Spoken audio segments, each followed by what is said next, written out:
spacewalk 94 back in March, both of those with NASA astronaut Chris Williams, which Williams returned to Earth and would officially close out Expedition 74 and bring on Expedition 75 with the arrival of Anil Menon. And for Anil, this will be his very first spacewalk of his NASA career. It is again the 281st spacewalk in support of space station assembly, maintenance, and upgrades, the fourth of 2026, and of course the first spacewalk for the newly minted Expedition 75.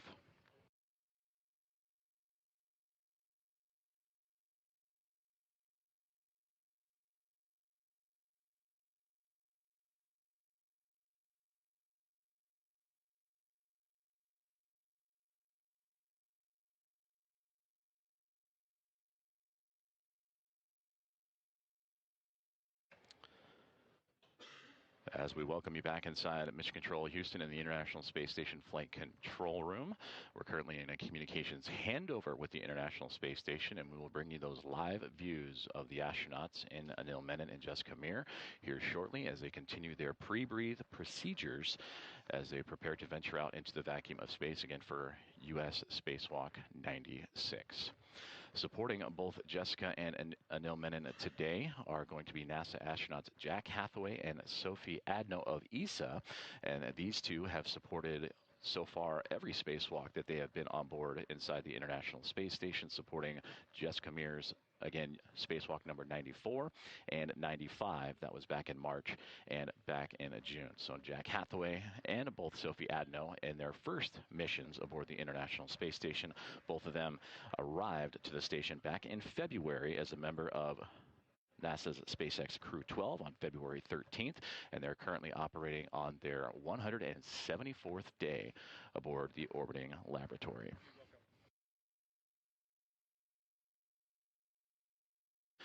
As the teams here on the ground are currently executing a handover inside of Mission Control, let's take a closer look at who is supporting today's spacewalk from the ground in Mission Control in Houston. As he hands over control from the Orbit 1 to the Orbit 2 team, it'll be Spacewalk Flight Director Ronak Dave that will take the helm.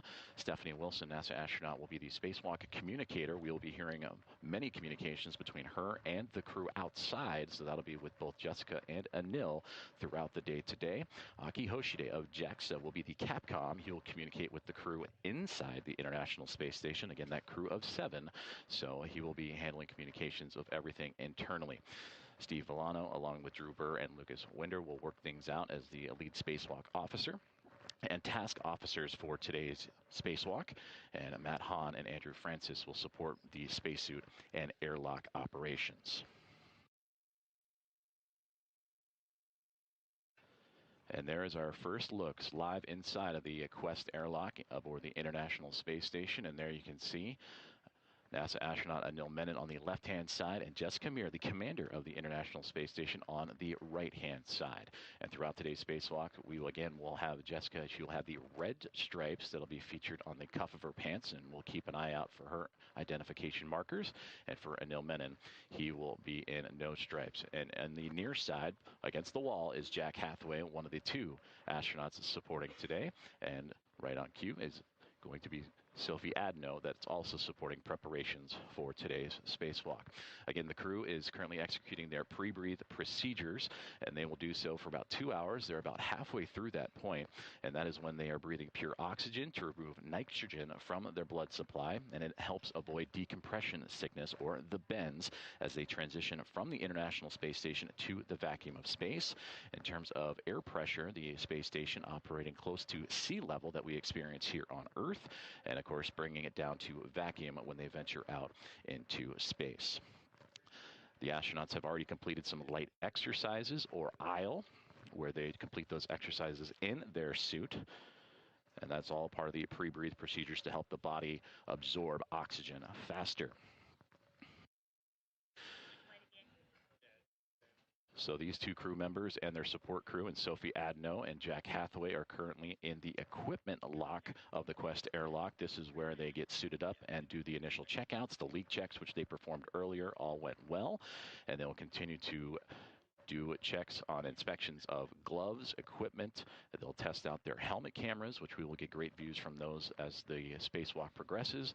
They'll also add their MEDOX canisters or metal oxide canisters that help scrub carbon dioxide from the astronauts as they perform their spacewalk today. And then eventually they'll move into the background, which is the crew lock, as Sophie Adno is floating that direction. And once we get a greater look, you'll see the equipment that'll be used for today's spacewalk. So let's take a look at what exactly these two astronauts, and Anil Menon and Jessica Meir, will be up to today outside of the International Space Station. This is to install a mod kit on the 3B mast canister that'll again help the International Space Station prepare for the future installation of a International Space Station rollout solar array, or IROSA. Now, these solar arrays will be delivered later this year on NASA's SpaceX's 35 commercial resupply services mission, and overall will be the 7th IROSA that will provide additional power to support critical station operations, including the safe and controlled deorbit. So these two will be building out that modification kit that'll be assembled on the canister itself. They'll also run the cables that will be needed to power that IROSA during that future EVA, and of course set up that EVA for future success and put it in a good configuration before eventually meandering back into the Quest airlock to complete today's spacewalk. And to better help illustrate where exactly these astronauts will be traversing today, if they were to leave the Quest airlock towards the middle of your screen and make their way down what would be the left-hand side of this graphic, the 3B section is where they will be operating today, and again adding that modification kit to that canister for the rollout solar array. Now, a similar spacewalk was conducted earlier this year. We mentioned Jessica Meir, part of U.S. Spacewalk 94 with Chris Williams back on March 18th. That was to help complete the modification and mounting hardware of the 2A channel highlighted in green. And they would also complete the work done initially by Nicole Ayers and Ann McLean back in May of 2025 when they would help build that out. So at the completion of today's spacewalk, the yellow looking to turn green, and then the two rollout solar arrays that will again fly up on a later cargo flight, NASA SpaceX's 35 later this year. Those will then be a part of future EVAs to roll out the IROSAs. And if you're curious what the IROSA looks like, you can move all the way to the right-hand side of that image, and there you can see two rollout solar arrays. It's a great example that go over top of the International Space Station's current solar arrays. So as we make our way back inside the Quest airlock, again, the crew, Jessica Meir on the right-hand side, up against the wall, Anil Menon on the left-hand side, currently operating through their pre-breathe procedures, and will continue to work towards their checklist as Jack Hathaway in the foreground, working with the teams here on the ground. And again, we'll hear additional communications and expedited communications as the crew got to work earlier this morning in preparation for today's spacewalk.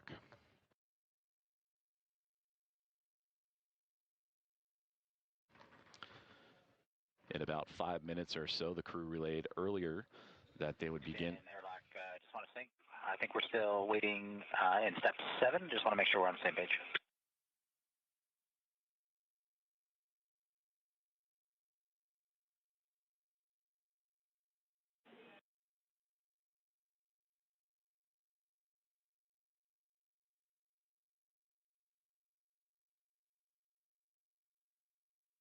Okay, Jack, we are still working through step 7. We expect about 5 more minutes before we'll be able to give you go in step 8. However, when you get to the designated time for MEDOX changeout at 11:15, you are go for MEDOX changeout.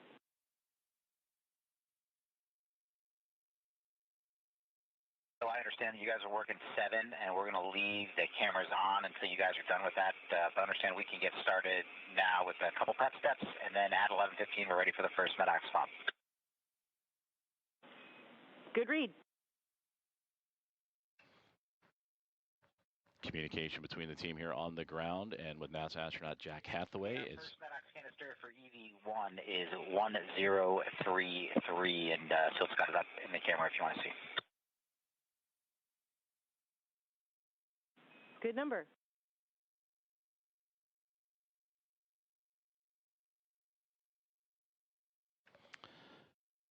And Sophie Adno showing great displays is what Jack Hathaway is communicating down to the teams on the ground. The metal oxide canister that they will install in the back of the spacesuits of Jessica Meir and Anil Menon. And Sophie's going to unlatch Jessica's ETA and rotate her forward so she's got access. We copy.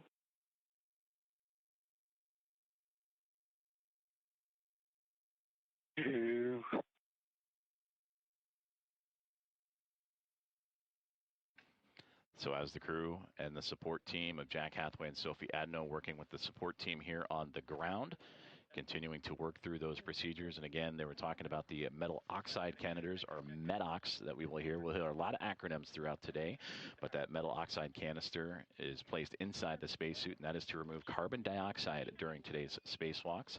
And it can be used multiple times, and once a spacewalk is completed, they can recharge those canisters. So they're working through the equipment themselves, the serial numbers, and sharing down with the crew.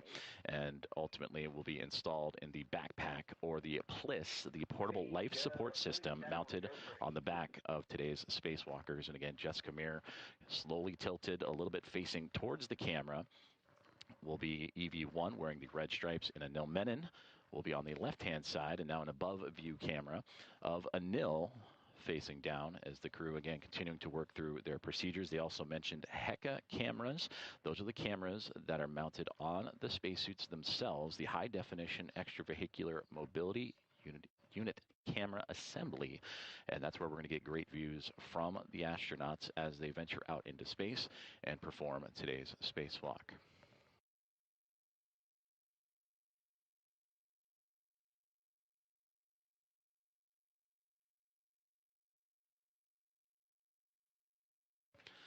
Once all the procedures are completed and the checkouts are done, they will then install their safers to the backside of their spacesuits. That is the simplified aid for EVA rescue. Those are nitrogen thruster-powered backpacks that are added to their portable life support systems and worn by the astronauts during a spacewalk on board the International Space Station. And they act as a self-rescue jetpack, providing 6 degrees of freedom and ultimately needed if a astronaut were to become untethered and be able to safely make their way back to the orbiting laboratory.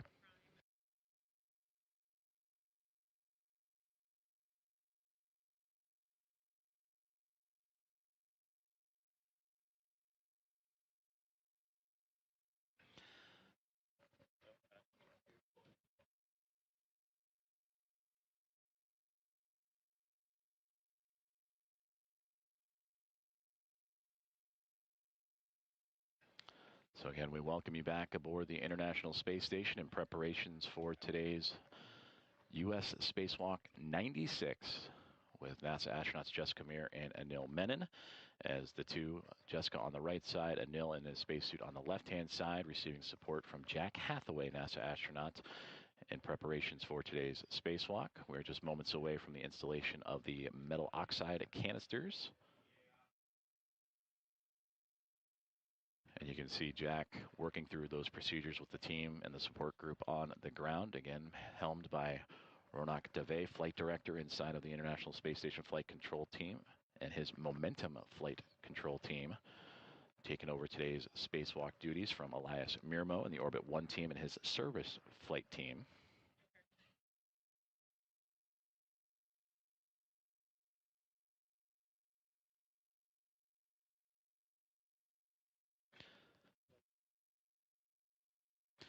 In the background, again, the crew currently in the equipment lock of the Quest airlock aboard the International Space Station.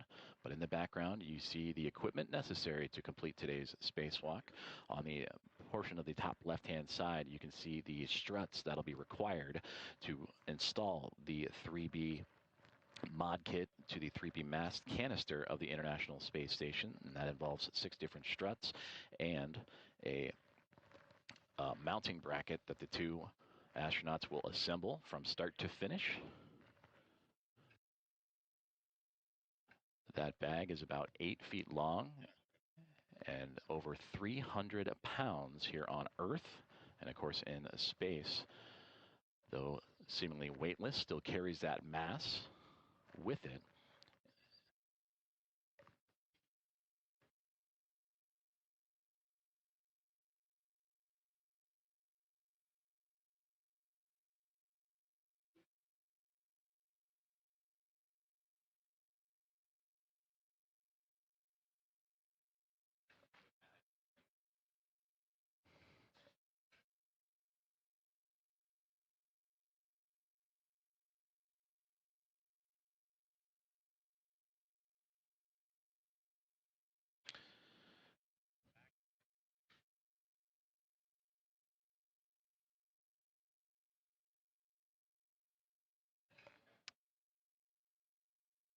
And though out of sight, Sophie Adno currently working on the portable life support system on the backside of NASA astronaut Jessica Meir, installing the Medox canister. And there you can see Sophie swinging Jessica back up against the wall of the equipment lock as that canister put into place. Anil Menon on the left-hand side in his spacesuit, preparing for what will be his very first spacewalk of his career. Will have his metal oxide canister installed as well. And they'll continue to go over multiple checks and safety inspections before coming off of the wall and making their way into what would be the crew. Serial number for Anil for ED2 is 1034. Good number.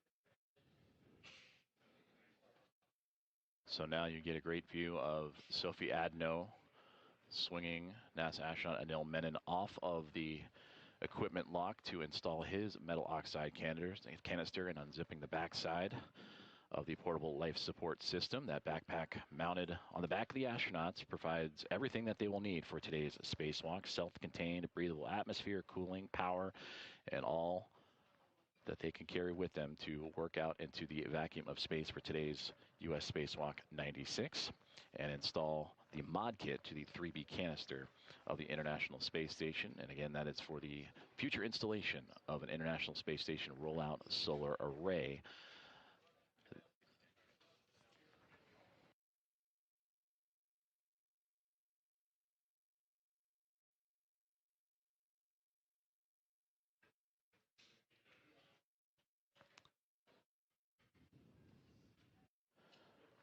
For the astronauts in the spacesuits, continuing to also work through their pre-breathe procedures. And they did so about an hour and a half ago, began those pre-breathe procedures, breathing pure oxygen to remove nitrogen from their blood supply, and that helps avoid decompression sickness from going to a higher pressure, which is inside the International Space Station, down to vacuum at the lowest of pressures out in space. These astronauts also did some light exercises to help speed up that process and get the oxygen supply into circulation faster. Divers experience these adjustments below the surface of the water here on Earth.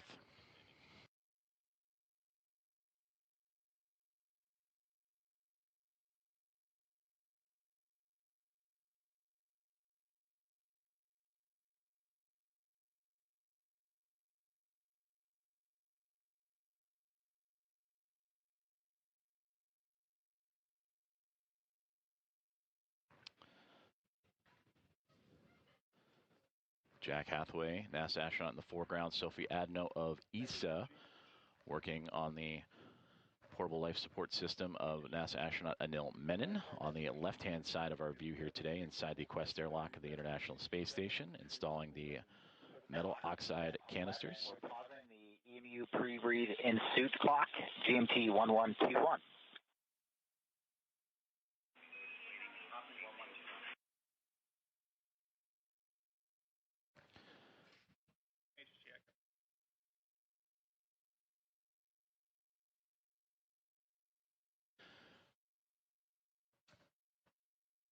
And we welcome you back inside the International Space Station Flight Control Room inside of Mission Control Center, Houston, Texas, as we are experiencing a communications handover in satellites. And we will rejoin the crew aboard the International Space Station here shortly. And there you can see a great view of Flight Director Ronak Dave. That'll be on tap for today's spacewalk. He and his Momentum flight team just completed a handover. Sitting immediately to his right is Stephanie Wilson. Then she will be the spacewalk communicator for today's activities outside of the orbiting laboratory. She will be the one that you will hear the voice of often talking with Jessica Meir and Anil Menon. And immediately to her right is Aki Hoshide. He'll be the Capcom for today's events. He'll be the one communicating with the Expedition 75 crew aboard the International Space Station.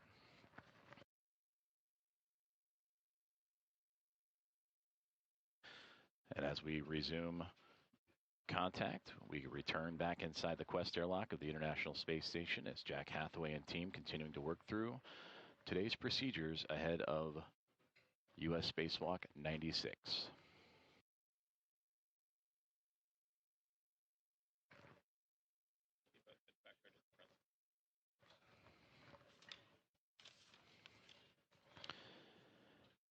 And then as actually look to the bottom left where Anil Menon is up against the wall of the equipment lock, you can see one of the key tools that'll be used for today's spacewalk. That is the pistol grip tool that'll be used to help assemble the 3B mod kit to the 3B canister of the International Space Station. That is the power drill or a non-powered ratchet wrench that'll be used to help secure bolts and pins. Jessica Meir will also be equipped with that tool as well, as the two will work in tandem throughout today's spacewalk to assemble that 3B mod kit that again consists of 3 struts. They'll build an upper triangle and then have a right side and a left side that they will attach to the 3B canister. And once affixed with the center mounting bracket, that bracket will support the future installation of an International Space Station rollout solar array, and those arrays again. Airlock in step 18. The expended MEDOX for EV2 was 0022, and the expended MEDOX for EV1 was 0020. And also, we didn't hear you verify this earlier in step 11. Our GMT for the pause was 1121.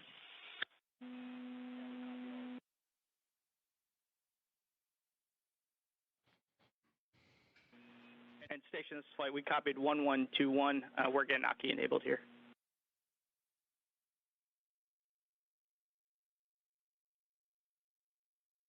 And good numbers on the MEDOX as well.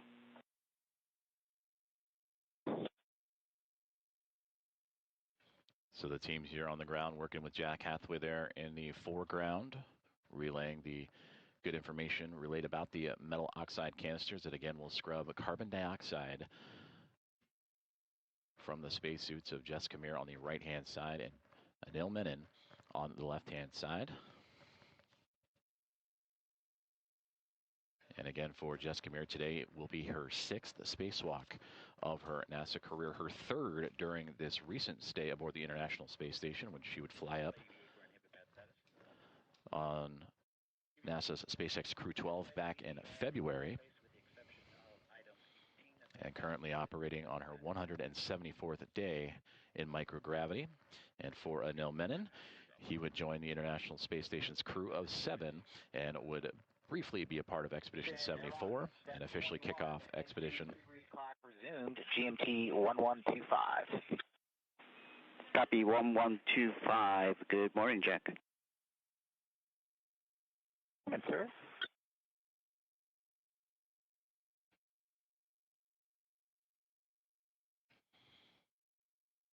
And there you heard the return calls from Aki Hoshide, again, today's Capcom that will be communicating with the astronauts inside the International Space Station, and Stephanie Wilson, the spacewalk communicator, will join in once both Meir and Anil Menon venture out into space. They continue to work through their pre-breathe procedures ahead of today's spacewalk. And again, for Jessica Meir, her 6th EVA, 3rd during her current mission as a member of NASA SpaceX Crew 12, the current International Space Station commander.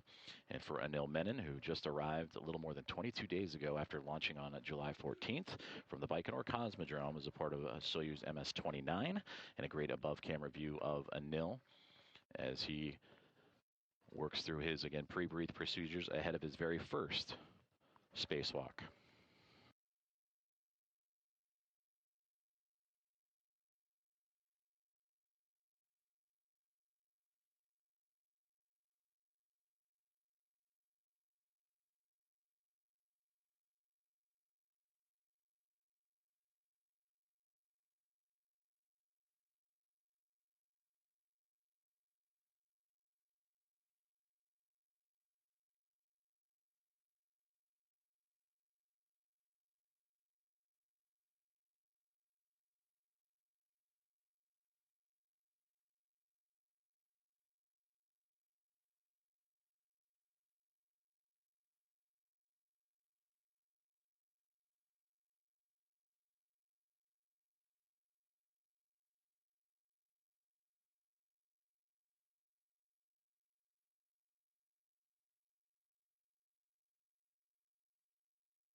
This is Mission Control Houston as we look inside of the Quest airlock of the International Space Station as NASA astronauts Jessica Meir and Anil Menon prepare to venture out into the vacuum of space for U.S. Spacewalk 96 in preparation of a 3B mod kit to the 3B mast canister. We have successful manual leak checks, and we're back into procedure 1.225, step 17.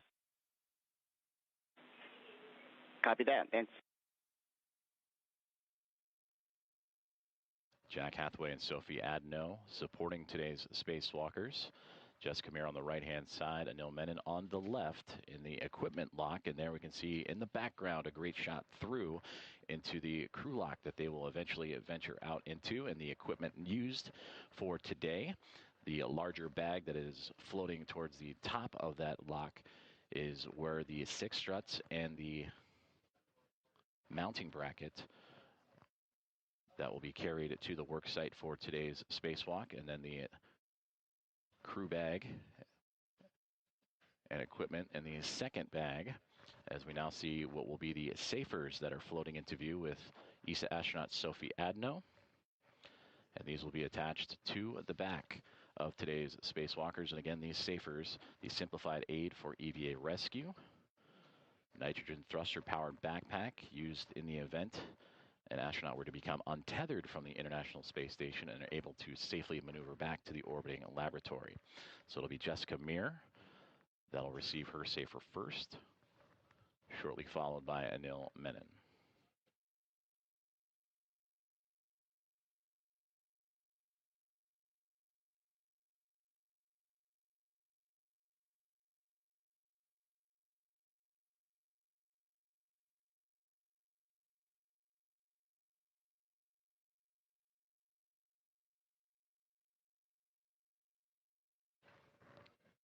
Again, we welcome you to today's live coverage of U.S. Spacewalk 96 as International Space Station Commander and NASA astronaut Jessica Meir alongside NASA astronaut Anil Menon will venture out to be a part of what will be a busy run of spacewalks in the month of August. The first of 3 here in the near future.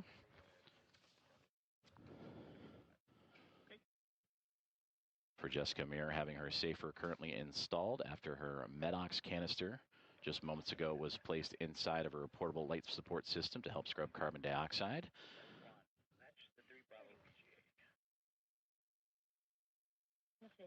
Anil Menon on the left-hand side with his arms raised will receive a similar safer as the crew continues to work through its procedures in preparation for entering the crew lock in the background. Hatches will close, and then once that crew lock is brought down to vacuum, currently operating a little more than 14 pounds per square inch, similar to what we here on Earth would experience at sea level, will be brought down to vacuum, and the two will venture out into space. For Anil, it'll be his very first time, and for Jessica Meir, it'll be her 6th spacewalk, the 3rd of her current mission aboard the International Space Station. And that spacewalk will officially begin once the 2 crew members will switch over their equipment to battery power to mark the official beginning of today's U.S. Spacewalk 96.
Inside of the Quest airlock of the International Space Station, NASA astronaut Jessica Meir, with now her back towards the camera, having her safer installed to her portable life support system and spacesuit. She will be EV1 labeled by the team here on the ground and will be marked by what you can see now on the cuff of her pants, the red stripes for today's U.S. Spacewalk 96. And with her safer installed, they are maneuvering Jessica into the crew lock to continue their procedures and next steps. And for Anil Menon on the left-hand side, he will await his turn to receive his safer, and will then join Jessica in the crew lock.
Inside the Quest airlock, now NASA astronaut Anil Menon receiving his safer unit to the backside of his spacesuit ahead of today's U.S. Spacewalk 96. Jack Hathaway and Sophie Adno, NASA and ESA respectively.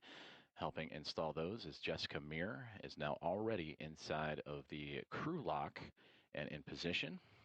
For Meir, this will be her 6th spacewalk. And for Anil Menon, this will be the very first of his NASA career.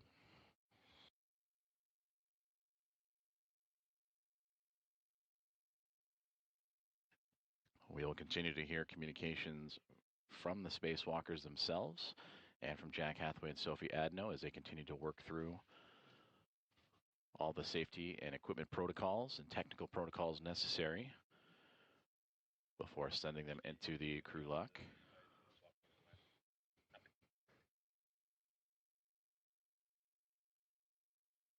And once inside the crew lock, it will begin to depress, bringing the pressure down from what's inside the International Space Station down to the vacuum of space. And from there, the two NASA astronauts will venture out and begin today's spacewalk to again begin to install the hardware that will modify the station's 3B power channel and prepare it for the future installation of an International Space Station rollout solar array.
ESA astronaut Sophie Adno continuing to work on what is the left-hand side of NASA astronaut Anil Menon in preparation for today's spacewalk outside of the International Space Station. Jack Hathaway floating into the foreground.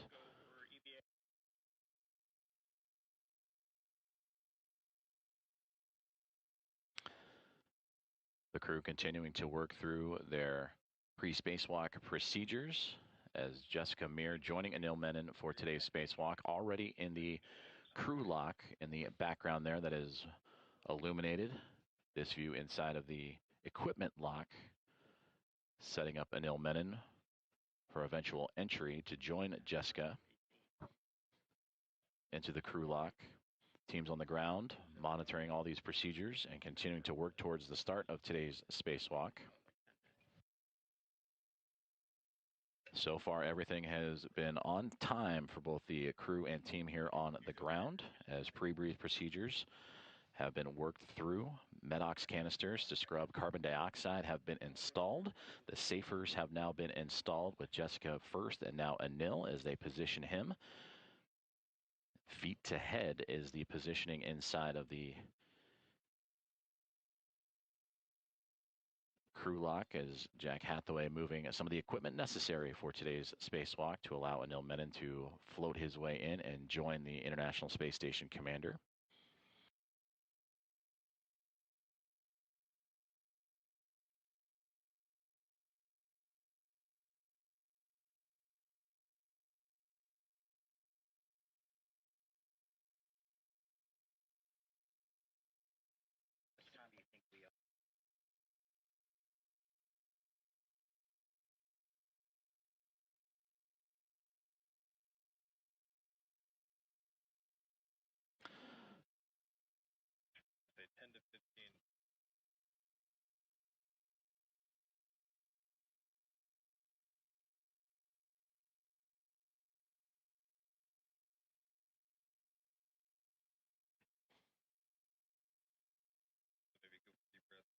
Today's spacewalk support group and Jack Hathaway and Sophie Adno now positioning NASA astronaut Anil Menon inside of the crew lock of the Quest airlock inside of the International Space Station as crew aboard the station as well as here on the ground in Mission Control Houston in the International Space Station Flight Control Room.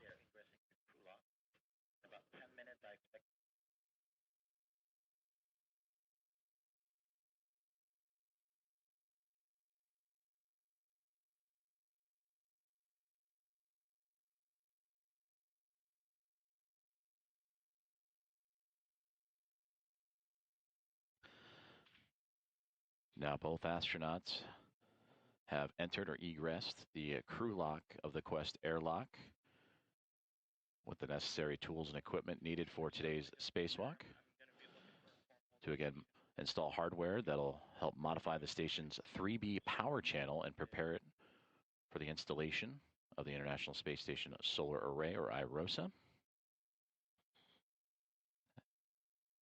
And both The Aerosopher 3B and the 2A power channel will arrive on a future cargo flight that'll happen later this year on NASA SpaceX's 35th Commercial Resupply Services mission.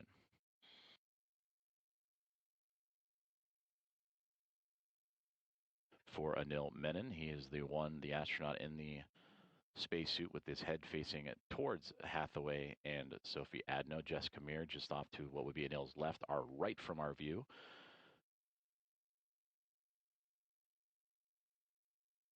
Once they are properly positioned and continue to go through their spacewalk procedures, the hatch will close. The go will be given for depressurization of the crew lock, in which it will drop to about 14.5 pounds per square inch, similar to that of sea level here on Earth. To the vacuum of space, we'll also receive the official start time of today's spacewalk once both Jessica Meir and Anil Menon's suits have been turned on to battery power.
Back inside the International Space Station's Quest airlock, we welcome you for today's live coverage of U.S. Spacewalk 96 as NASA astronauts Jessica Meir and Anil Menon prepare to exit the orbiting laboratory and perform the installation of hardware that will modify the station's 3B power channel and prepare it for the installation of a future International Space Station rollout solar array that'll be completed on a future spacewalk.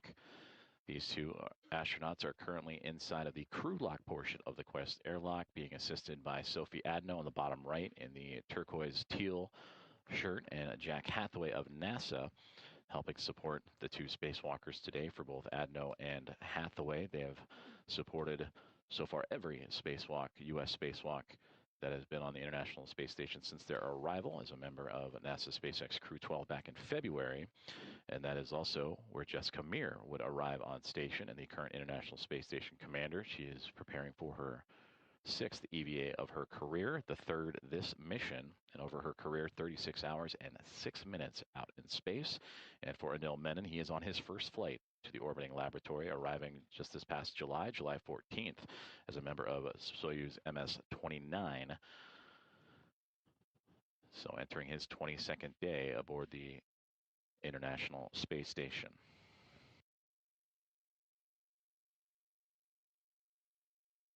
Everything so far has been on time for the crew and their pre-spacewalk preparations, going through pre-breathe procedures, having their metal oxide canisters installed, their HECA cameras, that is the high-definition extravehicular mobility unit camera assembly. We will see views from those cameras throughout today's spacewalk as they will work in tandem to install this 3B mod kit to the canister of the 3B channel of the International Space Station.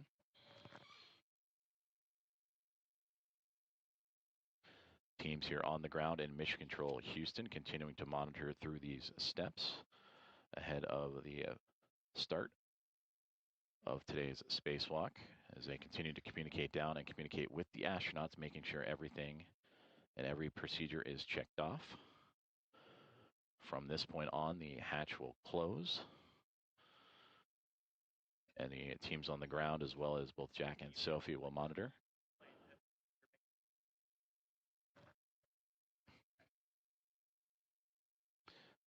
And once that hatch is closed, we will get the go for depressurization of the crew lock. And there we see Sophie slowly lowering it, making sure the crew bag stays inside its proper placement.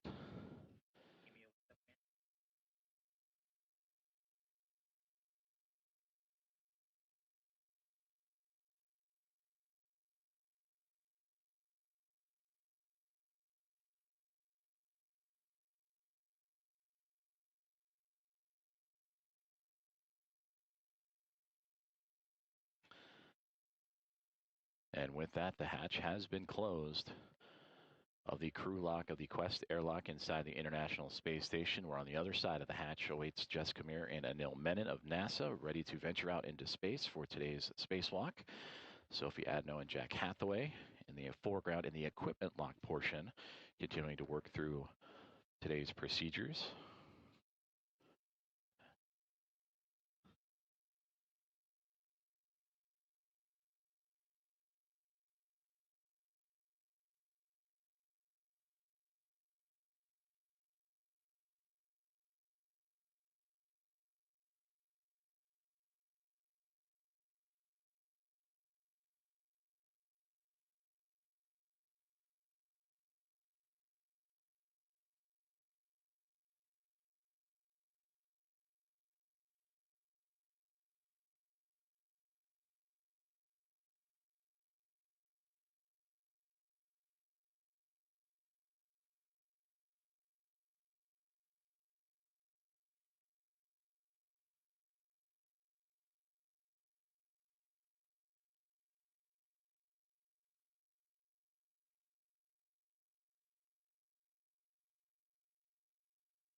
So for Jack Hathaway and Sophie Adno, officially closing the hatch of the crew lock, and again taking extra precautions and making sure everything is sealed up properly as the two astronauts, Anil Menon and Jessica Meir, are inside the crew lock, but also with a lot of equipment for today's spacewalk.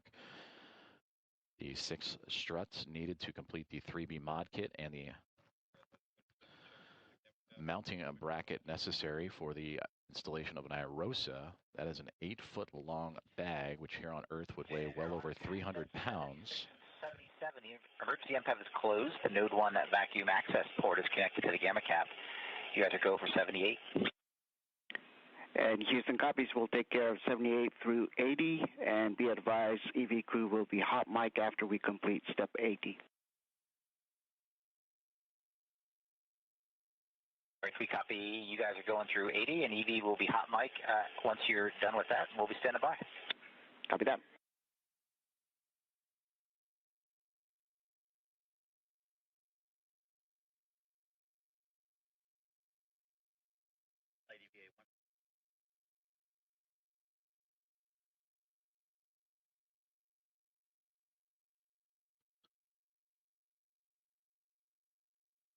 So inside the International Space Station, Jack Hathaway communicating with the teams here on the ground with Flight Director Ronak Dave and his Momentum flight team for today's U.S. Spacewalk 96.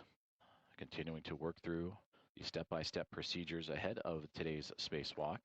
On the other side of that hatchway is NASA astronauts Jessica Meir and Anil Menon, our two spacewalkers for today. Sixth of the career for Meir, first for Anil Menon. And then as they continue to work through their procedures, we will hear communication from the crew as they continue to work through their checklist, but also the go for depressurization of the crew lock.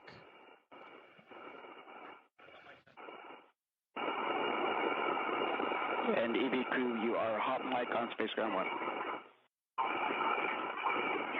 EV1, good morning, Hoshida-san. You too, let's do this. Good morning, Jessica and Anil. Let's do this.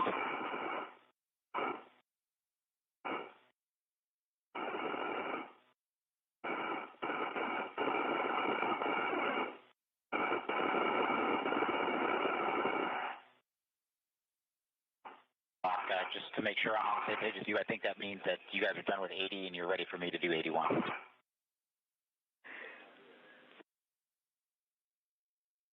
And Jack, stand by. We're working on the other steps. We'll call you when we're ready. And a bus.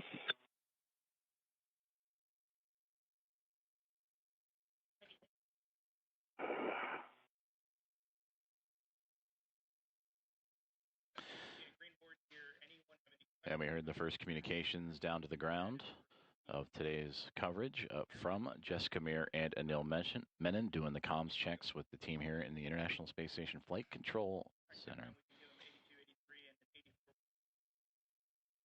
Meanwhile, Jack Hathaway and Sophie Adno continuing to work through their step-by-step procedures ahead of depressurization of the crew lock of the Quest airlock. Pick up in step 81, and in step 84, you have a go to perform the crew lock depress, repress cue card, depress section.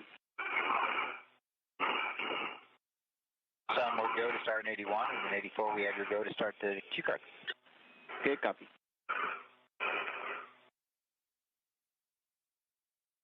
All right, EV2, I've got a couple steps for you to verify. You're not actually throwing any switches here, but just verify for me on the UIA that the depressed power switch is in the off position. Depressed pump power switch OFF. Okay, copy OFF, and one more verify step that the depressed pump enable LED is on. Enable is on, ON. All right, that's the completion of this, and I'm moving into the crew lock depress cue card if you want to follow along. I'm tracking. All right, step one on the crew lock depress cue card on the UIA, and they'll go ahead and take the depress pump power switch to on. Currently on. Depress pump power switch. We're going to count 10 seconds.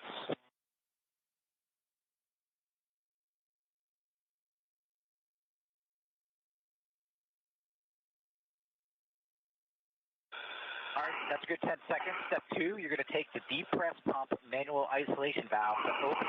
You can expect to get an alert tone. Depress pump manual isolation valve open. All right, continue to monitor your suit P gauge, stays below 5.5, and if it hits 5.5 or greater, go ahead and let us know. Stop the depress and let us know if the gauge gets above 5.5. V1. 82.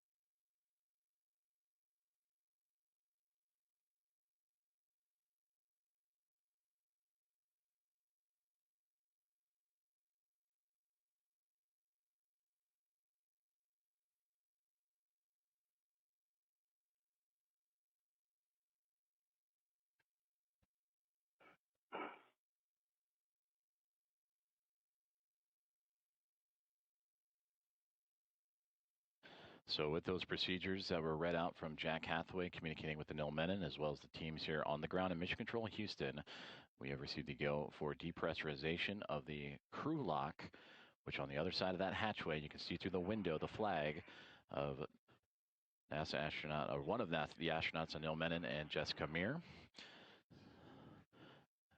The crew lock started closer to sea level, about 14.5 pounds per square inch. It is currently falling,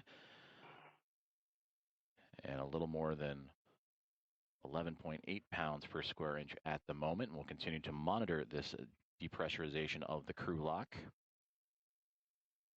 And of course, the teams inside and Menon and Meir will also monitor their spacesuits and safety systems as the depressurization takes place, along with Jack Hathaway and Sophie Adno, who you see in the foreground.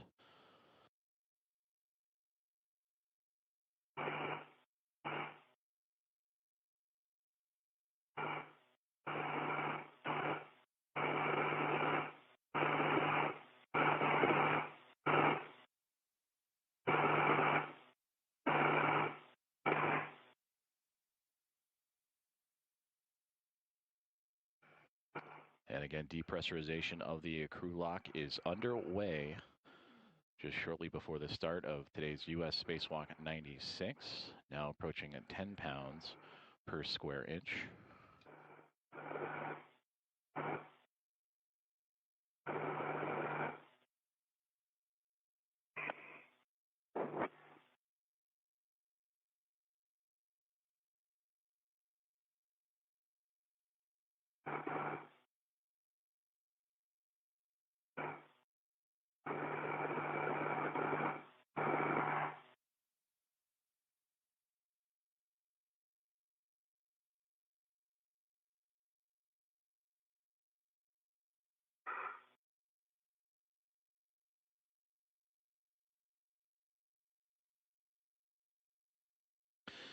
We welcome you back inside the International Space Station Flight Control Room here at Mission Control Houston, as we are transferring communication satellites and bouncing between the two, and we will bring you back views inside the International Space Station as depressurization of the crew lock is underway ahead of today's U.S. Spacewalk 96 with NASA astronauts Jessica Meir and Anil Menon.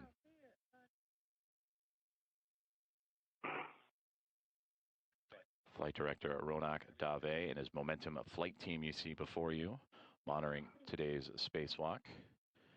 Flight Director Chris Dobbins joining in to his left.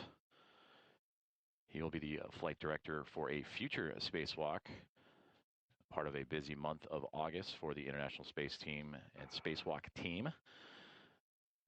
Stephanie Wilson, who just departed the screen, she will be the spacewalk communicator, working with Jessica Meir and Anil Menon through today's procedures.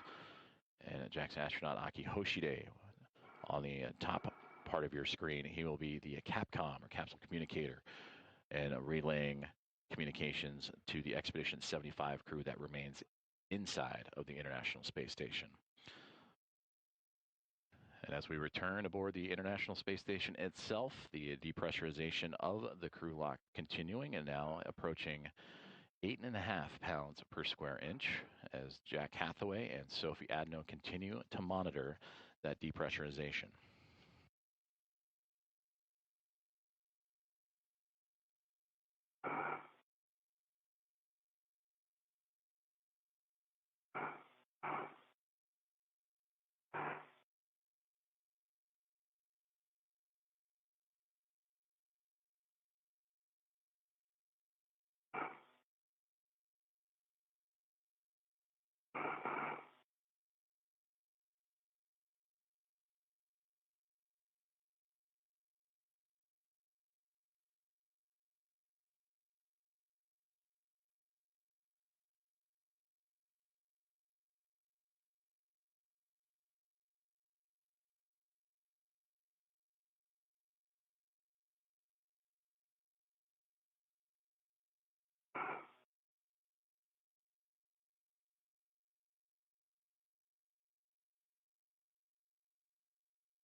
Now approaching 7.5 pounds per square inch inside of the crew lock, where Jessica Meir and Anil Menon preparing for today's spacewalk and the installation of hardware to the 3B mod kit and mass canister aboard the International Space Station in preparations for the rollout of a International Space Station rollout solar array to help augment the power of the orbiting laboratory.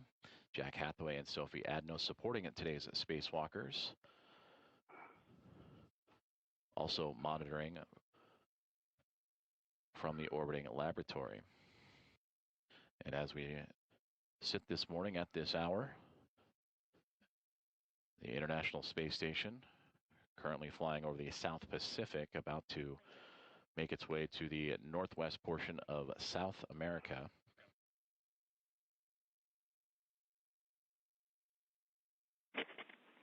Houston on 1. We expect another 3 minutes until 5 psi.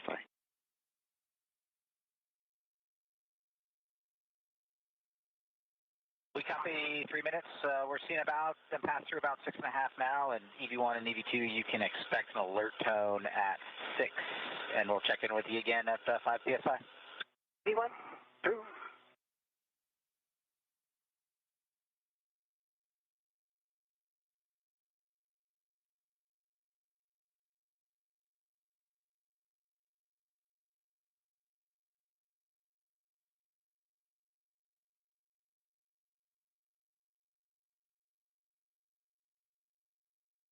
Communications with Jack Hathaway and the team here on the ground inside the International Space Station Flight Control Room. And also relaying those comms to the 2 astronauts inside of the crew airlock as the depressurization continuing on. Now it's 6.3 pounds per square inch inside of that crew lock.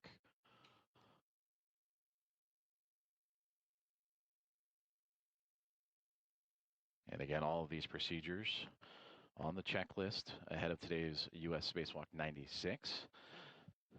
And once the checkouts for both these suits and the safety procedures for both Menon and Meir are complete, the hatch will open outside of the Quest airlock to welcome them out into the vacuum of space, and we'll await the call for the suits to be transferred to battery power, and that will again mark the official start time of today's spacewalk.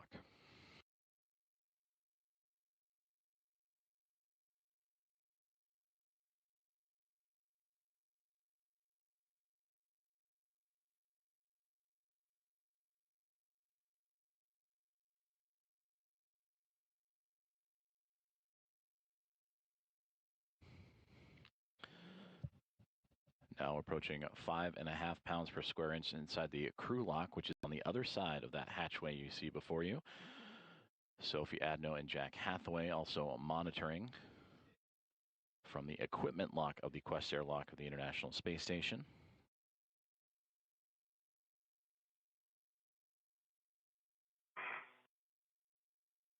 EV2, you guys are about 5.5 psi now.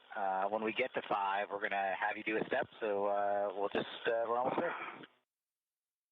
Copy. And there you hear the commands that once we reach 5 psi inside of the crew lock, there will be additional commands and checkouts performed before continuing on with the depressurization to bring that crew lock down to vacuum and allow Jessica Meir and Anil Menon to exit the International Space Station.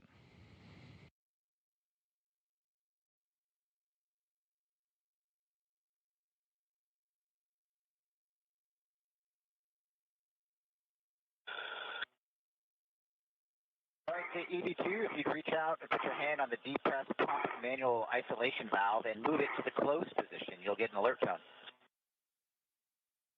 Depress man ISO valve is closed. We're just going to watch for a second, watch the pressure stabilize.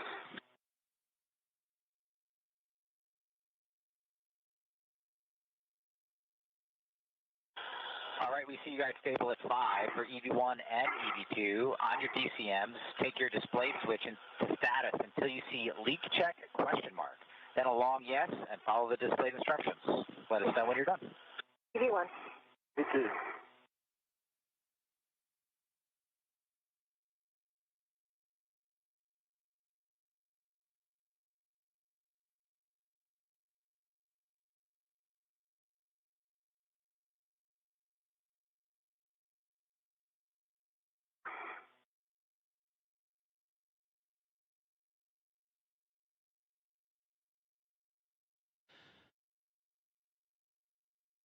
Right now, the crew lock continuing to hold stable at close to 5 psi, pounds per square inch, as Jack Hathaway and Sophie Adno working with NASA astronauts Jessica Meir and Anil Menon through today's checkouts ahead of U.S. Spacewalk 96, and of course monitoring from the ground as well and communicating some of these checkouts are today's U.S. Spacewalk 96 team.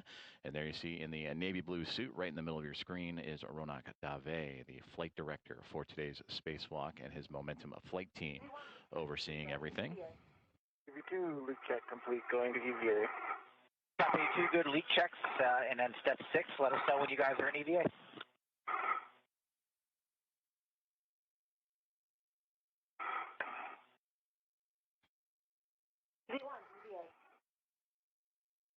Copy, EV1 EVA.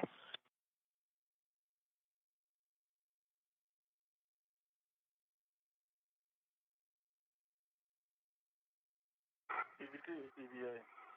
Copy, EV2 EVA. And EV2, if you take the depress pump manual isolation valve to open, you should get an alert tone.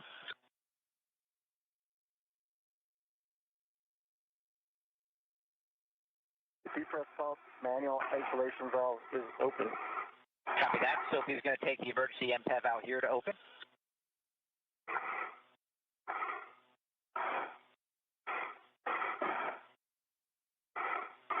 All right, the emergency MPEV is open out here. Both of you monitor your suit P gauge, stay below 5.5, and let us know if it doesn't. EV1. EV2.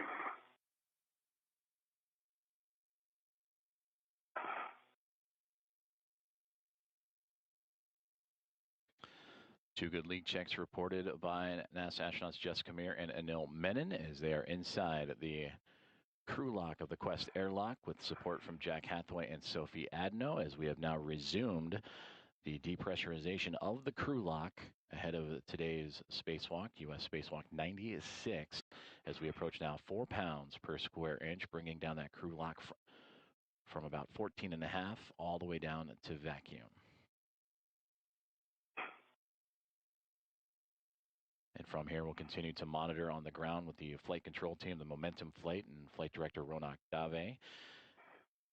And stand by as we get ready to begin the official start of today's EVA. And again, that'll occur when the suits are moved over to battery power for both Menon and Meir. But at the current moment, the pressure continuing to drop inside of the crew lock, now approaching 3.5 pounds per square inch.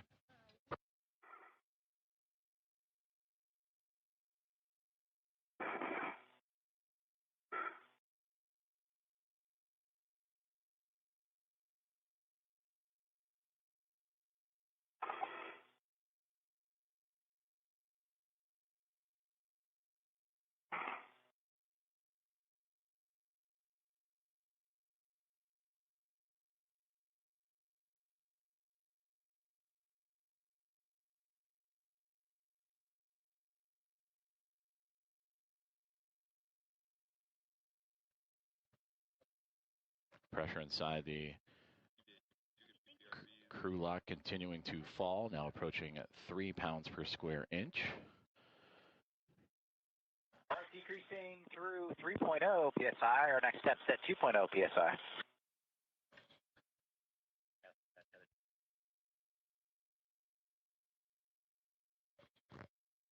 Again, the crew continuing to work with the teams on the ground and the 2 astronauts for today's spacewalk, and Jessica Meir and Anil Menon through their spacewalk procedures. And we heard that the next round of procedures will come as we near closer to 2 pounds per square inch, currently at 2.75.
Again, we welcome you to the live coverage of today's U.S. Spacewalk 96 as depressurization of the crew lock inside of the Quest airlock well underway, now approaching close to 2.10 pounds per square inch, monitored on your screens by Jack Hathaway and Sophie Adno. 2.0 PSI. If you'd reach out, put your hand on the depress pump manual isolation valve and move it to the closed position. Depress pump man ISO valve is closed. All right, we're looking at the pressure for a second or two.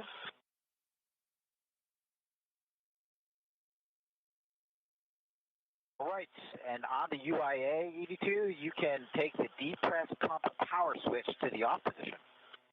Press pump power switch is off. OFF. Copy off OFF. It's been great working with you guys. We'll see you in a couple hours. Houston, you got them. Thank you so much, Jack and Sophie. Thanks, guys. Good morning. Jessica and Anil, thank you, Jack and Sophie. We are ready for your initial tether configurations for egress. Good morning, Stephanie. I can start the tether config. I have my waist tether on my right side on my mini workstation, and I have the small hook on my right steering extender gate closed slider lock. I have my anchor hook also on my workstation. I can see that my green reel is unlocked. My yellow hook is on the green reel, that's gate closed slider lock.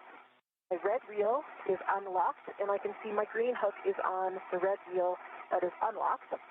I have Anil's anchor hook also on the red reel that is gate closed slider locked. I can see his green reel is unlocked. And I can see his yellow hook on his green reel, gate closed slider locked. And I can see his red reel.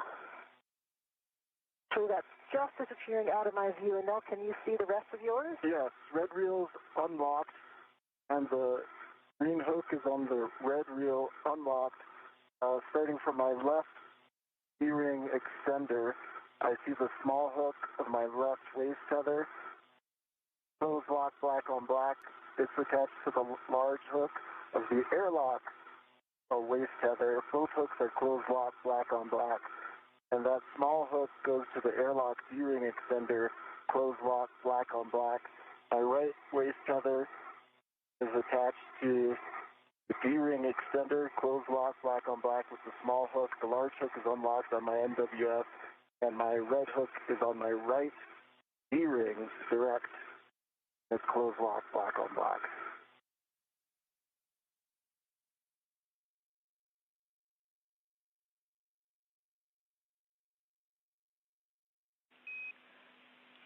And we copy all. We need EV1's red hook. My red hook is gate closed slider locked on my right D-ring extender. Two good tether configs for EV1 and EV2. Thank you. When crew lock DPDT is about 0, EV crew expect an alert tone. EV1. EV2.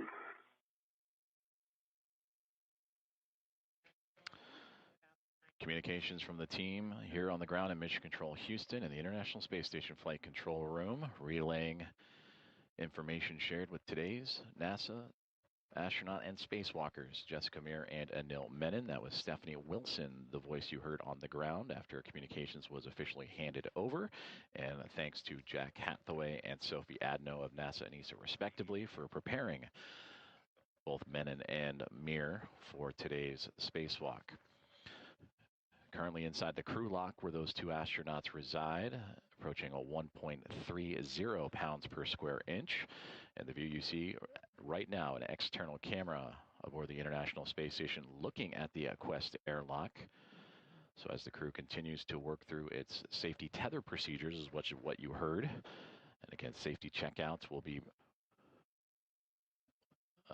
quite often occurring during today's spacewalk.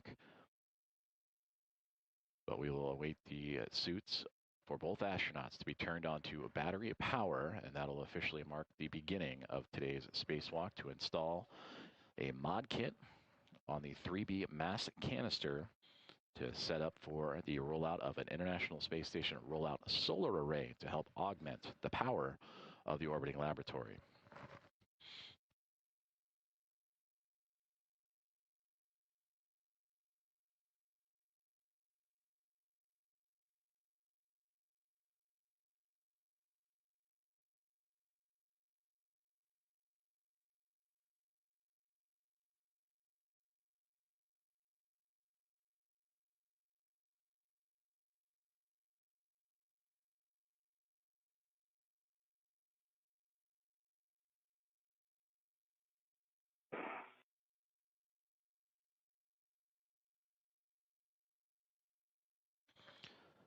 Depressurization of the crew lock continuing to occur as we now are approaching 1 pound per square inch inside of that crew lock of the Quest airlock, which you see the external views of outside of the International Space Station.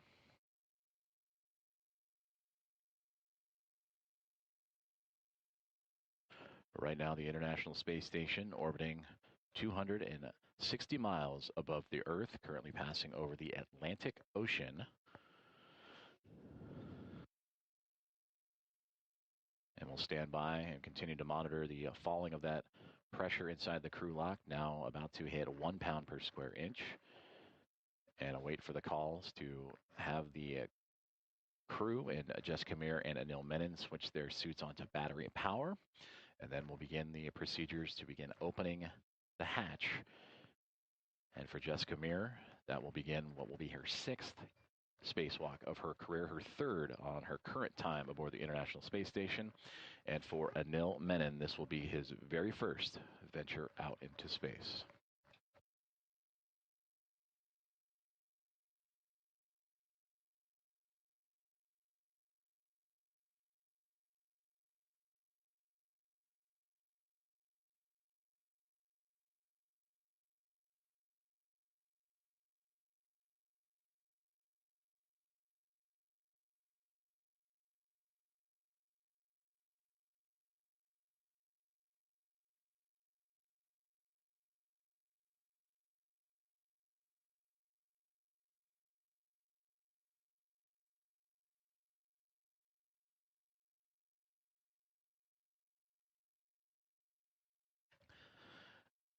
We welcome you to today's live coverage of U.S. Spacewalk 96 outside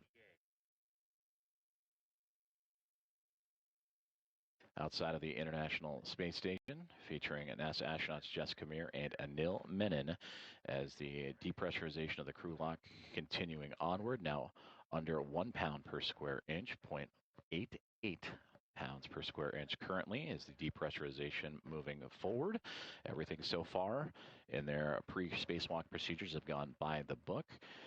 With the pre-breathe, the install of the safer and Medox canisters, the crew moved from the equipment lock to the crew lock. Additional safety checkouts and procedures performed by both the astronauts themselves and their support groups, both Jack Hathaway and Sophie Adno aboard the International Space Station offering assistance, as well as the teams here in Mission Control Houston.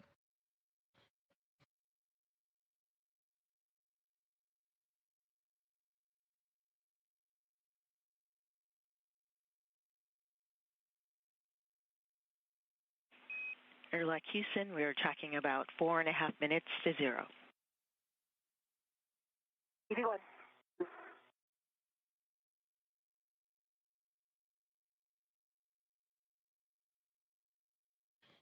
And with that communication, the relay from Stephanie Wilson up to the crew is that they are now tracking about 4.5 minutes until that crew lock will reach 0, the vacuum of space.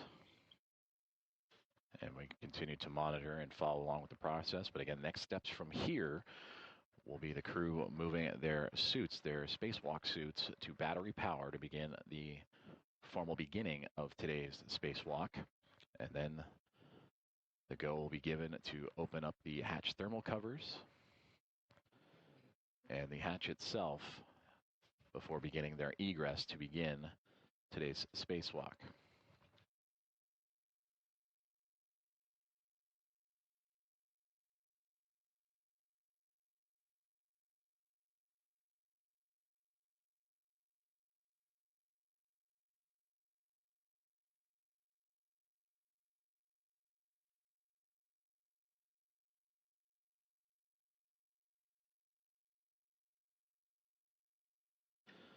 And again, today's spacewalk performed by Jessica Meir and Anil Menon. They will exit the Quest airlock here in only a few more moments, and that will begin their journey to install hardware that will modify the station's 3B power channel and prepare it for future installation of an International Space Station rollout solar array. And that solar array will be scheduled for delivery a little bit later this year aboard NASA's SpaceX's 35th Commercial Resupply Services mission.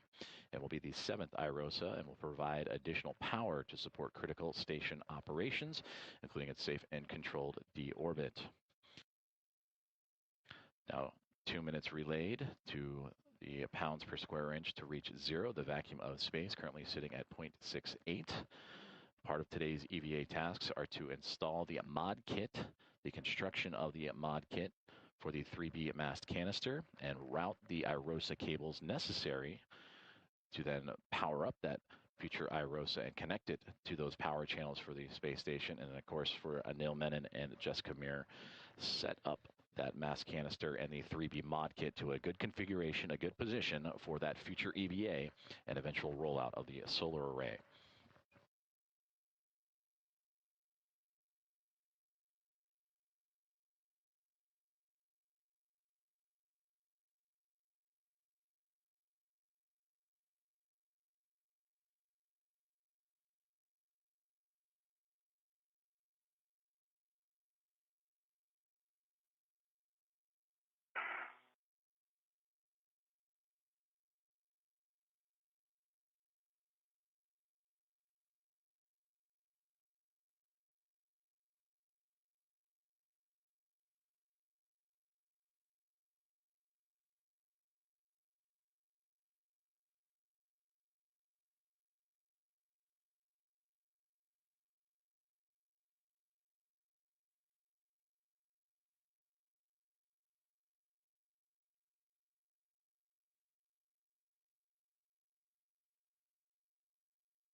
Continuing to monitor along the depressurization of the crew lock of the Quest airlock, which inside the view you see here of the Quest airlock is NASA astronauts Jessica Meir and Anil Menon approaching 0.60 pounds per square inch as it is being brought down to vacuum. All initial checks and safety checkouts have gone by the book, and we'll await the commands from the team here on the ground in support of today's U.S. Spacewalk 96 for instruction to move their spacesuits to battery power, which will bring the official start of today's spacewalk, and then the commands to begin opening the hatch thermal cover and begin egress or exiting procedures to move into the vacuum of space. And for Jessica Meir, again, this will be her 6th spacewalk of her career, the 3rd of her current mission as a member of NASA SpaceX's Crew 12 and the current International Space Station commander.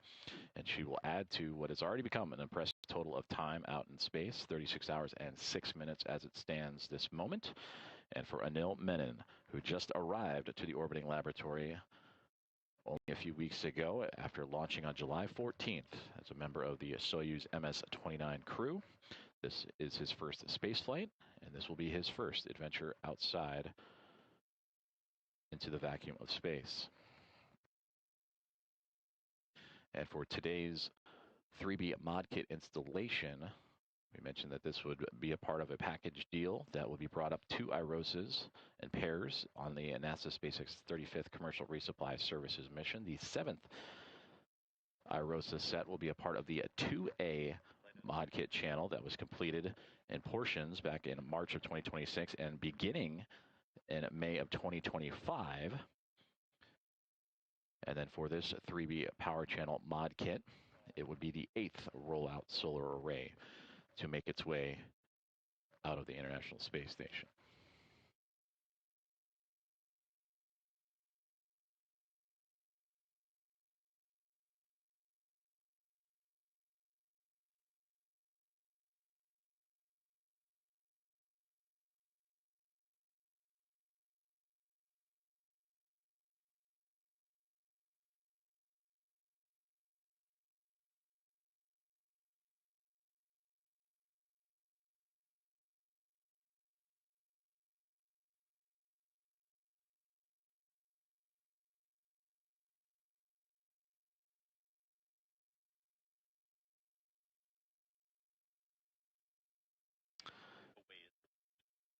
Now reaching 0.50 pounds per square inch, half a pound per square inch as it currently stands inside of the crew lock of the Quest airlock of the International Space Station.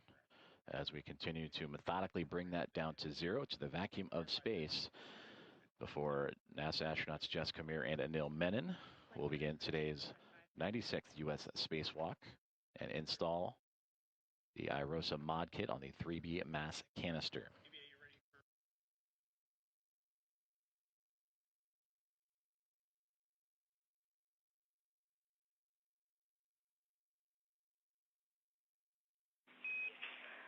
Airlock Houston, we see crew lock P less than 0.5. We are ready for you to verify EV hatch gauge. Can work.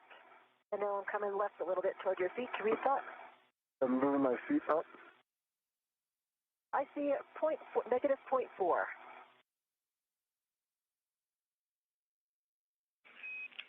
That is a good number. You have a go to open the EV hatch and stow it.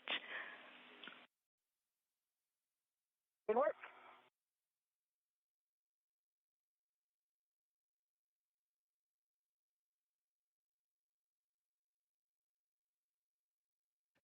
Communication is there as the team has received the go to open the EV hatch. As Jessica Meir radioing down to the team here in Mission Control Houston in the International Space Station Flight Control Room, that is now in work as we are under now 0.20 pounds per square inch inside of the crew lock, and we'll await the call to hear that crew switch their suits to battery power, formally begin today's EVA or spacewalk, extravehicular activity. And then from there, the views you see on your screen, the external cameras on board the International Space Station will begin to see movement and eventual exiting and egressing of the two NASA astronauts. A little bit toward you. Yes. I'm moving the cable bag out of your way to create space. Okay, the hatch is open. I'm just trying to slide it back to the hatch key. Yep. Okay, you should have more space for your feet. You have about a foot if you need to go a foot. Body. Okay, I got the right position now. Got it. Thank you. All right, hatch is open.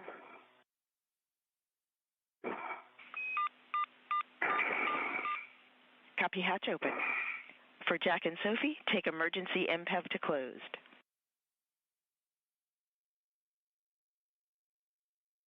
Emergency MPEV closed. Copy that. That completes crew lock depress. Moving on to post depress.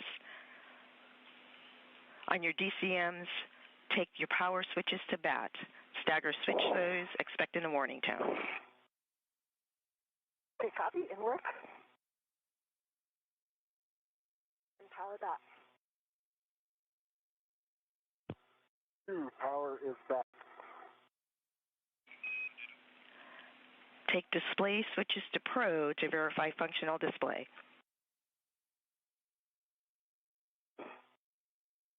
V1 functional.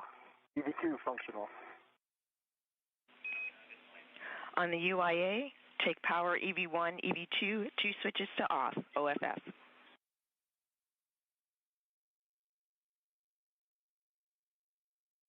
EV1 power off. EV2 power off. Copy, Expected check. water off message. Copy expected water off message. Check power EV1, EV2 LEDs, 4 of them off, OFF. 4 off, OFF. EV1 has the expected CP high. Also copy expected SUP high. On your DCMs, disconnect the SCU from the DCM and install the DCM cover. In work.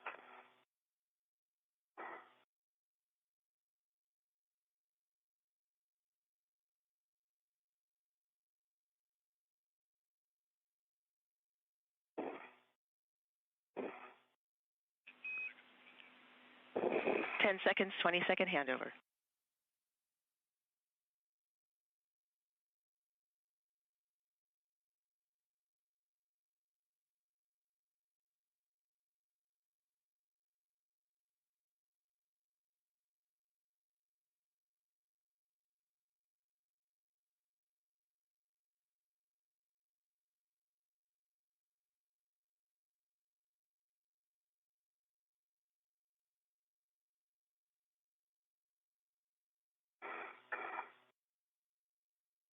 the LOS, but EV1 has SCU disconnected and in the pouch, and DCM cover is up. EV2 is disconnected into the pouch, DCM cover is up. Copy all EV1, EV2. On the crew lock, check depress pump man ISO valve is closed. Press pump man ISO valve is closed. On your DCMs, take temperature control valves to max hot.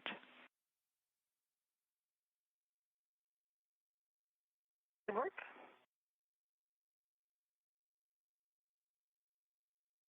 EV1 max hot.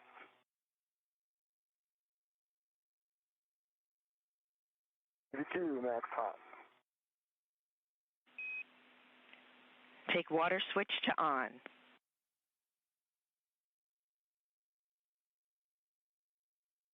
EV1 water on. EV2 water on. Check DCM blank, bite off. DCM blank, bite off. DCM blank, bite off. Take your temperature control valves as you desire and report the settings to us.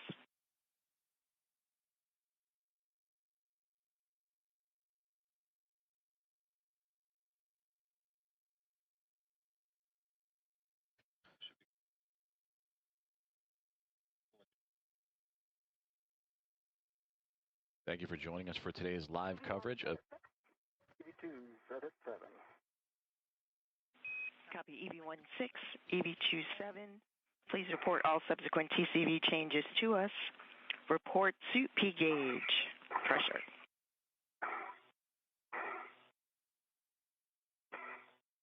EV1 4.2 on the suit P gauge. EV2 is 4.2 gauge. Copy 4.2 for both EV1 and EV2 on the suit P gauge.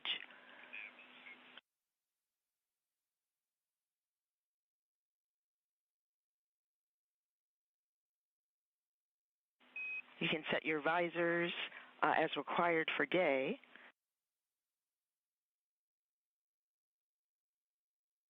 EV1. EV2.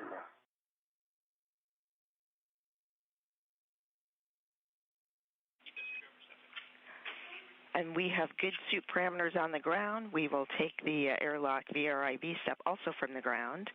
That completes post-depress. Jessica, we are ready for you to open the hatch thermal cover. Release the hook from the magnetic plate D-ring, attach the hook to the stowage tether point, and cinch the strap until snug. Confirm 6 lines visible. Okay, copy and work. And we again welcome you to today's live coverage of U.S. Spacewalk 96. We're just a couple of moments ago at 7:33 a.m. Central Time, 8:33 a.m. Eastern. The suits to NASA astronauts Jessica Meir and Anil Menon have been switched on to battery power.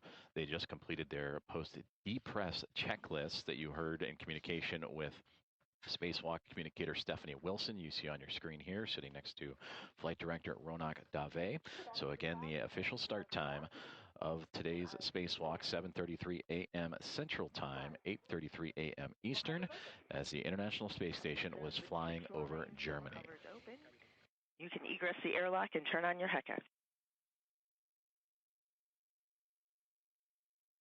Good work. We are currently experiencing communications handovers between satellites as expected, and the team is monitoring, so we will keep things here inside of Mission Control Houston in the International Space Station Flight Control Room, as the team's actively working through today's pre-spacewalk procedures. Steve Villano, the lead spacewalk officer, along with Drew Burr and Lucas Winder, the spacewalk task officers to support today, along with Matt Hahn, the spacesuit support team, and Andrew Francis and his airlock support team. We also heard commands on Jessica Meir, NASA astronaut currently in work, to... I have a tether down, and I have my HECA turned on. And as we regain communication and receive views, there we see Jessica Meir outside of the Quest airlock as she has now formally begun her 6th spacewalk of her career. And we will monitor Jessica's progress through today. You can see towards the top of her backpack the portable life support system, the red stripes. On your BRT taped towards your head, and you can use an adjustable from your mini workstation as a load alleviating strap as desired for translation. You want copies? Strap bag is between the hatch and the staging bag, so it's going to take me a second to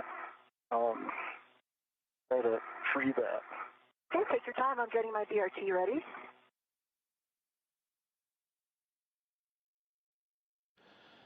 So Jessica Meir now outside of the Quest airlock. NASA astronaut Anil Menon still inside. For Jessica, she mentioned the BRT. That is the body restraint tether that creates and provides greater body positioning and stability.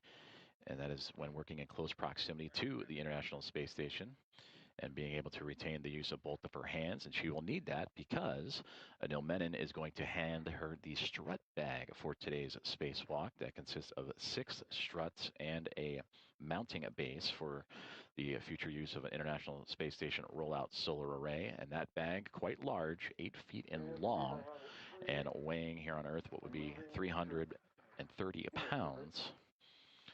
And that mass will be handed over to Jessica Meir to then have connected to her suit.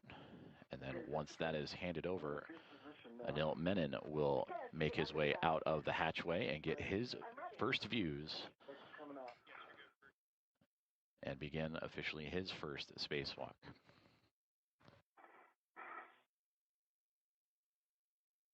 Stand by there. I'm going to try to rotate to the handle side. Handle yet.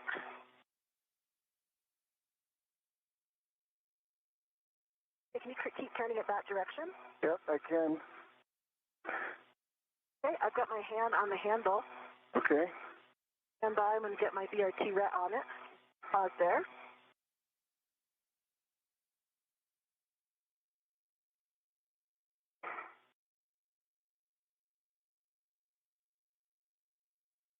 Okay, I have my BRT ret on it. I'm going to release this.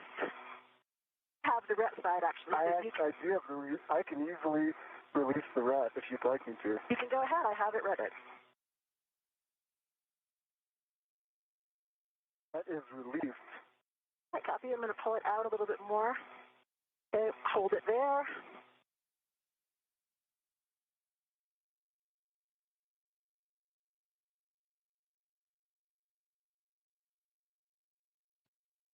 And we get our first views from the helmet cam of NASA astronaut Jessica Meir outside of the Quest airlock being handed the strut bag for today's U.S. spacewalk. Being handed over to her from NASA astronaut Anil Menon. And you can see those body restraint tethers attached to the side of the space station. And there in the background, you can see the solar array wing and the Northrop Grumman NG-24 vehicle and cargo craft attached to the station. And again, that strut bag, quite large, 8 feet long, weighing over 300 pounds, that has now been handed over to Jessica Meir.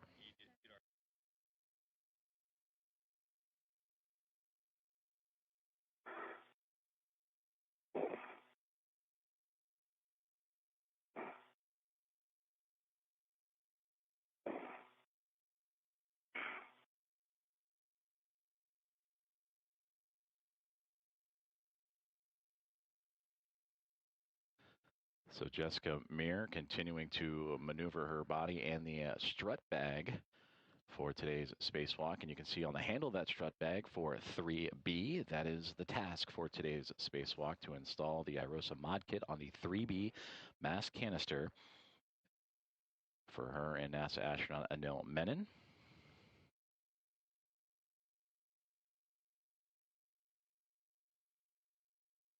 Got the adjustable, and I'm putting that over to my mini workstation for some extra maneuverability.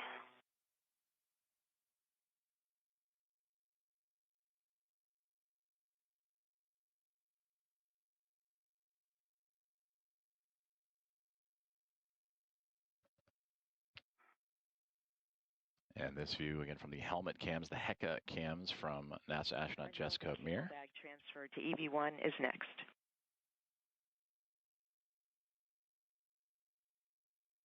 No copies. In Okay. place. I'm going to refine this bag, I think, a little bit after, come out a little bit more. I like the position I'm in right now to receive the cable bag. Okay.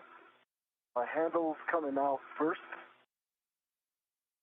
And give me some station coordinate directions to get it to you. Wait, stand by, I'm going to get a rep.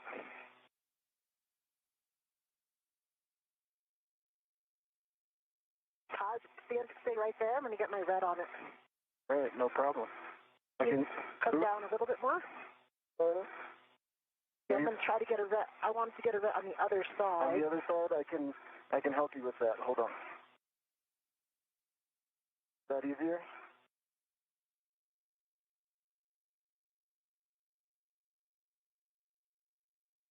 Handle feature with you.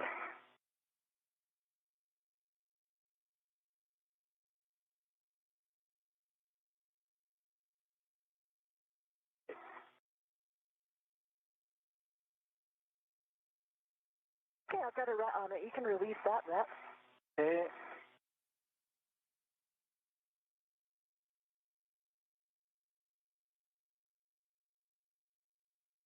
Thread is off, and I'm putting it on the UIA. It is now on the left side of the UIA and out of the way. We copy the tether config, and that EV1 has the cable bag. EV2 for met rate, we would like you to pause a couple minutes in the airlock before egressing.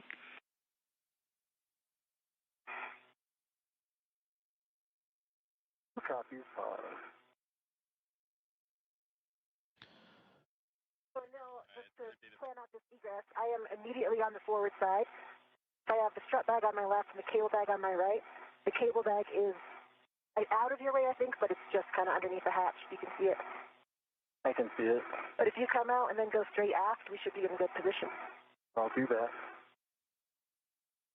I think a driver for the met rate might be, I had to really get that net bag from behind the hatch. Copy. We understand. That's why it's notated as EV3 in the procedures. It's a big bag. Yeah, and I think on that egress, that was what was preventing me from closing the hatch all the way. I couldn't see above it. Sorry, from opening all the way. Then we got past it.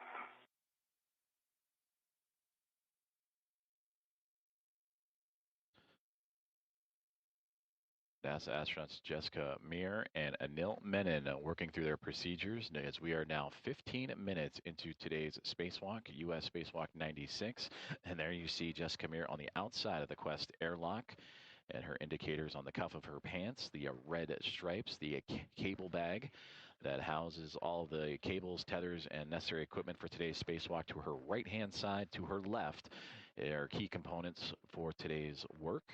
Outside on the 3B mass canister, where her and Anil Menon will install a mod kit to that canister and set up for the future installation of an International Space Station rollout solar array that will provide additional power to support critical space station operations. So Meir currently outside of the airlock, Menon still inside as they have transferred the appropriate equipment bags and are currently pausing for a moment before Anil Menon will make his way out of the Quest airlock and get those first views of what is now 15 minutes into his very first spacewalk.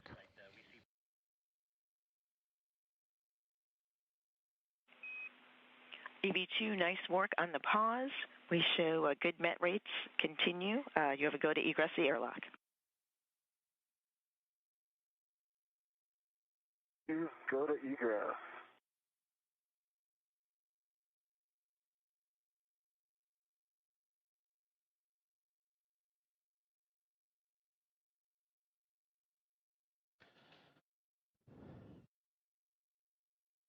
And with that communication, we are seeing the first movements of Anil Menon out of the Quest airlock. as he will join Jessica Meir.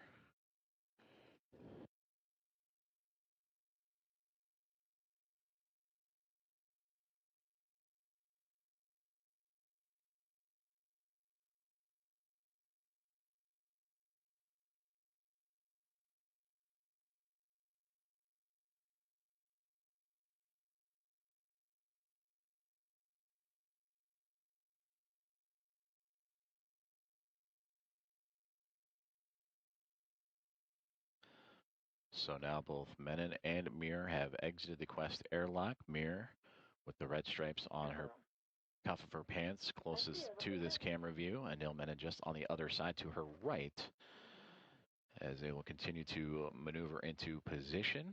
They have already transferred today's equipment and tools necessary, the cable bag and the strut bag, for the installation of the mod kit on the 3B mass canister. And then soon they will step into buddy checks, and that is when they will look over each other's spacesuits and check in on each other, make sure everything is okay before proceeding on with today's spacewalk. And if you have the handle handy. Here we go.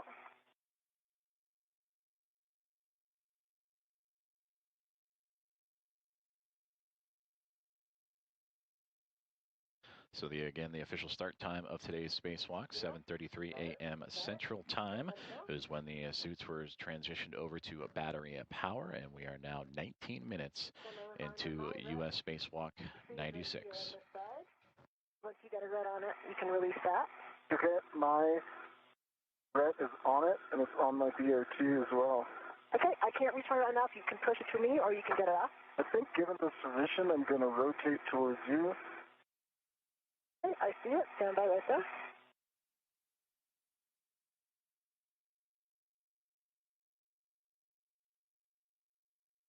I've got my red off. Thank you for the help.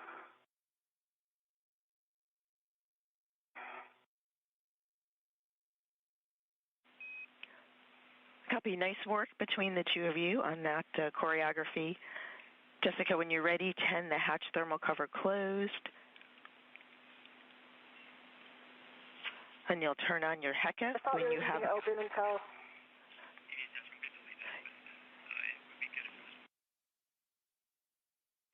Okay. You just want it partially closed? Yes, it's just a partial tending it in the closed direction. Okay, copy, inward.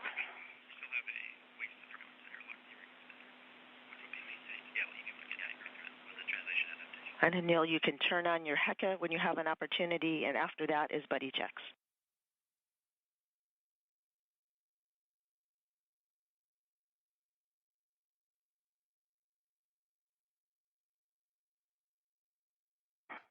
Mills HECA is on.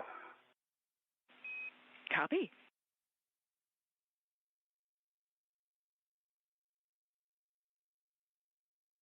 Depends on the thermal cover. Could you move those cutters a little bit? Bring them. There we go. Here.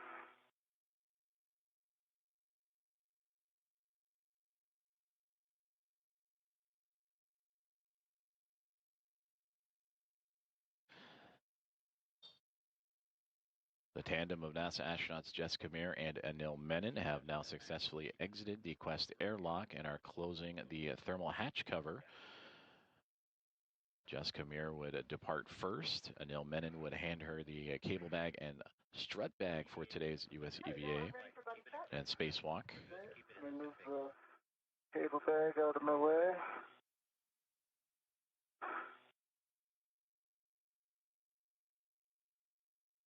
Ready for buddy check. Okay, I'm looking at you. I see that your green HECA light is on. Your lights are not on yet, so you can go ahead and turn those on. I see 1, 2, 3 taps, and I see both of your safer handles are down. Okay. I'm looking at you. I see 1 green light. I see 3 tabs up. And can you roll to your left? Can you... Sorry? Other way. And I to 2 handles down. Okay, and I have a dry hop, and I'm going to give a baseline glove check. Gloves look nominal. I have a small black smudge on the middle finger of my left hand, on the tip. I've got dry hap and 2 good gloves.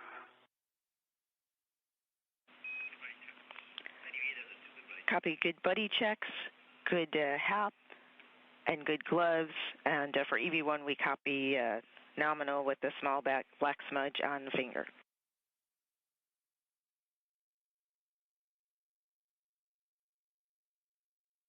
Okay, and the thermal cover is not going to stay closed with the tether coming out there. Do you want us to try to get it closed again? Jessica, we're happy with the config. Yeah, we just wanted it tended closed, but we're happy with the config.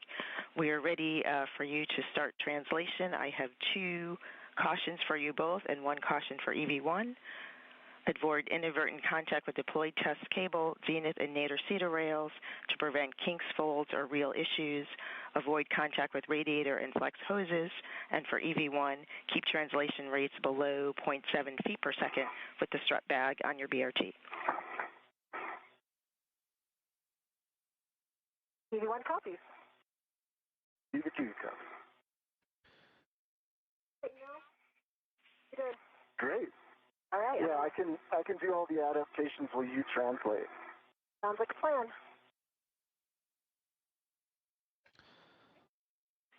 We concur with that plan. Please verify, as part of your buddy checks, you saw good tools and tethers on both crew.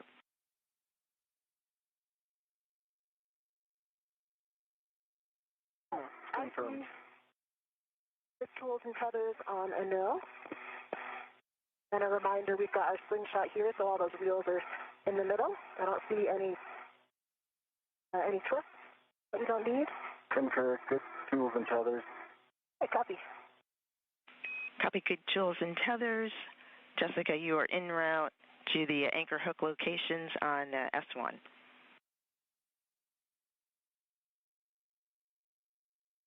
V1.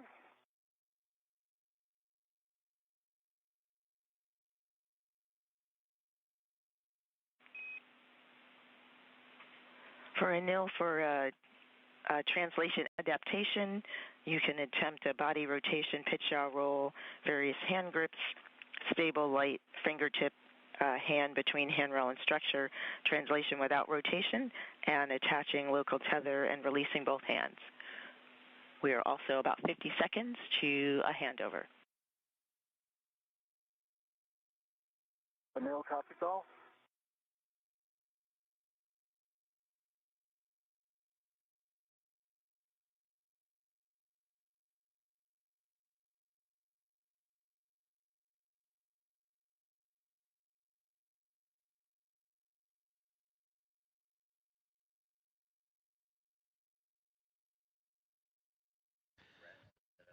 Side-by-side views of NASA astronaut Jessica Meir and Anil Menon as they have just recently completed their buddy checks after exiting or egressing the Quest airlock, successfully handling over the tools.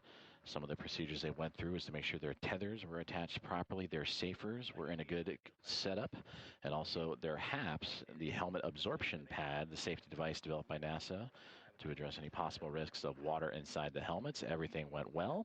As we now welcome you back inside the International Space Station Flight Control Room, where the team's on the ground continuing to monitor the progress of today's spacewalk, as we are now 26 minutes, 20 seconds, and counting into today's 96th U.S. spacewalk.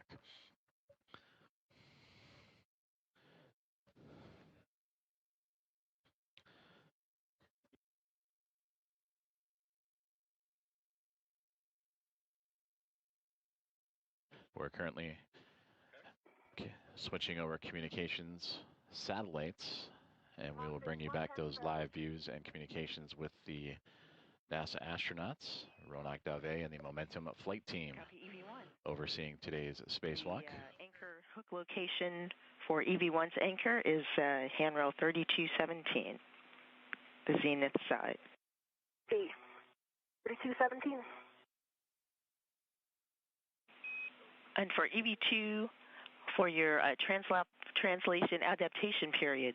We are still seeing MET rates a little bit high, so we'd like you to perform the translation adaptation that you need, but be sure to build in a rest before beginning translation for the procedure. Copies. Thanks for the feedback. Will do.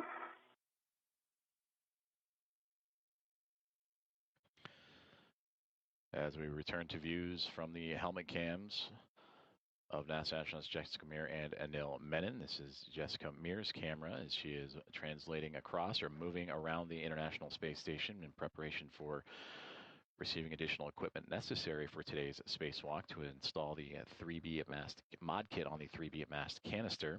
The International Space Station currently in an orbital nighttime, so the cameras aboard the spacesuits are now on as the space station now crossing over the Indian Ocean, about to pass over the west coast of Australia at 266 statute miles above Earth.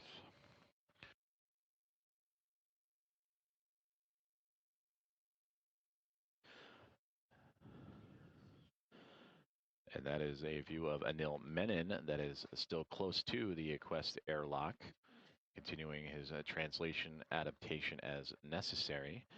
As for Jessica Meir, continuing to make her way across the space station in preparation for today's install.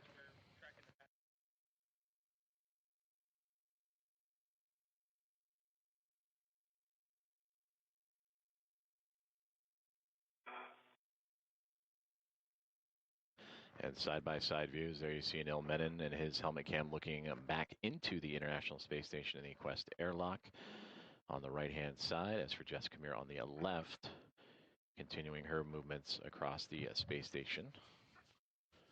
As the two will be working in tandem today to install that 3B mast, or the mod kit to the 3B mast canister.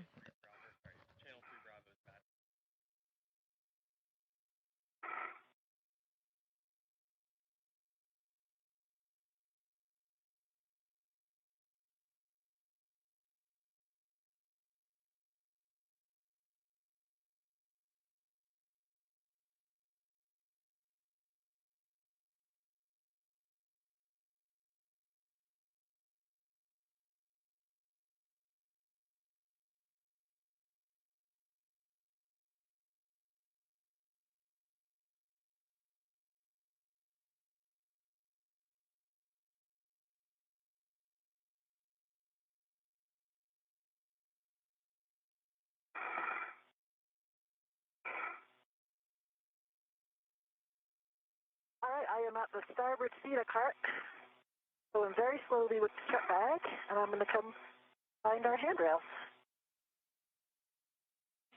Copy, EV1.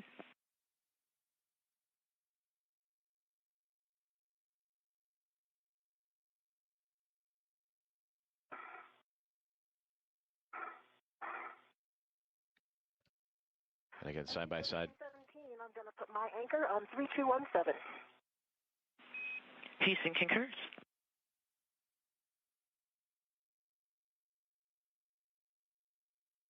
My anchor hook is on 3217, gate closed, slider left. We copy, Jessica. Good load path for EV1.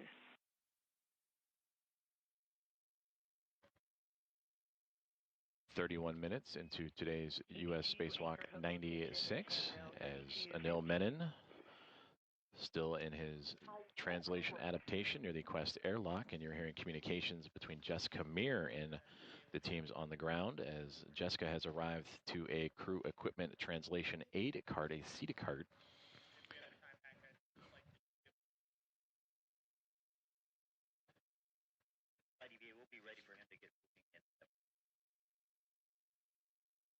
And those carts that Jessica has arrived at is offering a method to help translate or help move large pieces of equipment. And for Jessica Meir today in her spacewalk, currently tethered to her spacesuit is an 8-foot strut bag with a mass of 300 pounds, over 300 pounds.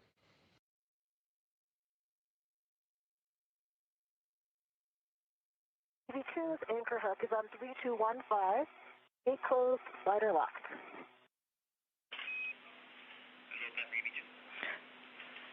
Copy all, Jessica. Good load path for EV2.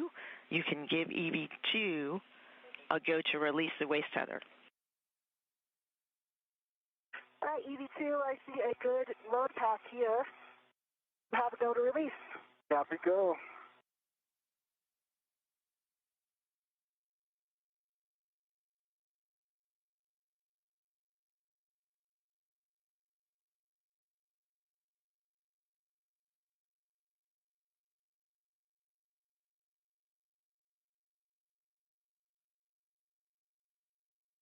Stephanie, do I have a go to continue my translation starboard?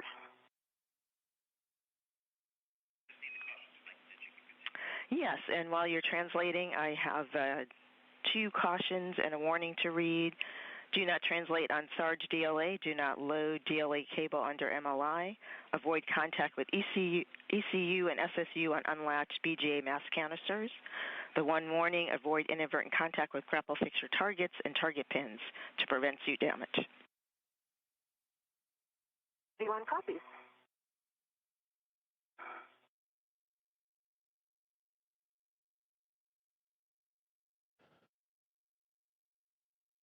33.5 minutes into today's spacewalk as we get side-by-side views of the helmet cams of Jessica Meir and Anil Menon. Closing the thermal cover.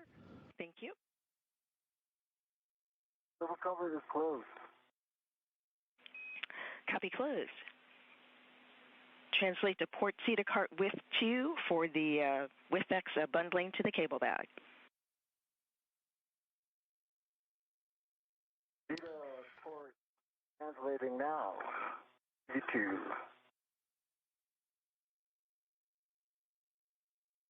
So for Jessica Meir on the left-hand side of your screen, a CETA cart that will help offer her extra support in maneuvering large pieces of equipment, much like the 8-foot-long, 330-pound strut bag that is attached to her space suit. And you just heard commands for NASA astronaut Anil Menon on the right-hand side to begin translation to another crew equipment cart to pick up a WIFX, a worksite interface extender. And this will allow the crew member to reach work sites that are not easily accessible with the articulating portable foot restraint. We'll hear a lot of those acronyms here soon as well. The APFR, and this WIFX with the APFR adds additional length and maneuverability that will be necessary to help out with today's spacewalk activities. And again, these crew members will be installing an AROSA mod kit on the 3B mass canister of the International Space Station. They will build an upper triangle portion, attach the right and left struts to connect that upper triangle, which also contains the mounting bracket for today's EVA and future IROSA, or International Space Station Rollout Solar Relay install.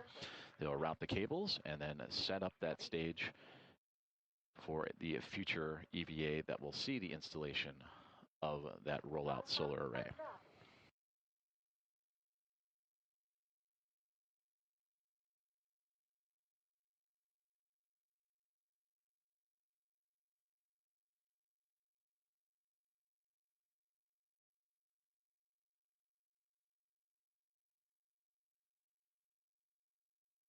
EV2 is at CETA rail. Copy EV2. And for EV1 for translation at S4, follow the keel side non-radiator edge. There is an optional fair lead on the non-radiator side of the grapple fixture per your preference. You are en route to your green hook location on X6, on S6, handrail 2042. Copy all.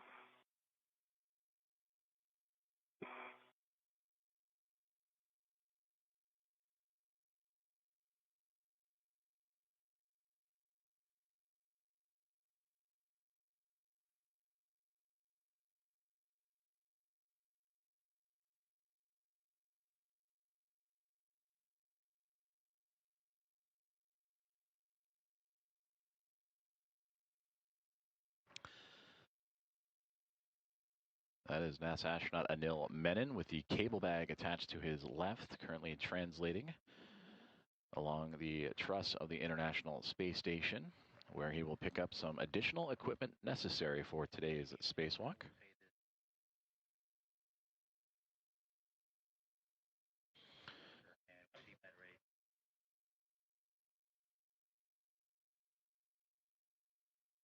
EV2 is at the feeder cart. Copy EV2 at the feeder cart.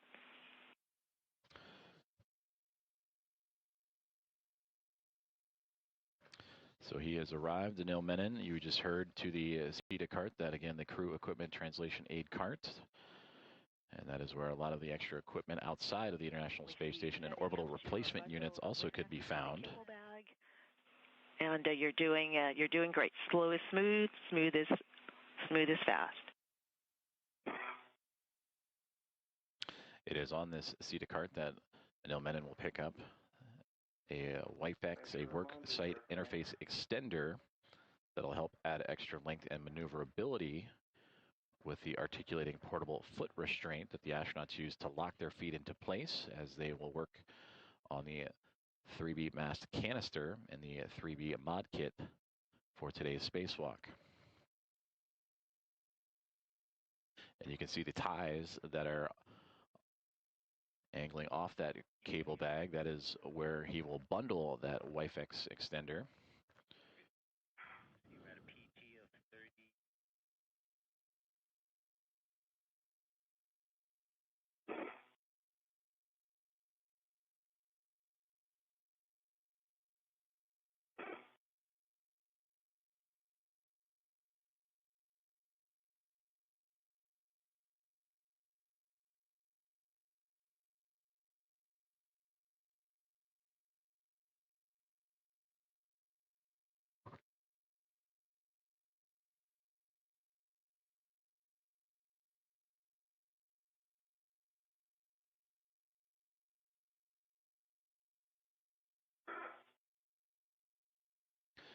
A view from the helmet cam of NASA astronaut Anil Menon, as that is the worksite interface extender that he is currently manipulating and maneuvering, that he just removed from the SETA cart.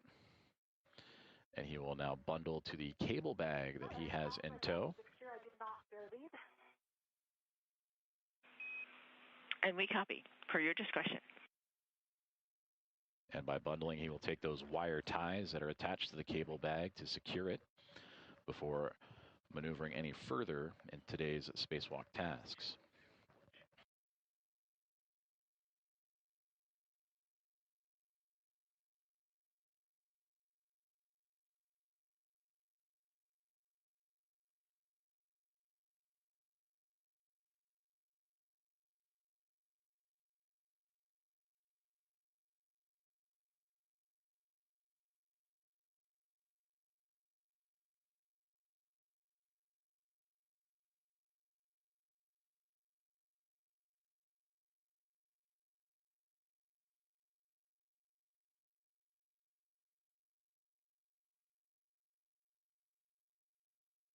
Is secured.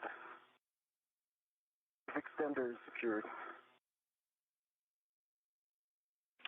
We copy. You have your bundle of joy now, the WIFEX bundle to the cable bag.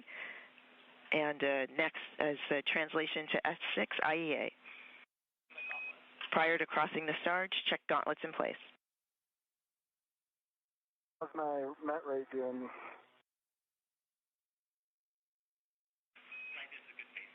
And this is a good pace here. You're doing a nice job.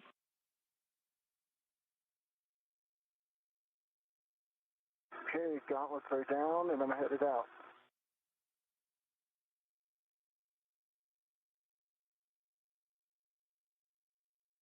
I'm at 2042, Stephanie. I'm working on my green hook. Copy that. Inboard stanchion. Just over 41 minutes into today's U.S. Spacewalk 96, as NASA astronaut Anil Menon has successfully bundled the worksite interface extender to the cable bag.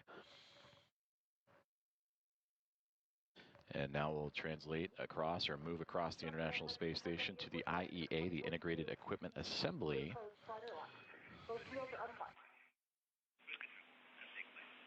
Copy. Good config. Nice job. Next, stow the strut bag on the outboard non-radiator corner of the IAA using handrails 2045, 2071, and 2070. Tape towards the mass canister. I'm headed there. Handrail towards the center of the IEA.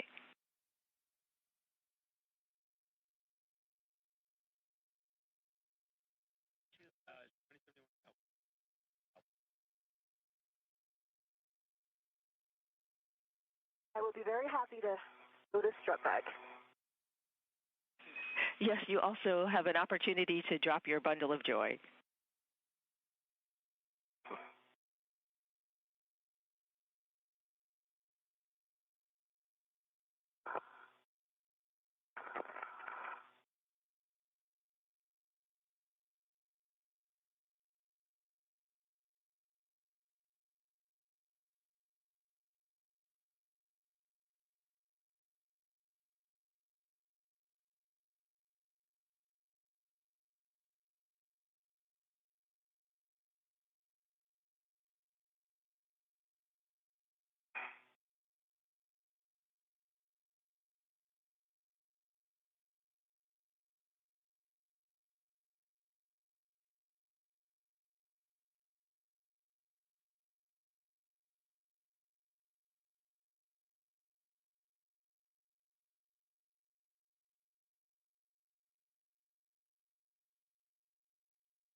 All right, EV2 is past the MT, and it's 1,000 times easier than in the pool.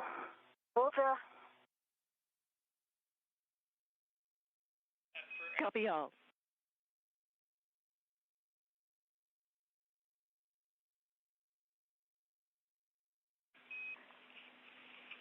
For EV2, for your translation at S4, you'll follow the keel side non-radiator edge. Also optional fair lead per your discretion on the keel side of the grapple fixture. En route to stowing the cable bag on the inboard non-radiator corner of S6.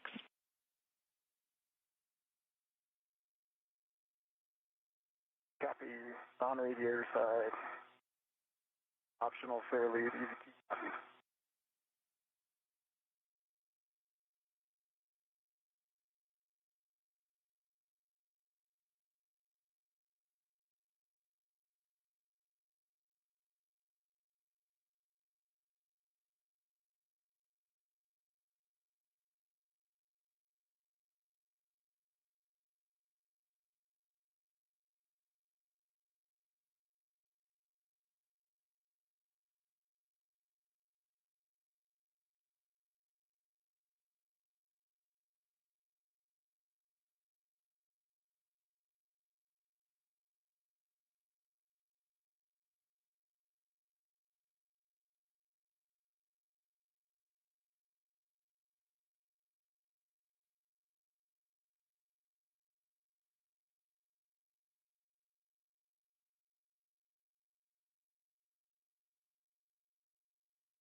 "45 minutes into today's U.S. Spacewalk 96 as NASA astronauts Jess Meir and Anil Menon continue preparations for the construction of the 3B mod kit, the mass canister of the International Space Station.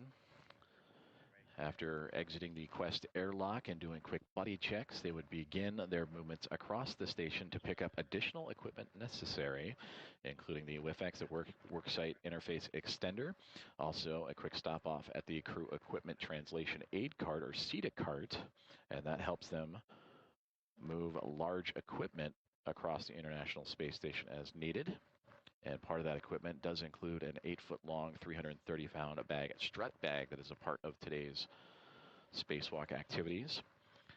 And now the two making their way to an IEA that you may have heard in communications with the team on the ground here at Mission Control, the Integrated Equipment Assembly. And that's the assembly of several power system orbital replacement units, or ORUs, that transform and control power from the solar array wing to the power channel. So direct access to some of the tasks required for that future rollout of an International Space Station rollout solar array.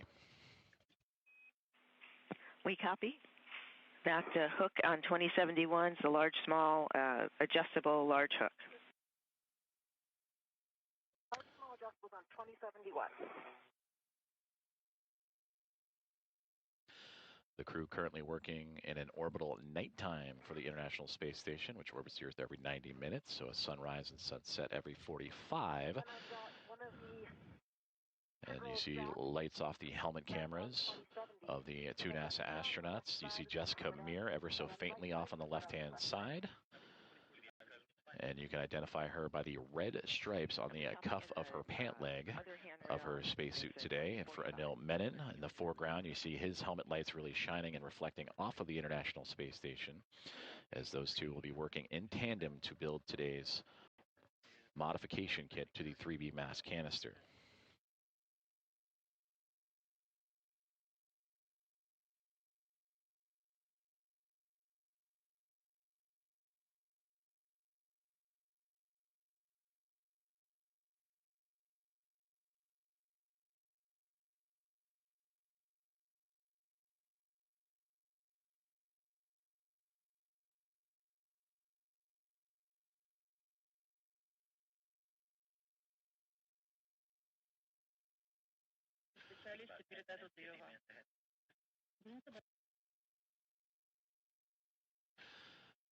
Now 48 minutes into today's U.S. spacewalk as you continue to see Anil Menon and Jessica Meir, two NASA astronauts, continuing their preparations for the installation of a modification kit to the 3B mast canister. And with that, I am thrilled to welcome in colleague and friend of NASA Communications, Ken Appel, for additional commentary.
All right, Jessica, I'm here. I got eyes on 2039 and 2042.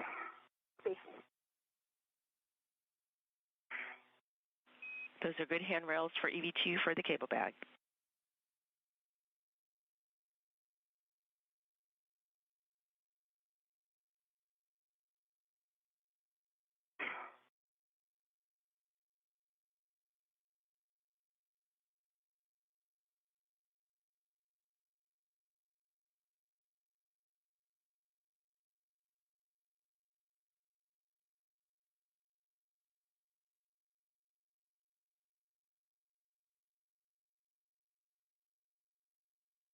Stephanie, I've got this third strap on 2045. Copy, third strap 2045. Nice work stowing the strut bag. At your convenience or when you're ready, we'll take a glove, hap, and gauntlet check. We also would like to check that your HECA green light is on. Click this way, I can check. I see my green light. Light is on. And I have a dry hap. And still no change to gloves.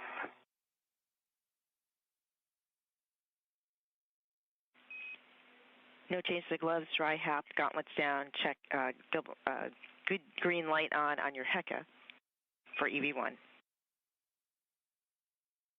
Okay.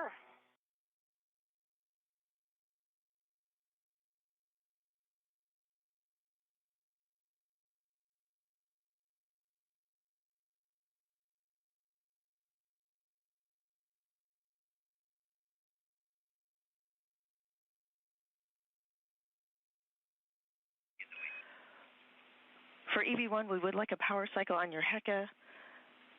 Anil, as you work to stow the cable bag with the handrail towards the center of the IAA, we'd like you to take a few-minute pause.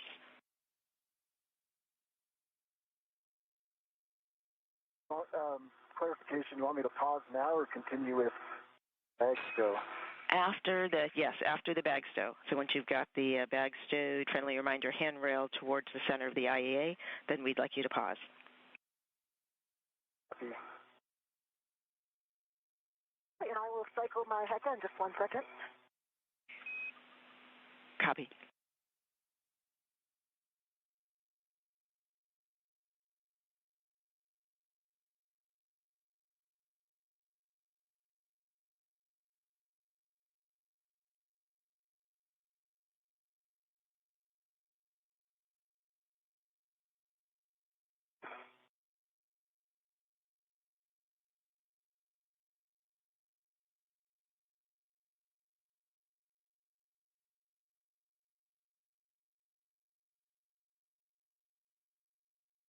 HECA is off, and I need to wait a certain number of seconds to just right back on. Right back on for the HECA power cycle. Back on, and I see a good green light again. Copy. Thank you.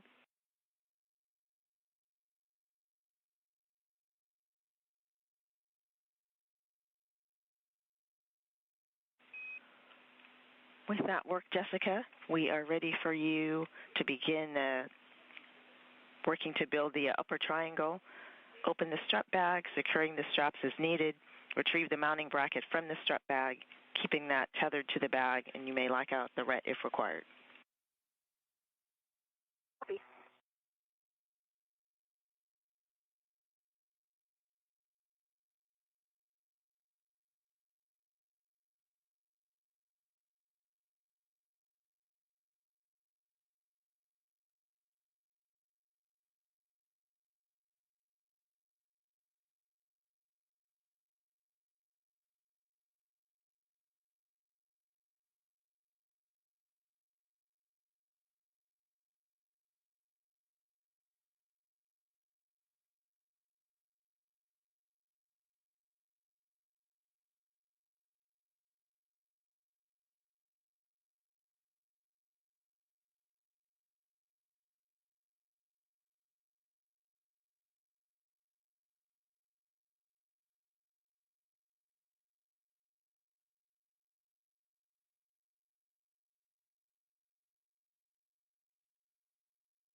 My cable bag is fully stowed.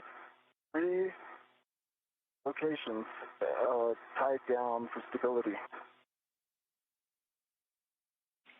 Taking a pause. We copy. Nice work. Also saw the WIFX on your BRT. We still would like you to pause for met rates. Thank you.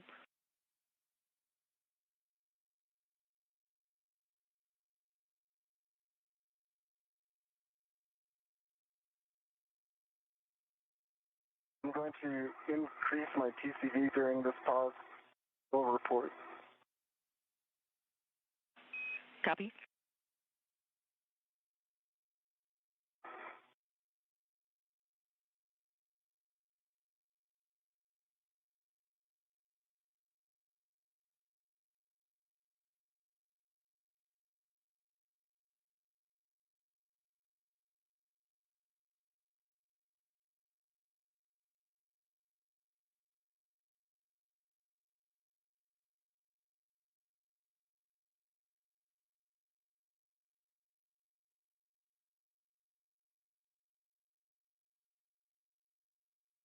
I have the mounting bracket out, and I'm going to retrieve the upper right strap. Copy. Upper right struts under straps 3 and 4. Work. TCV set to 8 for EV2. Copy. TCV 8 for EV2. Thank you.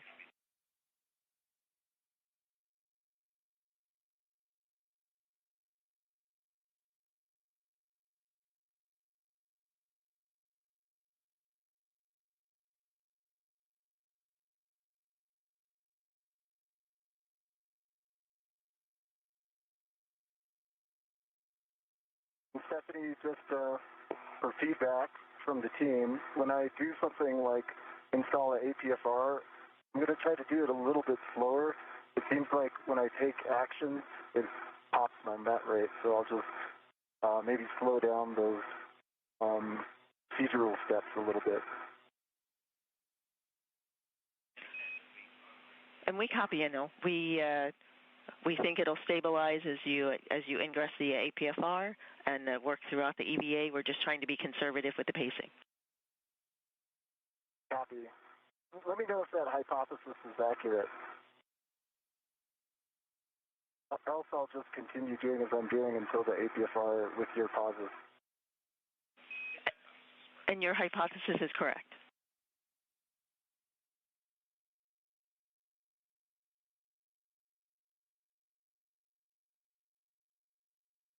If your pause is close enough by here, you could help me stabilize this mounting bracket. Up to the team on what they want to do there.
Stephanie, I don't know if you caught that. Do you want me to help Jessica stabilize the mounting bracket while paused?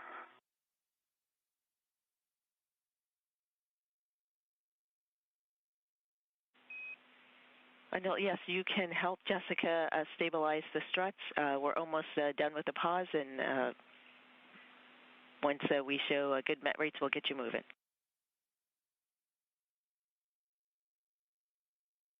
Still want the help, Jessica? Let's see when we're ready to pause, and we'll make a call then. Okay. Popping my visor.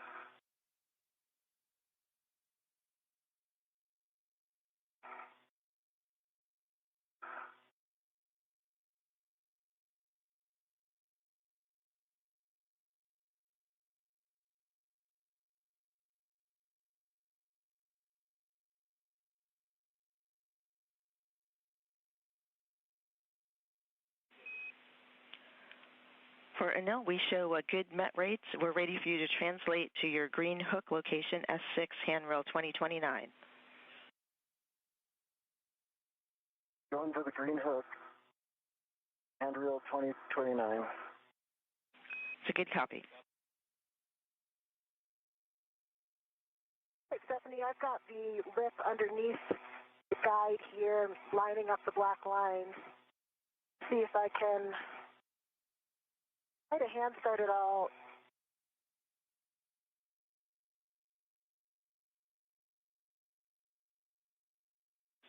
Jessica, we copy. And Anil, as you translate, there are 3 cautions. Do not translate on the S6 PVR base handrail. Avoid inadvertent contact with PVR pit pin near PFCS. Battery adapter plate cables on IEA or potential snag hazards. No copies.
I'm just pausing for tether cleanup.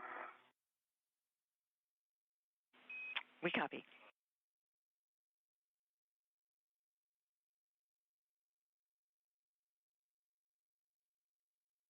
Stephanie, this is kind of a three-handed operation to try to line these up, keep them both in position, and then go for my PGT. So any suggested strategies are welcome. I'm right here in case you need to pivot now. Copy, checking.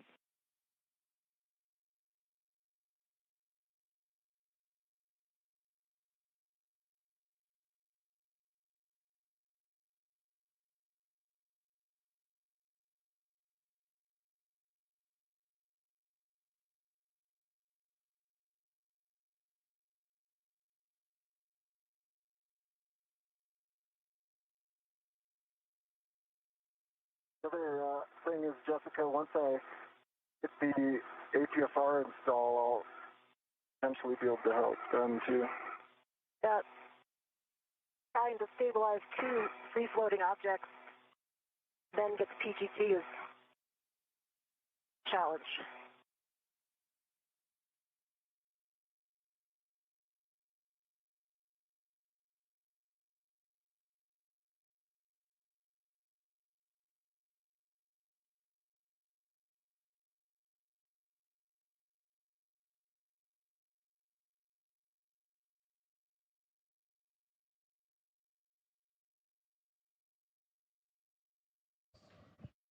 This is Mission Control Houston, and if you're just joining us, we're covering U.S. Spacewalk 96 that began at 7:33 a.m. Central, 8:33 a.m. Eastern this morning.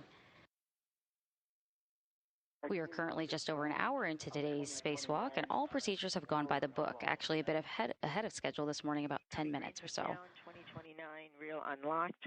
Also double check on the outboard. Today's spacewalk prepares the 3B power channel for the future installation of new rollout solar arrays. Once installed, the arrays will provide additional power to support critical station operations. That handrail is not. NASA astronauts Jessica Meir and Anil Menon, who you see on your screen, are currently assembling the upper triangle, which is the first portion of today's construction. This assembly consists of the IROSA mounting bracket and two struts that'll connect to the 3B canister. This 37.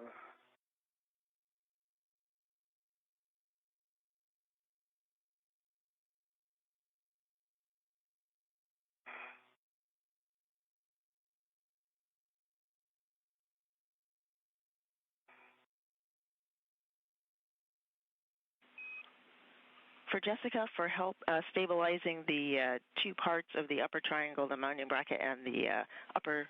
Live view on your screen of NASA astronaut Anil Menon. Try to clamp the mounting bracket with the upper strut, hold it together and pinch it in that way. You also might be able to use tethers from the either adjustables or tethers in the bag to hold the mounting bracket in place as you're working to align the upper strut with it.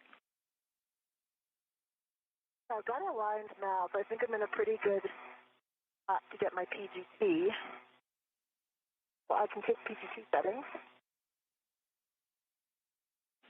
PGT settings, Bravo 3, clockwise 2.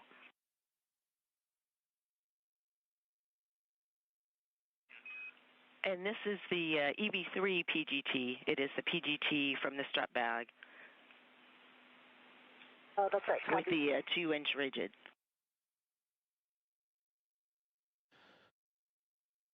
So as you just heard, that we are over an hour into today's U.S. Spacewalk 96, an hour and 7 minutes to be exact, as NASA astronauts Anil Menon and Jessica Meir have maneuvered into position to today's work site, the mass canister, to start construction of the 3B mod kit on that same mass canister.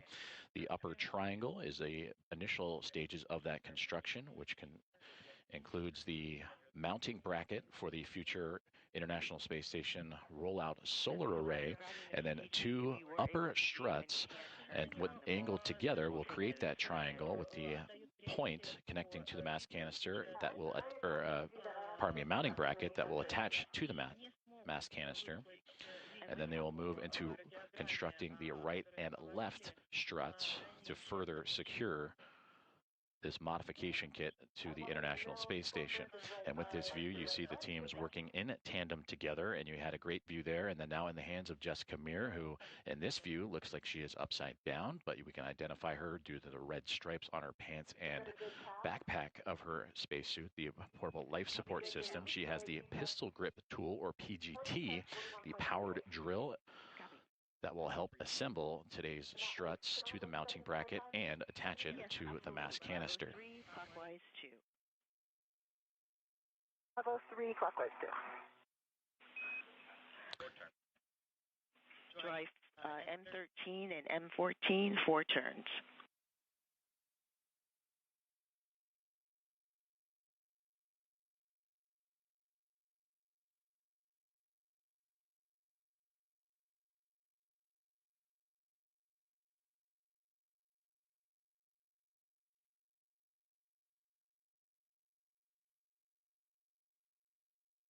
Actually, looks like I was successful in getting a hand set on M13, probably about a half a turn. Copy, half a turn, M13.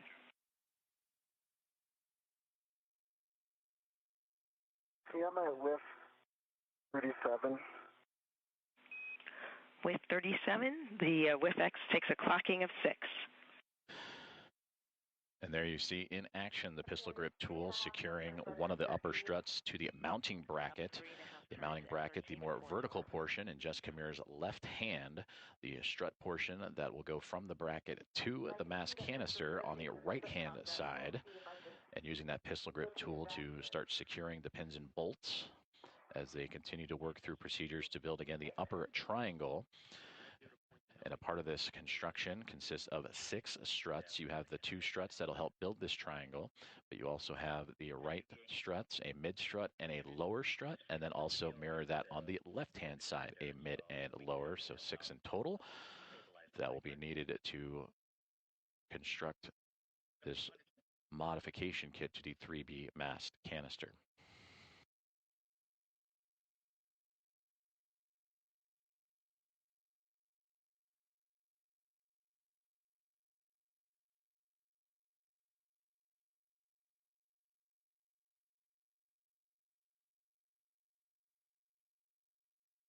And I've got a hand start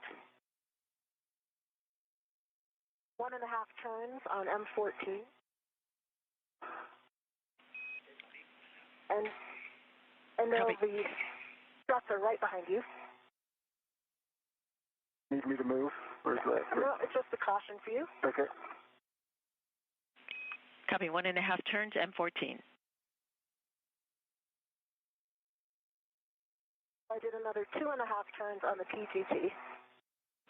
So that's 13 and 14. I can see there's definitely still a lot of play. There be that much play with 4 turns? Should I get any additional?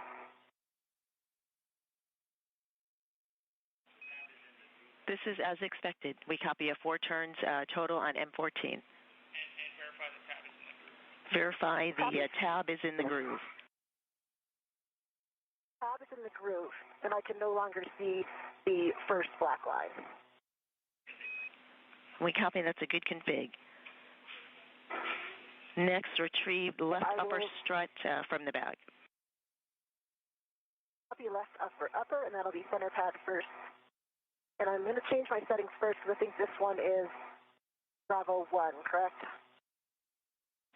That's correct. Bravo 1, clockwise 2 on the strut bag PGT, 20 seconds to a handover.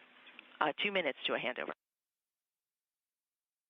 Stephanie, the whiff extender is 6, off, 5, full twist test, black on black. Copy 6, Golf 5. Black and color, black on black. Good pull twist test.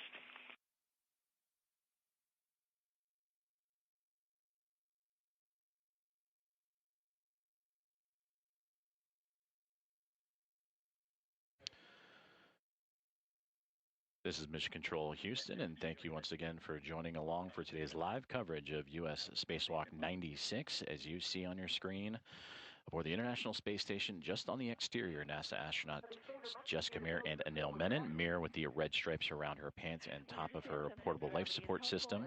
And for Anil Menon, just off to her right-hand side. We're ready for you to translate to with 31 to retrieve the APFR. So fair lead on handrail 2066. And you're moving zenith on the outboard side of the trunnion pin. This outboard side is T, and I'm headed to with 31, the opposite side. Copy, share lead 2066. Good readback. So tasks so far have included a full translation from the Quest airlock all the way to the 3B mod kit and power supply that the mod kit will then attach itself onto for the International Space Station rollout solar array.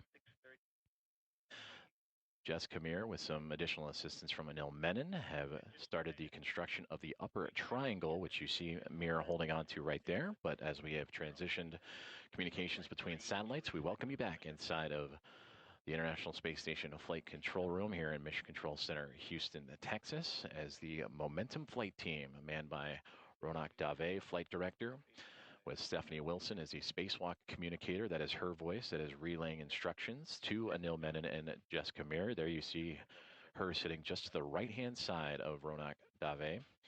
And to the right side of Stephanie Wilson is Aki Hoshide, the Capcom. He has taken over communications with the crew inside of the International Space Station and the Expedition 75 team.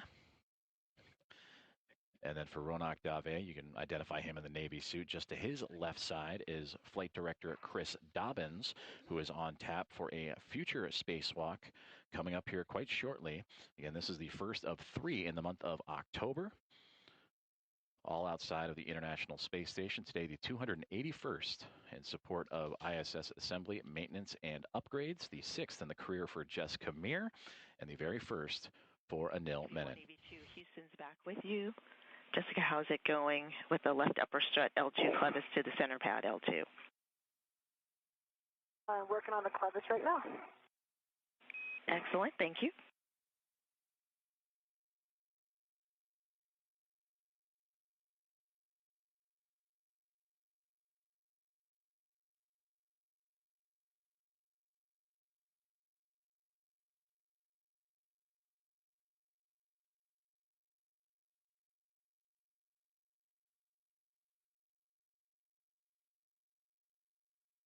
Now an hour and 15 minutes into today's U.S. Spacewalk 96, as Jessica Meir on your screen there, still holding on to that mounting bracket and one of the struts attached to it, as her and Anil Menon continuing to proceed through today's construction of the 3B modification kit. Again, this modification kit will modify the station's 3B power channel and ultimately prepare it for the future installation of the International Space Station rollout solar array. For this 3B power channel specifically, once the pair of solar arrays arrive on NASA's SpaceX 35th Commercial Resupply Services mission later this year, that'll bring the pair of IROSAs for future spacewalks to power up and connect to the 2A and 3B channels. So again, today, spacewalk addressing the 3B channel. 2 prior spacewalks helped construct what is the 2A channel on the International Space Station. Those were done back starting in May of 2025, thanks to NASA astronauts Nicole Ayers and Ann McLean. And the rest of that construction of that modification kit on the 2A channel was just this past March on U.S. Spacewalk 94, in which Jessica Meir, who you see on your screen there with the red stripes, was joined by NASA astronaut Chris Williams to complete that construction. But for today on the 3B mod kit, it'll be from start to finish, as again, they are working on that upper triangle. And you see Jessica Meir working with the strut bag, 8-foot long bag that contains the 6 struts and upper mounting bracket.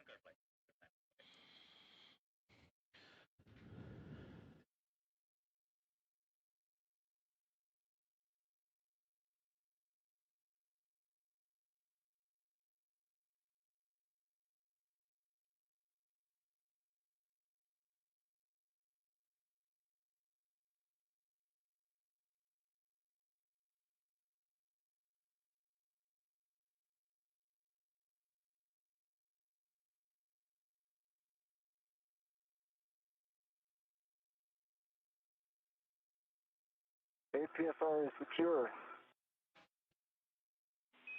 Copy. APFR is retrieved. Translate back to width 37 and install it in the WIFX with a clocking of 12. Clocking at 12 in WIFX.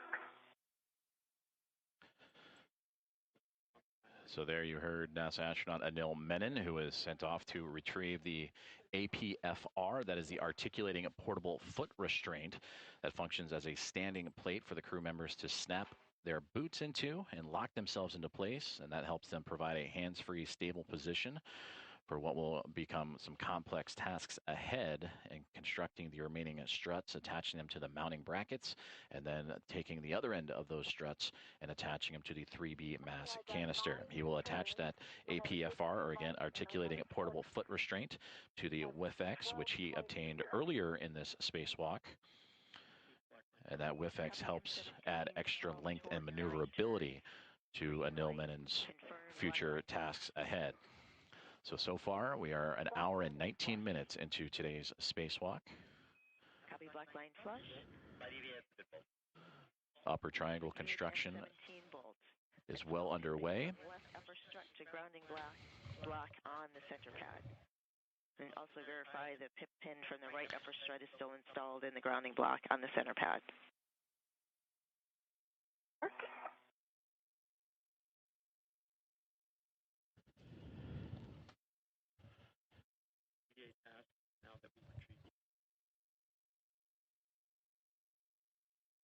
I can confirm that the right side is installed, and I'll work on the left. Copy.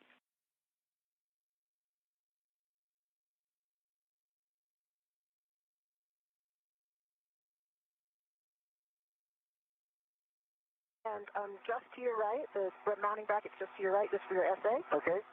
I'll stay tight.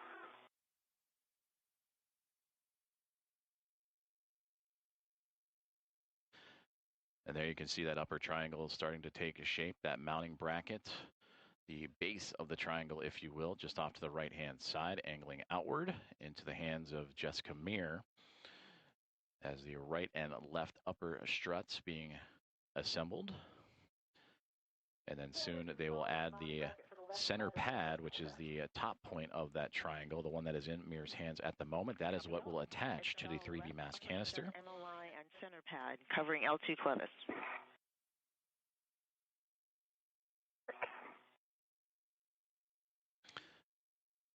Jessica currently installing the left upper strut to the center pad, the portion that will attach to the 3B mass canister. And then complete the triangle. You can kind of see it just above Jessica's head. Again, she is the one with the red stripes on the cuff of her pants. And that will attach to the IROSA mounting bracket. And for Anil Menon, you see him off to the right-hand side, upside down from this vantage point. He has the articulating portable foot restraint that he is attaching to the WIFX. MLI is installed. I'm moving an APFR close to you. See it? And Stephanie, am I okay now that this bolt is on the center pad? Can I remove the strut, the ret from the left strut? Checking. Jessica, you can release the ret on the right upper strut, but not yet on the left upper strut. I thought the right upper strut was the one that was staying attached the whole time.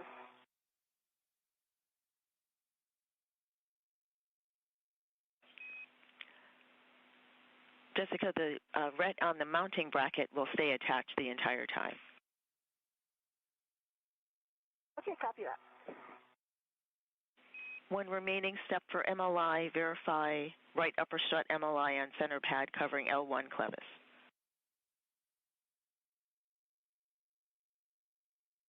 It is. It's covering the L1 clevis on the right upper strut. Copy. Next is to install the left upper strut LA to mounting L8 to mounting bracket left side. Work. And APFR is attached Clocking 12, locking color black on black, good pull and twist on it.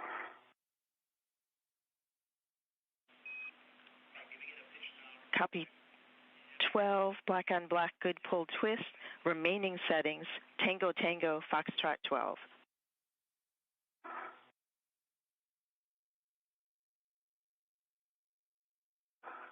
And Stephanie, I'm back to Bravo 3 for default. Bravo 3, clockwise 2 on the strut bag PGT, drive M15, exactly 4 turns. 4 turns on 15, Bravo 3, clockwise 2 set. Good settings.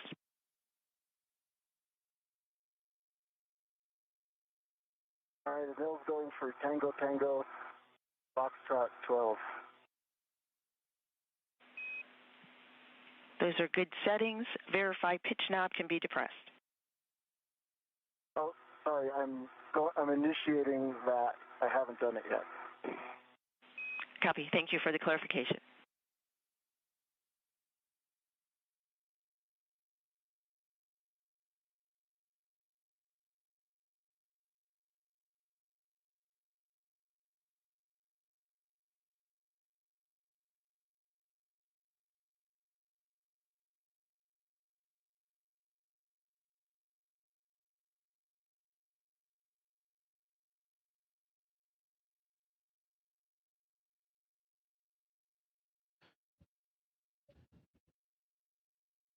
One hour and 25 minutes into today's U.S. Spacewalk 96, featuring NASA astronaut Jessica Meir operating to the right side of your screen, and Anil Menon floating towards the upper portion as they continue construction on the upper triangle.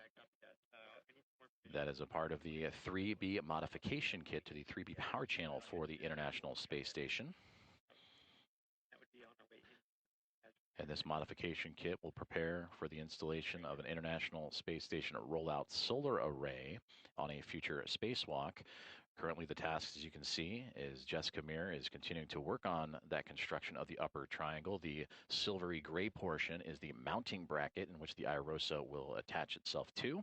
And then the actual struts themselves and center pad, closest now to Jessica's left knee, is what will attach to the mass canister. Now, as for Anil Menon, he is currently attaching and working on the articulating portable foot restraint that will allow him to step into that restraint, lock him into place, and that'll allow him to be safe and secure, but also free up use of his hands as they continue to build through today's modification kit. And again, that modification kit includes 6 struts. So once these upper left and right struts to the mounting bracket are complete, there will be a mid and lower for each the right and the left side. So 2 of the 6 currently in action right now. And that is where the extra reach and portable articulating portable foot restraint will help Anil Menon and Jessica Meir extend access to the areas they need to in order to not only assemble but also secure this 3B modification kit to the 3B mass canister.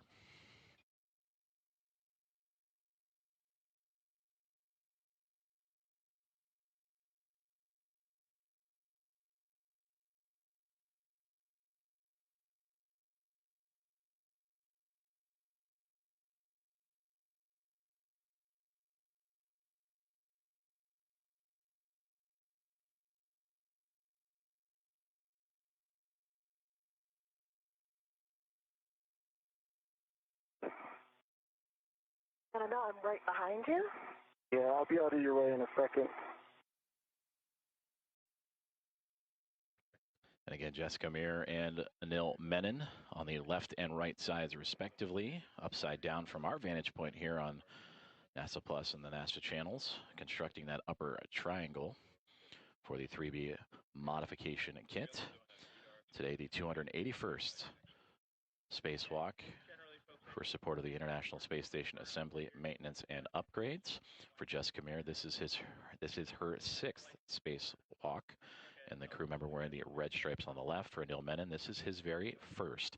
It is the 4th spacewalk of 2026, in which Meir had previously participated in 2 of those previous 3. and then the first spacewalk of Expedition 75. Copy Tango Tango and pitch knob depressible.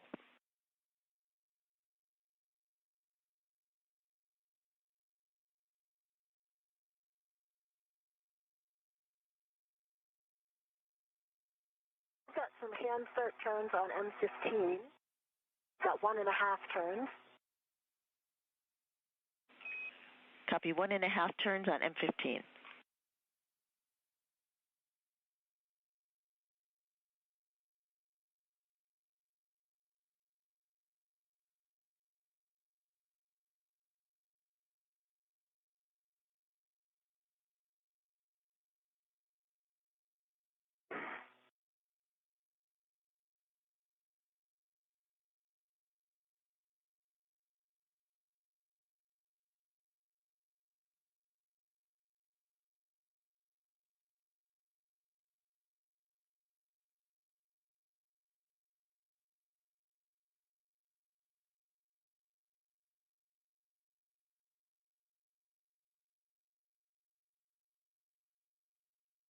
Two and a half more turns on M15 with the PGD.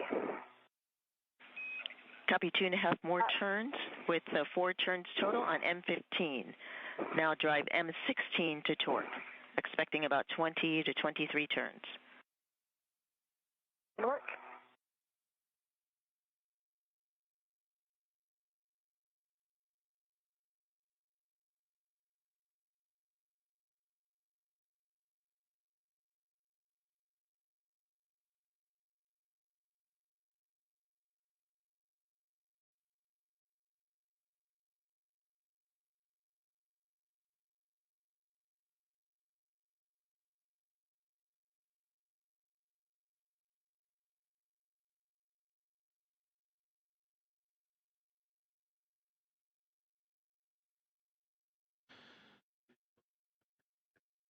We have hit the 90-minute mark. 1 hour and 30 minutes have gone by in today's U.S. Spacewalk 96 as NASA astronauts Jessica Meir and Anil Menon continue working on the 3B modification kit for the 3B mass canister. For Jessica Meir in the top left, she is working on the upper triangle. As for Anil Menon with the white stripes on his right-hand side, his pant leg, he is working on the articulating portable foot restraint. So far, after beginning their spacewalk at 7:33 a.m. Central Time, 8:33 a.m. Eastern Time, the crew has not only departed the Quest airlock of the International Space Station, but also maneuvered its way down the truss system to the 3B power channel, picking up some extra equipment along the way, including that articulating portable foot restraint and the WFX worksite interface extender to help with today's construction. And as you can see, Jessica Meir continuing to diligently work on the upper triangle. That is the mounting bracket and 2 of the 6 struts required for today's tasks. Also a part of today's tasks, not only the construction and attachment of this modification kit for the future installation of an IROSA, or International Space Station Rollout Solar Array, but also routing the cables necessary for that connection of the IROSA to help augment the power of the orbiting laboratory.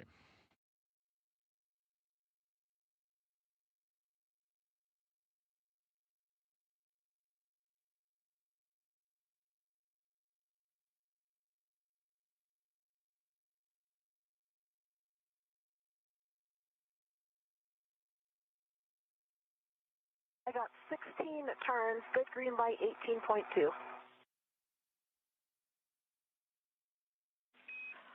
On M15, 18.2 torque, 6 turns, green light, 16 turns.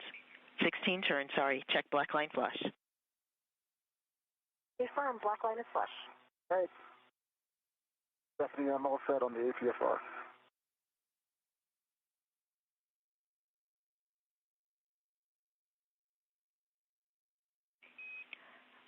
And Jessica, we have an additional good bolt on M15, so M16, M15 are good bolts. Release the rut from the left and right upper struts. Copy.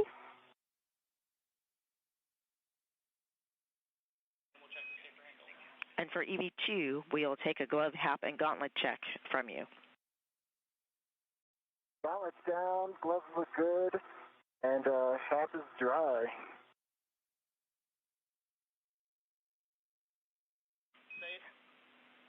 Copy, good gloves, dry hap, gauntlets are down. Give us your HECA light.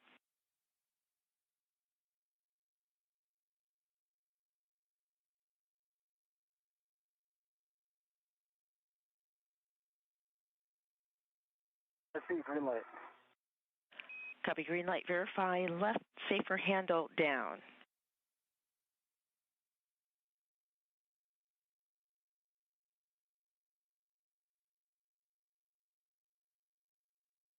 I think there was a little movement on that.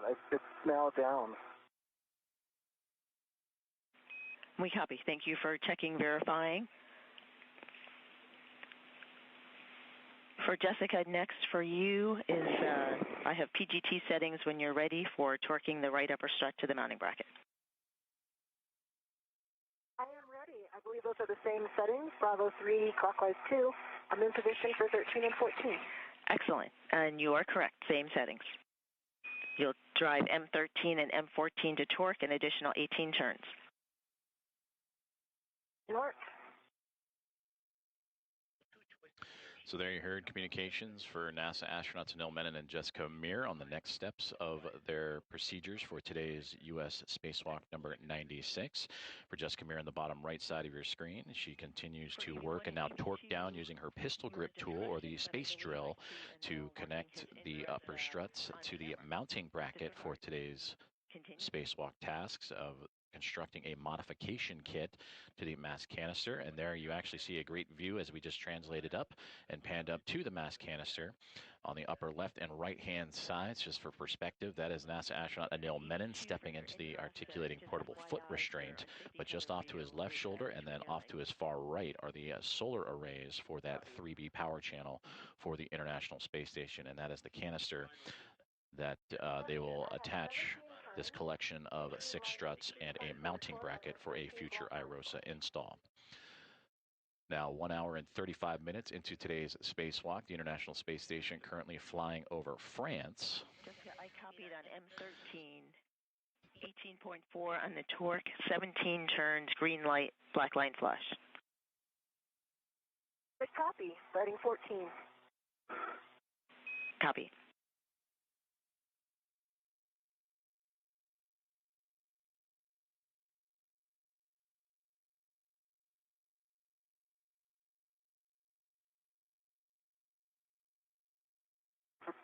When you get a chance, let me know.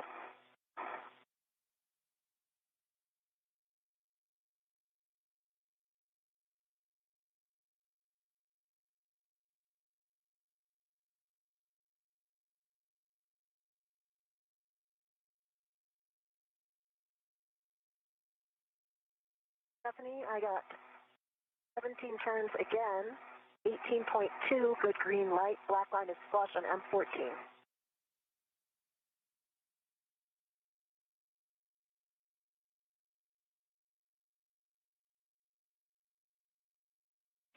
On M14, copy 18 torque, I believe 17 turns. So as NASA astronaut Anil Menon locks himself into the articulating portable foot restraint and prepares for the next steps of the construction of this 3B mod kit, let's take a closer look at where exactly the astronauts are operating today.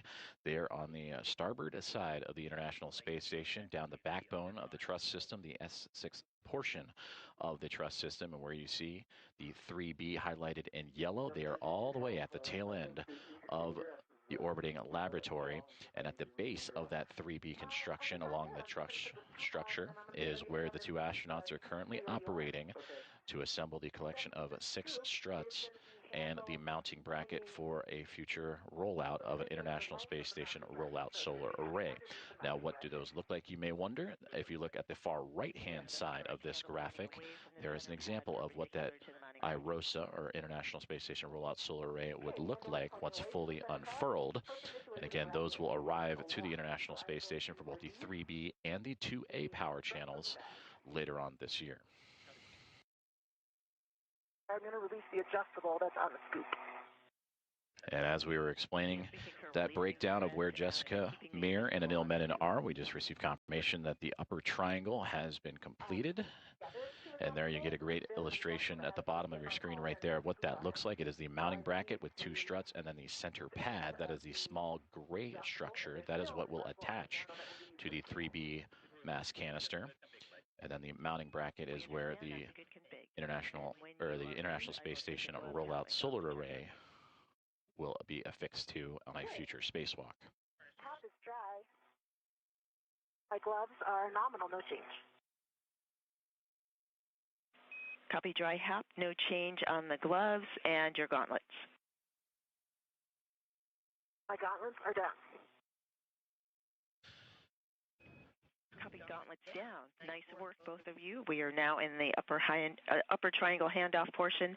I have 3 cautions, which I'm going to read to you within the 2 minutes that I have till handover. No sudden movements on the ECU 4-bar linkage, BGA mass canister, or mod kit. Maintain less than 0.45 feet per second on BGA. Limit loads to 40 pounds. Avoid cyclic loading.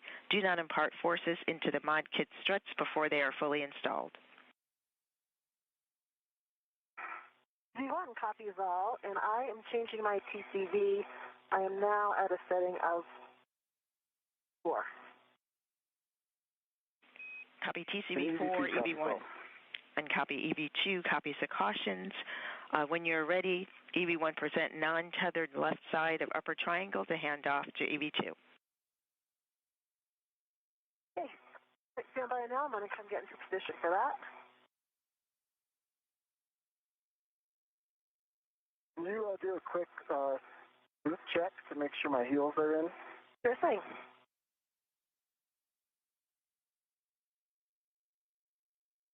Looks like your heels are in from this side. I'm behind the boot plate right now. When I come over to the side, I think I'll have a better view. Copy. A check for EV1 for the upper triangle and the PGT. We would just like you to double check that the PGT is not tangled in the upper triangle. 30 seconds to a handover. Yeah. Copy.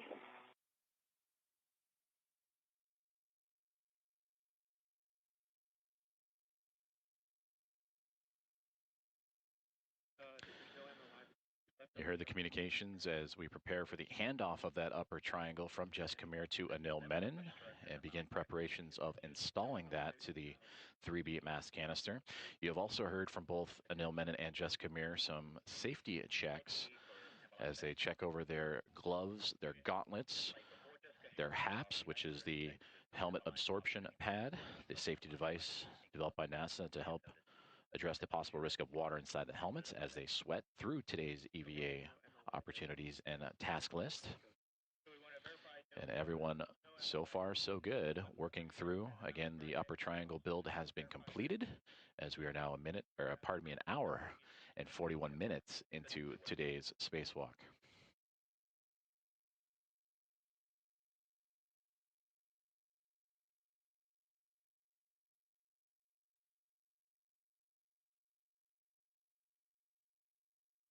Okay, I've got that PGT free. Like that. EV1, EV2, Houston is back with you. We copied partial comm. Sounds like the PGT is free of the upper triangle. We welcome you back inside the International Space Station Flight Control Room here at Mission Control Center in Houston, Texas, as Flight Director Ronak Dave in the Navy suit, overseeing today's spacewalk operations. To his right-hand side is NASA astronaut Stephanie Wilson, who has been the one that you have heard communicating with Jessica Meir and Anil Menon today. Aki Hoshide, immediately to her right, is operating and talking to the crew that are not participating in today's spacewalk. Double checking. Jack Hathaway and Sophie Adno, along with Andrei Fedyayev, Pyotr Dubrov, and Anna Kikina, the other members of the Expedition 75 crew aboard the International Space Station. So now we make our way back outside as the upper triangle will be passed from Jessica Meir in the red stripes spot at the bottom of your screen up to Anil Menon, who is preparing to secure that upper triangle and the center pad, that is the smaller portion of the triangle that is now being pointed his direction. And that will make its way to him and eventually attached to the 3B mass canister. Anil Menon is in the articulating portable foot restraint, which is also attached to a workspace interface extender, almost like a step stool or step ladder, to extend his ability to reach the top of that 3B mass canister.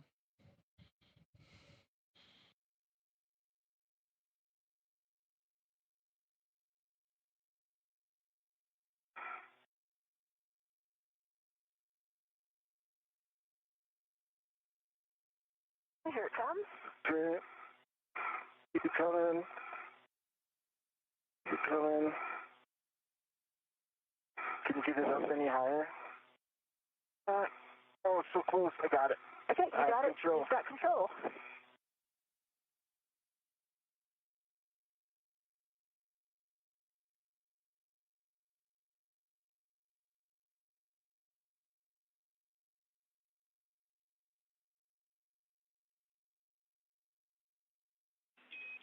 And he'll install center pad on mass canister with the arrow pointing towards the array.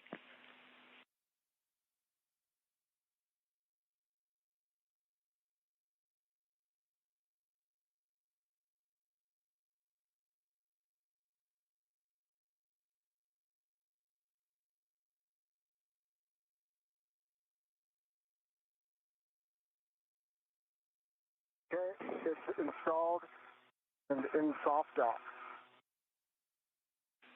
Copy installed and in soft dock. Verify upper triangle to neutral down for later access. I came out Stephanie, so I must have been wrong about that. Let me just give it another try. Copy that. As you're working with it, engage left side, then press in on the right side to engage the soft dock detents. Okay.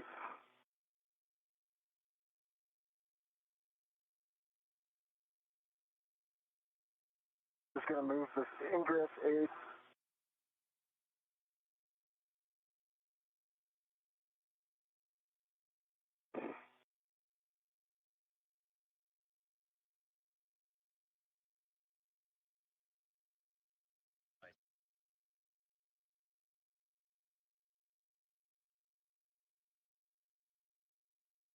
Stephanie, I have stowed the RET for the PGT and the torque wrench onto the WIFX. They're in a position where I think I'll be able to reach them.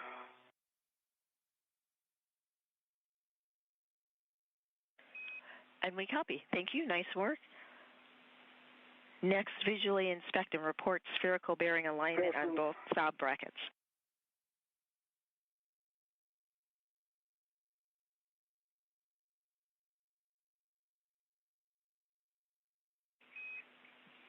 Go ahead, Anil.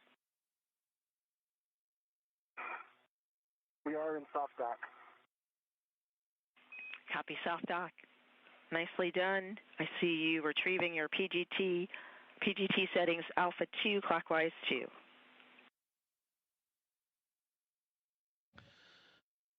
And I see good alignment on both of the spherical bearings. Copy good alignment on both spherical bearings.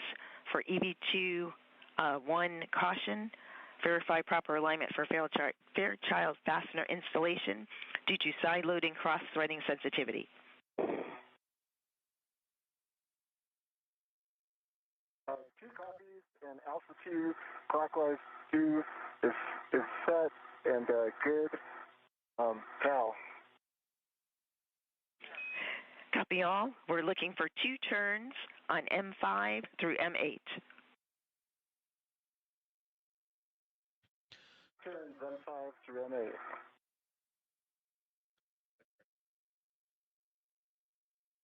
Communications between NASA astronauts Anil Menon and Jessica Meir to the teams on the ground and spacewalk communicator Stephanie Wilson. And all good news to report so far, as Anil Menon has received the upper triangle. He is now at the bottom portion of your screen and will begin the formal attachment of that upper triangle to the 3B mass canister. Meanwhile, Jessica Meir, who you see at the top portion with the red stripes on her pantsuit and portable life support system, has begun preparations for assembling the right struts of today's construction. And again, this is for the installation of the 3B mass or modification kit to the 3B mass canister that consists of 6 total struts and a mounting bracket. You see the mounting bracket at the knees of Anil Menon towards the bottom of your screen with the first 2 struts now connected, and he will attach that to the mass canister.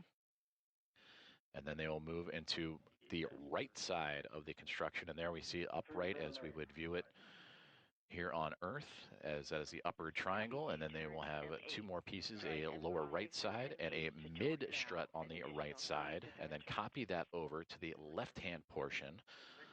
So essentially 2 of the 4 struts have been connected and now being formally attached, as you see Anil Menon with his pistol grip tool, the space drill that will help him affix this to the top of the mass canister.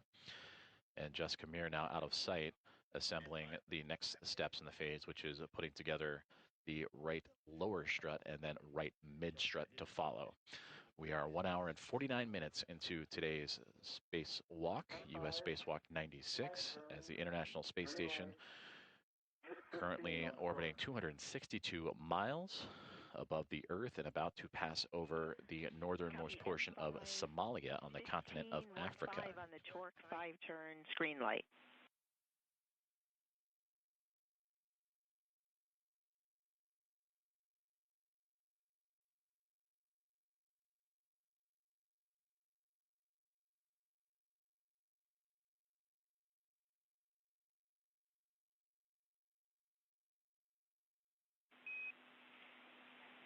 Anil, verify your PGT settings, Alpha 2, clockwise 2. Alpha 2, clockwise 2. Let me just read you this. M6 was 5 turns, green light, and it was 3.7 on the torque. The last one was 3.8. I accidentally read you the turn count showing up on the PGT, which is probably why it seemed high. Now we're tracking. So I got M5, 3.8 torque, 5 turns green light, M6, 3.7 torque, 5 turns green light. Stay firm. I'm going to M7. We concur.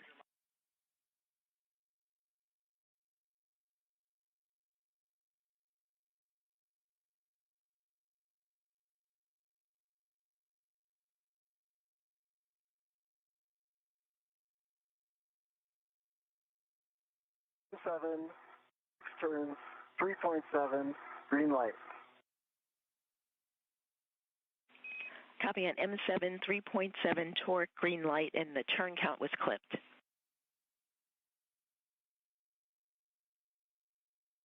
Turn.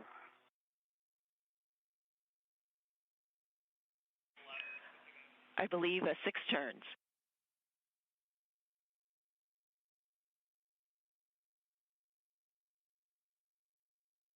Confirm 6 turns. M8 is now 6 turns as well. Green light, 3.8 torque. M8, 3.8 torque, 6 turns, green light. Copy also 6 turns on M7. Thank you for all. Check center pad MLI and PIP pins 2 still installed.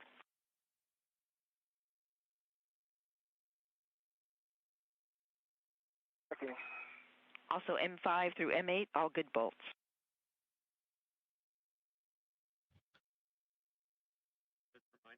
That is NASA astronaut Anil Menon relaying the torque and settings of the 4 bolts that are attaching the center pad, which is the top tip of the triangle of the upper triangle of today's 3B modification kit.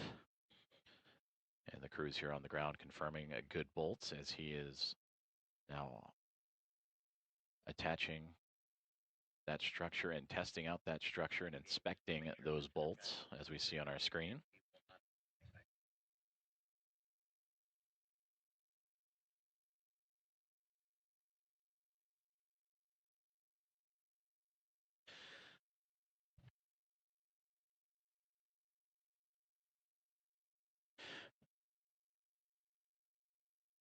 Meanwhile, NASA astronaut Jessica Meir, just off screen, preparing for the right struts to be assembled to the 3B mass canister. And there you now see her appearing to the upper portions where she has the strut bag that she brought from the Quest airlock all the way down to the very end of the starboard side of the International Space Station where the 2 astronauts are working today.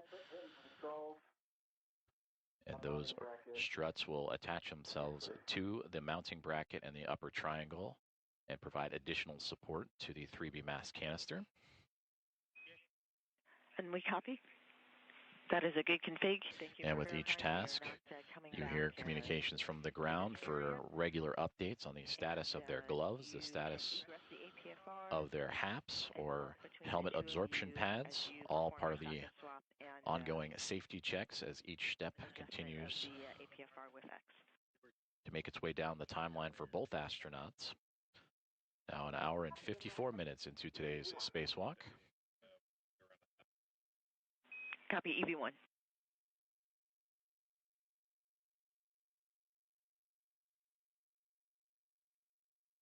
Now, Jessica. Hey, copy.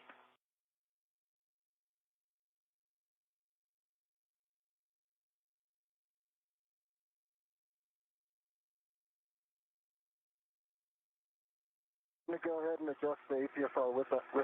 That's okay. Okay, sure thing.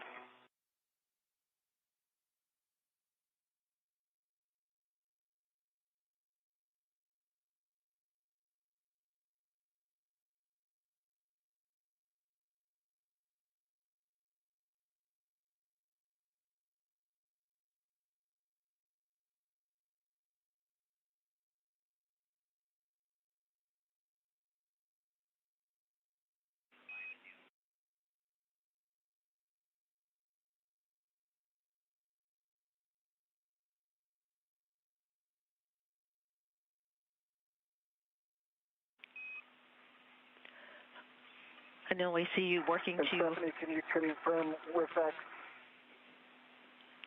Yes, with X extension is 1. Full settings are 6 Golf 1. Golf 1. And after the extension, verify ingress 8 is clear of the upper triangle.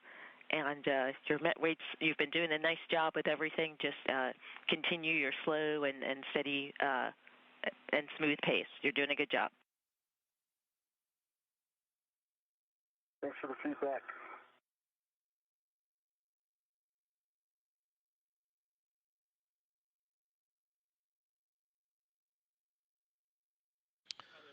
Communication with NASA astronaut Anil Menon as he has removed himself from the articulating portable foot restraint and is now adjusting the WIFX that is attached to the worksite interface extender. He had a bit of a higher setting in relative to his positioning along the 3B mass canister.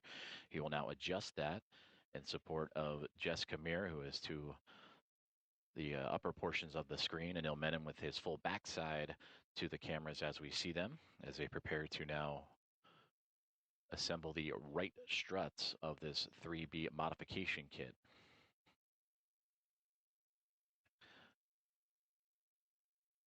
Closing in on 2 hours for today's spacewalk, an hour and 57 minutes at the moment. The 6th spacewalk for Jessica Meir's career, the first for Anil Menon. For Anil Menon arriving just 22 days ago launching just 22 days ago aboard Soyuz MS-29 back on July 14th from the Baikonur Cosmodrome. As for Jessica Meir, in her 174th day in space on her current mission after launching with NASA SpaceX Crew 12 back in February.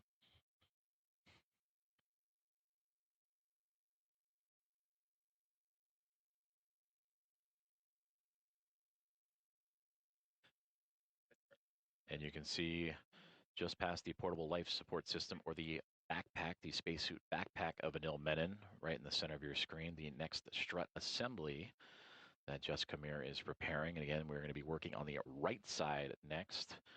So this will be in total strut 3 of 6 that will be next to be attached to provide additional support to this modification kit to the 3B power channel for the International Space Station. Anil, APFR settings 12, Papa Papa, Charlie 12. 12, Papa Papa, Charlie 12.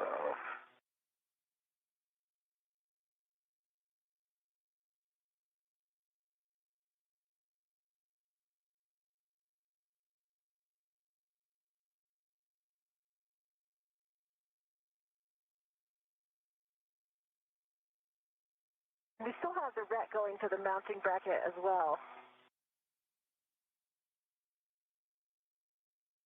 That will get released after you're back in there? I believe so. And Houston concurs. That's affirmative, Jessica. Copy.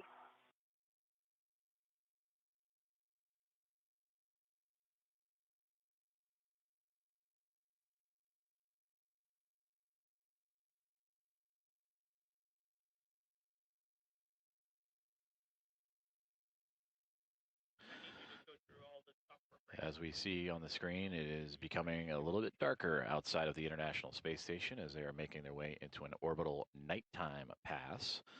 Again, the space station orbiting the Earth every 90 minutes, so a sunrise and sunset witnessed by NASA astronauts Jessica Meir and Anil Menon every 45. So they have their helmet cameras, or helmet lights on, in addition to their helmet cameras, of course, as they continue work on adjusting the WIFX and portable foot restraints ahead of the next task of today's spacewalk, which will be assembling the right struts of the 3B modification kit. We have now officially passed the 2-hour mark of today's spacewalk. After getting underway at 7:33 a.m. Central Time, 8:33 a.m. Eastern Time. So far, the astronauts, after departing the space station's Quest airlock, have translated to the far side of the starboard side of the International Space Station to the 3B power channel and solar array, and that is where they are operating now. They have completed construction of the upper triangle, which is, you somewhat see portions of it, namely the mounting bracket towards the bottom of your screen, with some of the reflection of the lights from the camera, or from the helmets of the 2 astronauts. So that upper triangle consisting of the IROSA, or International Space Station Rollout Solar Array mounting bracket, which it will attach to once delivered on a future cargo flight later this year, and then installed on a future spacewalk itself. That mounting bracket with 2 struts attached and attached to the mass canister. 6 struts in total and 1 mounting bracket, so 2 of the 6 have formally been completed. And again, working on the right side, a right lower strut and right mid strut will be next, and then the 2 astronauts will move to the other end and work on the left lower and left mid of today's build out. Which knob was depressible? This is the main change that I made, and the width extender was set at 1, and the pin is at the pull test. Copy. With extender 1, 12 Papa Papa Charlie 12, pitch knob can be depressed. From Houston, we recommend you ingress the APFR and then perform your socket swap on your PGT to the 200 rigid. That's a great idea. That's what I was thinking too. Love it when great minds think alike.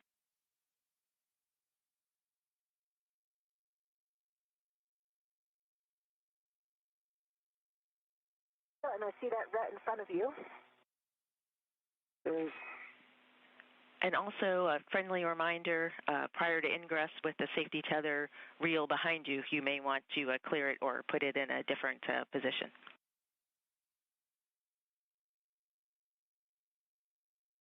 Thanks, Jessica. Looks like you're almost there, so I would continue. I see your toes in. Okay. We are okay with that.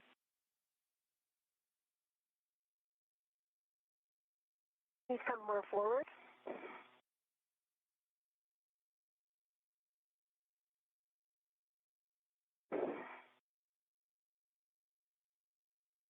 You look in. No, your heel's not in. You need it. Yep. There you go. Keep going a little bit more. Exaggerate that a little bit more in. A little bit more. Now, yeah, I think that your foot is a little bit too far back. So when you're rotating, you're ending up on top of the heel guide.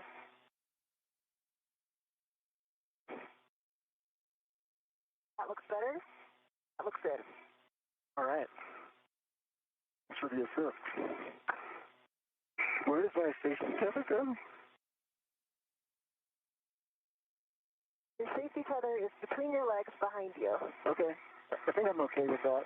Yeah, I think just when you come out next time, just watch where it goes and get it on the other side of your leg. Okay. Get it on in front of my left leg, essentially. Concur. Okay. All right. I have the right mid strut. Are you going to do your socket swap first? Yeah. Okay.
Six inch off. Good pull test. Copy. Good socket swap. Good pull test. Verify access to mounting bracket ret. 2 hours and 5 minutes into today's spacewalk, U.S. Spacewalk 96, featuring NASA astronaut Jessica Meir at the top of your screen and NASA astronaut Anil Menon at the bottom as they continue working through procedures and construction of the 3B modification kit that will attach to the 3B power channel and support the eventual installation of an International Space Station rollout solar array that will help augment the power of the orbiting laboratory. And that future installation will be on a future EVA. The solar arrays themselves will be delivered on a future cargo flight, NASA's SpaceX 35th Commercial Resupply Services mission. So far, after departing the Quest airlock, picking up additional tools as necessary, they have completed the upper triangle build. Upper triangle consisting of the IROSA mounting bracket and the upper left and right struts. They have since hard mated that to the 3B mass canister and now have adjusted their foot restraints and tools needed to continue to proceed what will be now assembling the right side of the struts of the 3B modification kit. And that right side consists of a right mid strut and a right lower strut, in which one portion will be attached to the 3B mass canister and one portion will be attached to the mounting bracket. The mounting bracket ret. Copy. Verify access lower strut clevis.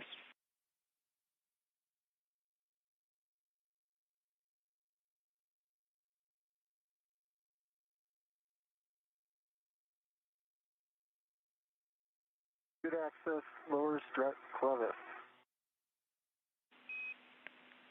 Verify access mid-strut clevis.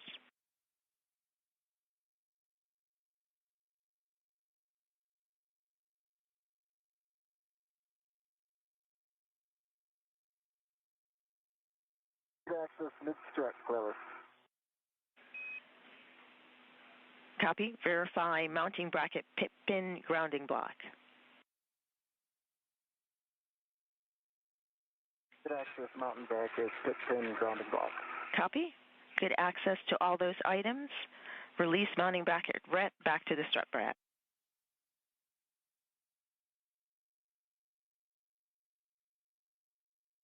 All right, Jessica. We've got it all. Okay, I've got a hand on it. I'm tending it. Okay, I'm releasing. Hey, it's back in the bag.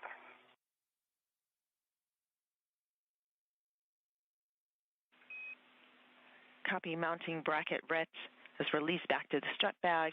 We are 30 seconds to a handover for EV2. During that time, we'll take a HECA power cycle.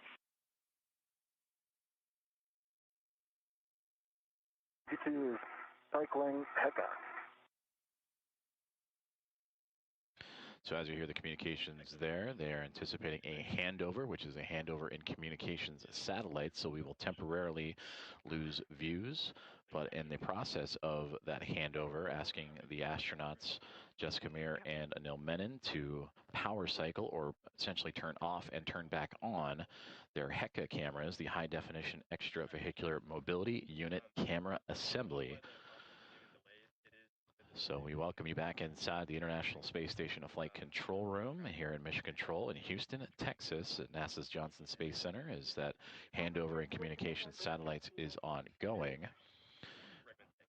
We should resume communications with the station here just momentarily as Flight Director Ronak Dave and his Momentum flight team overseeing today's EVA. He is in the middle of your screen in the Navy suit. Immediately to his left is Chris Dobbins, Flight Director that'll be overseeing a future spacewalk. This is the first, today's spacewalk is the first of 3 scheduled for this month. The next will be on Thursday, August 13th, US Spacewalk 97, which will replace a communications antenna on the International Space Station called the Space to Ground antenna, among other tasks. And then also US Spacewalk 98 on Thursday, August 25th. And that will focus on connecting power channels and cables and data relay systems as a part of ongoing space station maintenance, among other tasks. So that is Chris Dobbins to the near side foreground with Ronak Dave for today's EVA. Stephanie Wilson, the spacewalk communicator, immediately to his right, communicating tasks to the team outside of the space station and Meir and Menon. And immediately to her right is Aki Hoshide.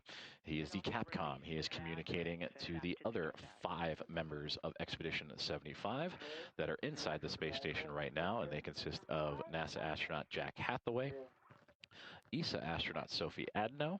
Those 2 helped support preparations for today's EVA.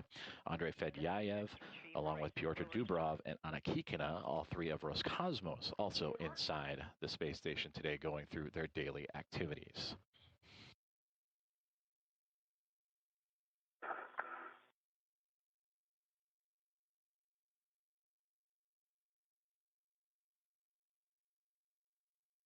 I'll reposition to get down to this other strap, and then I'll get it.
I've got the right lower strut.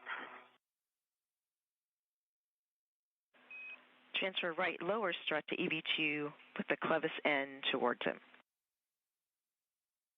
Work. Okay, I'm rotating this up and now. Great. Tracking it.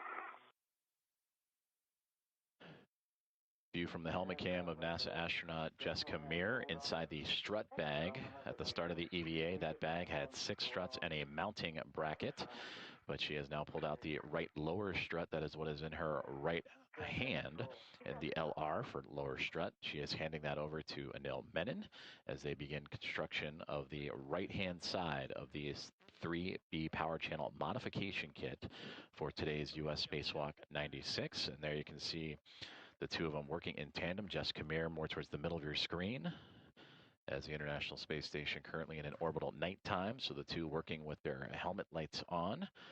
Meir with the red stripes on her pant leg. For Anil Menon at the bottom of the screen, he has one side of the right strut, and as for Meir, she will grab a hold of the other end of that strut as they maneuver it into position.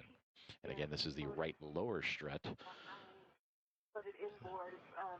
that will help secure this modification kit to the 3B mass canister of the International Space Station. Right now, the two astronauts among their Expedition 75 crew members orbiting 272 miles above the Earth, and they are pretty much at the halfway point, the International Space Station, between the southernmost coast of Australia and the northern portion of Antarctica at the moment. Today's EVA now 2 hours and 14 minutes and 30 seconds of phased elapsed time.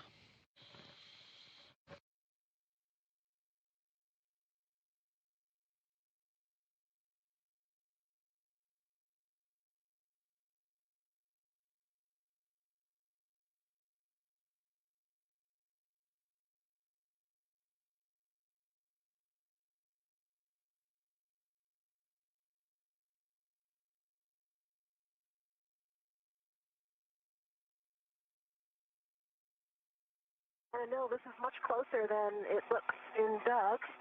Agree. It got a good look at the translation area on the left that you need to use, and I think it's going to work just fine. There's a lot of structural handholds the opposite side of you, on the radiator side.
Let's hand this PGT over to me first.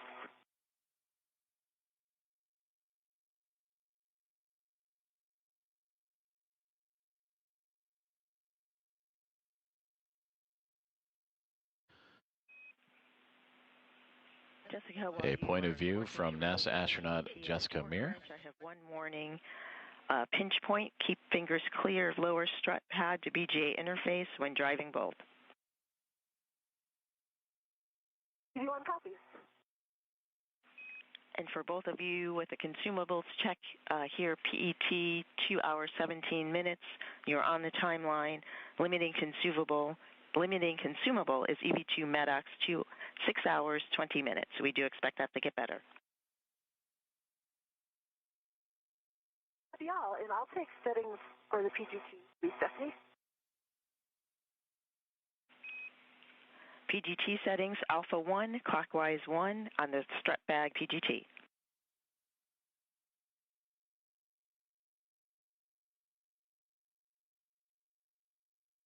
Alpha 1 clockwise 1 is set. Good settings.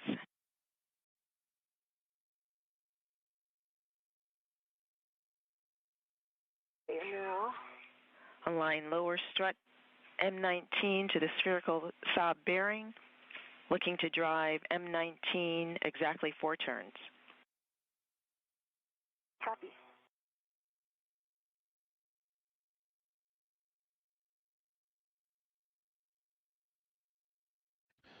Communications with NASA astronaut Jessica Meir, whose view we had from her helmet camera just a moment ago, but now we see her working with...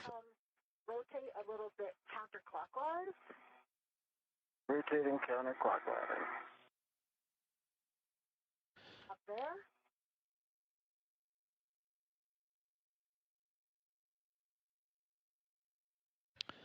So again, Jessica Meir at the bottom right portion of your screen with her helmet light on, securing one side of the right lower strut as they continue to work through their procedures, building out the modification kit for the 3B power channel and a 3B mass canister they are attaching it to for today's spacewalk with spacewalker and NASA astronaut Anil Menon. Bravo 1 clockwise 2.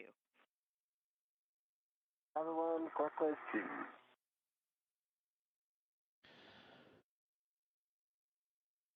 And understand you're helping with alignment, just giving it to you early. I'm with you. That was great. Thank you. Starting turn. So Jessica Meir again on the bottom right-hand side with her pistol grip tool, the space drill, securing that right lower strut to the mass canister as you start to see it slowly but surely become more and more illuminated, the International Space Station and its 2 spacewalkers, currently in orbital nighttime, but will be coming up on a sunrise here shortly.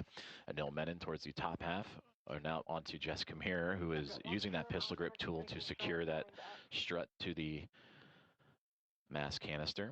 Prior to that, you heard an update from the spacewalk communicator Stephanie Wilson, providing an update. Now 2 hours and 20 minutes into today's spacewalk. They are on a timeline, so they are right on time, both Menon and Meir together, working in tandem today. And they also provided updates on consumables, just how their suits are performing, how they are performing. You heard the term MEDOX canister. That is the metal oxide canister. And that is what is installed in the backpack-like structure you see right there on the backside of Jessica Meir. That is what is called the Portable Life Support System, or the acronym here at NASA is PLIS.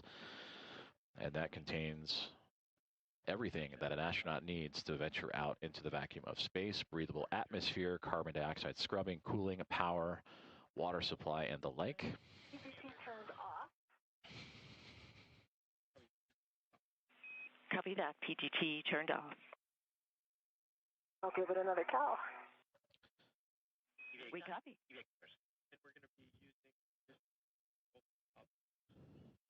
So right now, as we just heard on the communications channel, Jessica Meir again adjusting her PGT or pistol grip tool, the settings, the torque settings needed to secure this right lower strut to the 3B mass canister.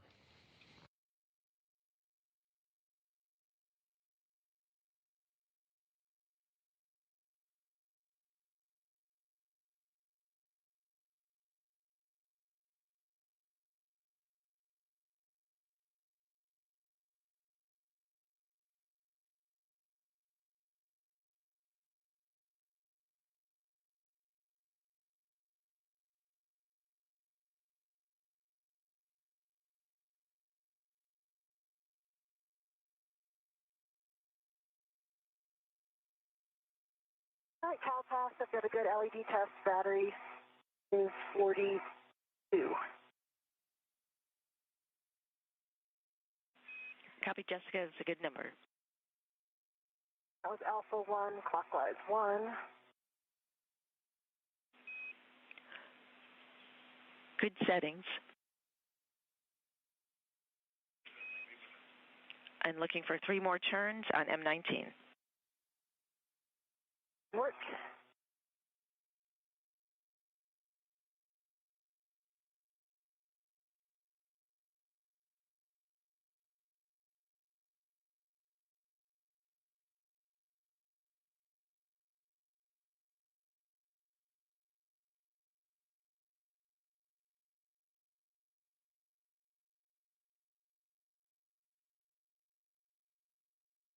PGT turned off again as soon as I put it on the socket. I'm not sure what happened there. And we copy PGT turned off. Definitely did not hit the button, so interesting. I think this is similar to what happened on the last EVA. So we get back into Cal again.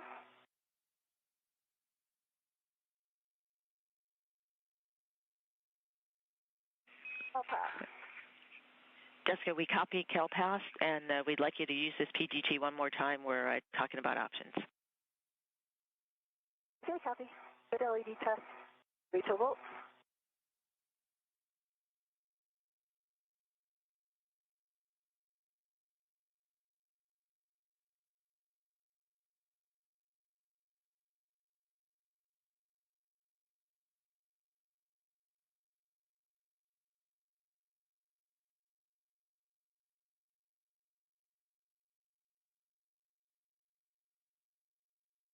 It is not driving. It appears to be off again. And I'm seeing, when you hit the button, I see 2 red lights, 2 green lights. It says LED test. Is it still on the, okay, then maybe it didn't get all the way switched. Am I? Okay, I got, didn't get all the way over it.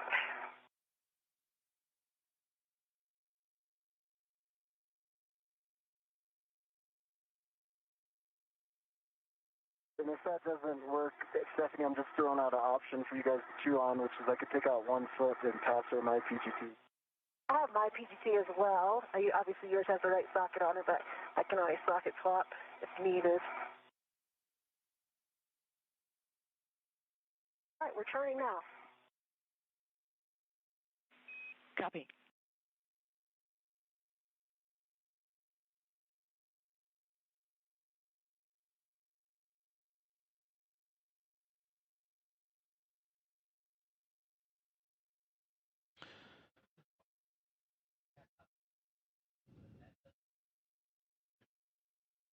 NASA astronaut Jessica Meir, front and center on your screen with her pistol grip tool, currently troubleshooting some settings and ability to use that tool to help secure the right lower strut with the teams here on the ground. For EV2 now, align lower strut clevis to mounting bracket L6. You'll drive M20 exactly 2 turns with Bravo 1 clockwise 2. M20, 2 turns, Bravo 1, clockwise 2. Bravo 1, clockwise 2, set on the PGT. Good settings.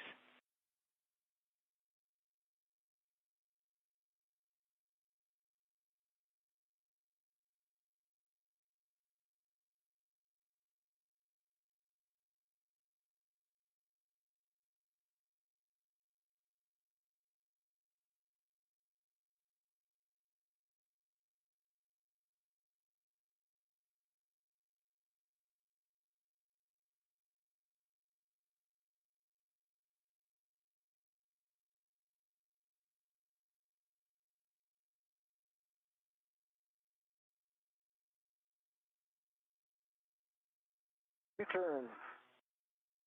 That first line has gone in. Copy the line report. 2 turns on M20 for EV1 for the strut bag PGT. You can continue to use this PGT or the options that Anil discussed. His PGT has the appropriate socket, or you could do a socket swap on your PGT. We think the time would be equivalent. Okay, copy. The PGT seems to be working right now, so we'll try it again. And we concur. For M19, PGT settings, Bravo 7, clockwise 2. You'll drive it an additional 9 turns. You might like the optional BRT position on handrail 2070 or 2071. Yeah, I'm not sure if I'll be able to reach with the BRT because of the BRT being on the left side. It'll be easier on the other side, but I will assess that. Bravo 7, clockwise 2. Clockwise 2. Good settings, Bravo 7, clockwise 2, and understand.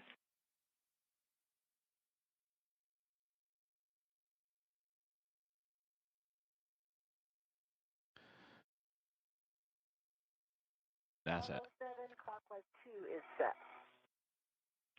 Good settings. And remind me how many turns are expected here? We're expecting an additional 9 turns. Copy 9. And this will, you will drive to torque. Copy to torque.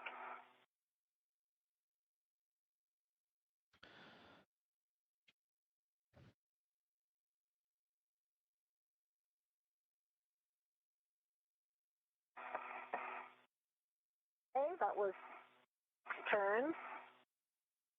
Do have a low torque at 3.8, so I can drive a go to hit it again.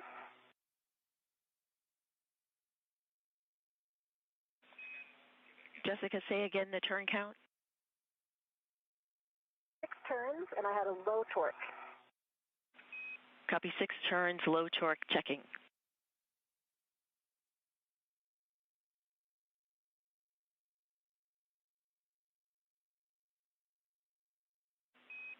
Jessica, double check PGT settings, Bravo 7, clockwise 2.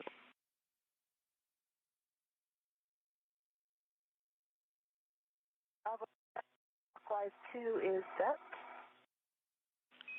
Copy, we'd like you to drive the bolt again. Torque.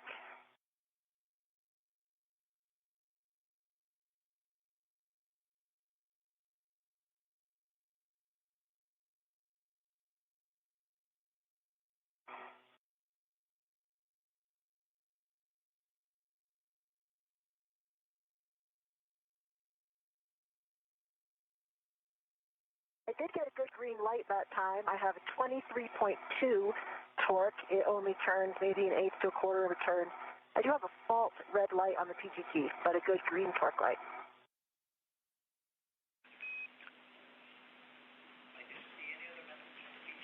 Copy for M19, you had a torque of 23.2, an additional, after the 6 turns, you got an additional 1/8 to 1/4 turn, green light with the red fault light.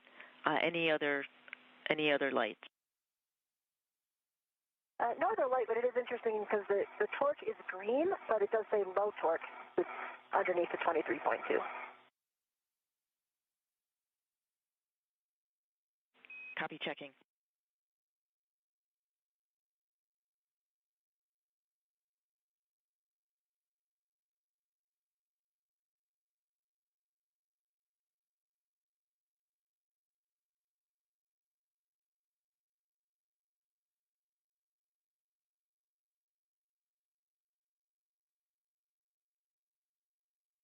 So I think I have a little bit of a better position to brace right now if I'm going to hit it again. Okay, that's good. We do what you are seeing is expected. We would like you to drive it again with the PGT, and then we'll go to the torque wrench. Work. Okay, that felt better. But my torque value is, again, it was like maybe an eighth of a turn. It's green light, and I see 25.4 on the torque value. I see black line is flush. For M19, 25.4 now on the torque, an additional eighth of a turn, green light, black line flush. Got a good view of the bearings right now, too. I can see it looks like no gap. I see the black line is parallel to the bolt canister. And it's got a good wiggle test, so it looks like a good bolt. Copy, a good report for the solid bolts for the torque wrench. Manually drive M19 to final torque. We're looking for 2 breakovers. Copy, 2 breakovers. Oh. Communications between a NASA astronaut Jessica Meir and the spacewalk support group here in Mission Control in the International Space Station Flight Control Room as the views illuminating as the International Space Station makes its way into an orbital sunrise. as we continue on today's tasks for US EV-8 96.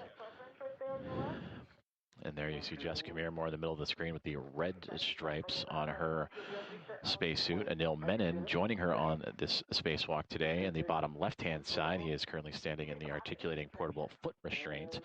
Together, they are looking to attach the right lower strut 3 of 6, to be a part of this 3B modification kit that is being attached to the 3B power channel and mast canister around the International Space Station on the far end of the starboard side.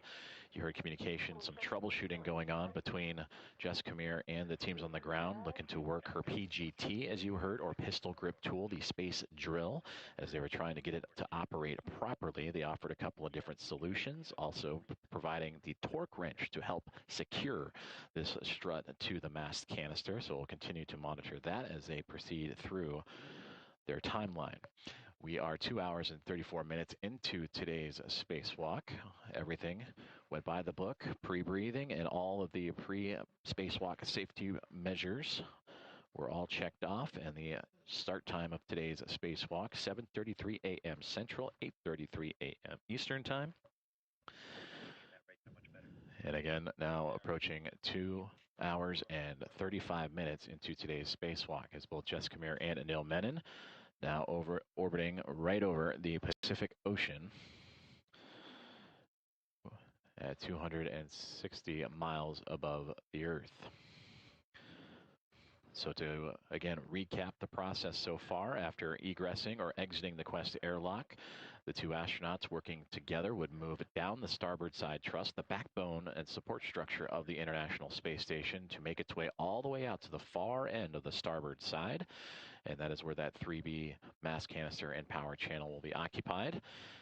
They have set up shop and have since constructed the upper triangle, which is the mounting bracket that the future International Space Station solar array will attach to on a future spacewalk, and 2 struts, a left and right upper strut.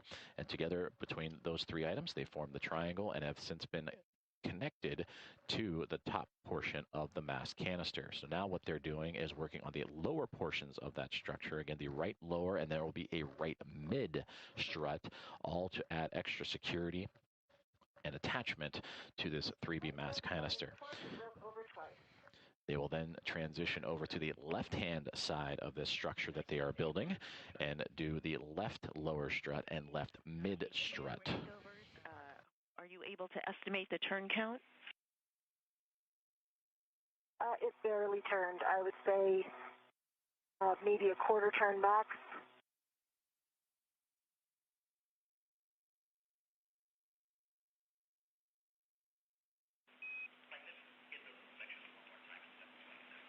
And we copy a quarter turn and 2 breakovers with the torque wrench on M19. With that additional driving of the PGT and the breakovers with the torque wrench, we'd like you to reperform the ASAB bolt checks. Verify black line parallel. Okay, yes, go ahead. I see black line is parallel. I can see the strut boss, the bearing boss, and the spherical bearing with no gap in between them, and I'm giving it a good wiggle test. It does not wiggle.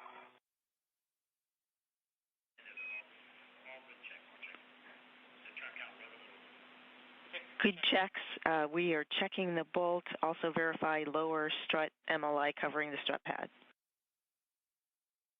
I need to pull the MLI back down a little bit. That's in work now.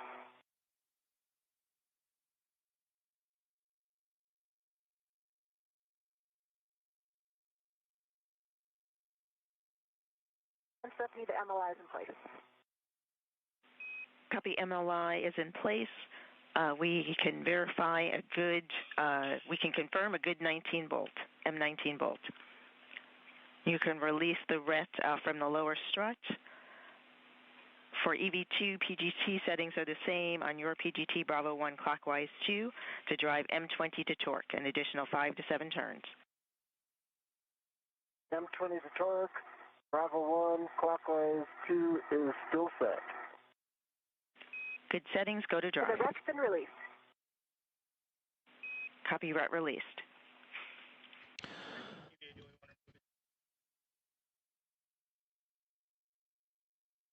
Stephanie, while he's driving those bolts, I translate up into position for the mid-strut? Yes, translate to side pad location on the right side of the mass canister. In work.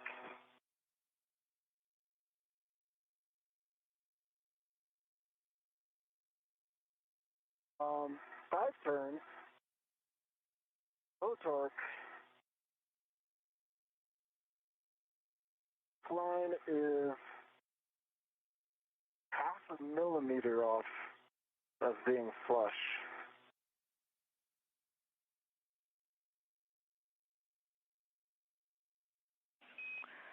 Copy 5 turns. I believe you said low torque. We'd like you to drive M20 again.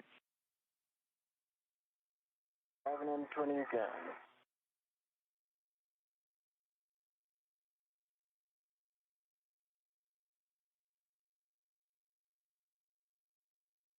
All right, one additional turn. Green light, 11.9 torque, black line flush. Copy M20, 11.9 torque, 6 turns total, green light, black line flush, good bolt M20. Stow PGT, install lower strut grounding pit pin into the grounding block on the mounting bracket, and then install the MLI over the lower strut clevis. PVT is moving to pit pin and MLI. Stephanie, I'm in position for the mid-strut. I've got my DRT down on the long handrail.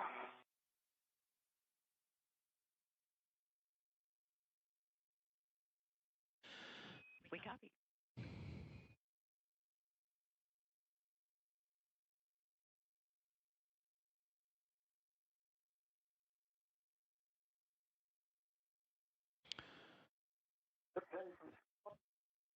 Wrapping up the MLI, and I'll be ready.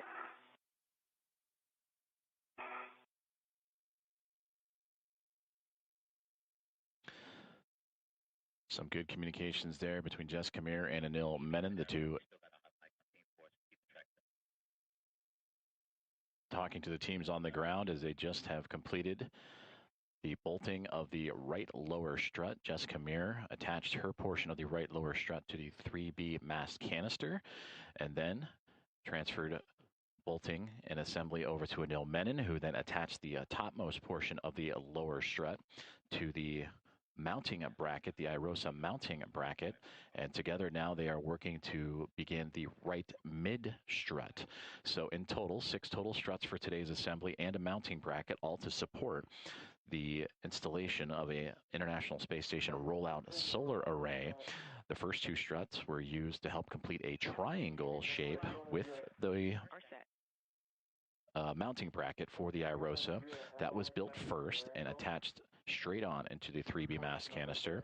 Then at an angle from top left to bottom right, as we see, or pardon me, bottom left to top right, we see that lower strut assemblage to the mast canister. That has since been bolted into place.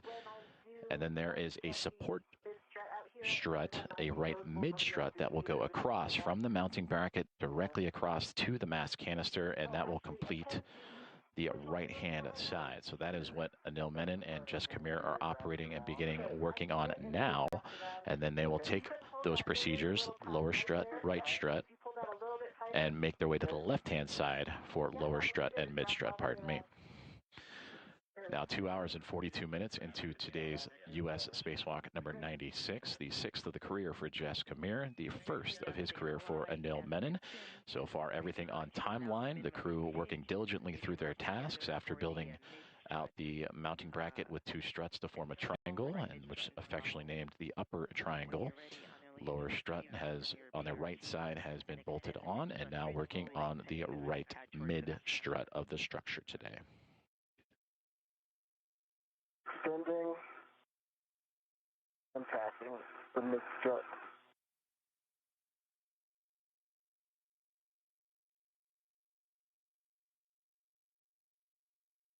I'll get a hand on it. Okay, I'm going to keep control too.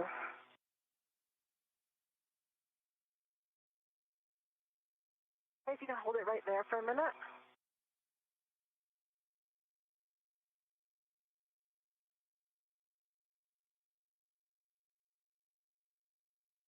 And can you pitch? So right now I need you to bring your end up a little bit. My end is going up, which is pitch movement.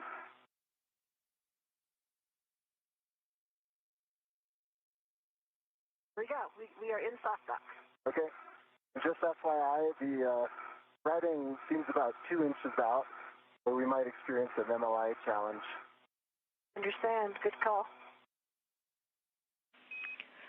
Copy soft dock. 1 caution, verify proper alignment for Fairchild fastener installation due to side load cross-threading sensitivity. PGT settings for EV1 PGT, Alpha 2, clockwise 2, driving M9 through M12, exactly 2 turns.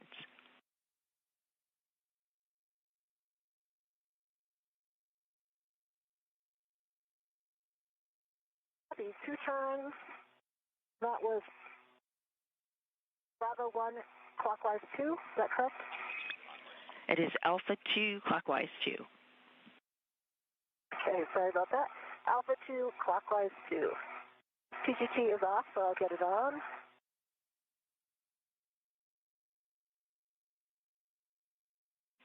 And we copy. And this one is expected to be off. Concurred. The first use, I have CalPass, good LED test, and 41 volts. Those are good numbers. Go to drive M9 to M12, exactly 2 turns, 1 minute to a handover. Alpha 2, clockwise 2. Good settings. And 2 turns. Concur. Starting turns on M9. Copy M9.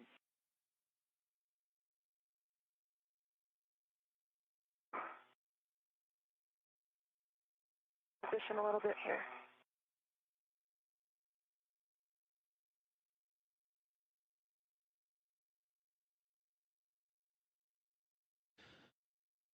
NASA astronauts Jessica Meir and Anil Menon continuing progress on today's build-out of the 3B mass canister and 3B mod kit attachment modification kit. And we just heard prior to all the settings that were radioed up to the crew from Stephanie Wilson, the spacewalk communicator, that they have reached the midway point of construction of this modification kit, which leaves the kit currently in the minimal configuration to safely and be structurally sound to the side of that mass canister, but continuing to press ahead as we are now 2 hours and 46 minutes into today's spacewalk.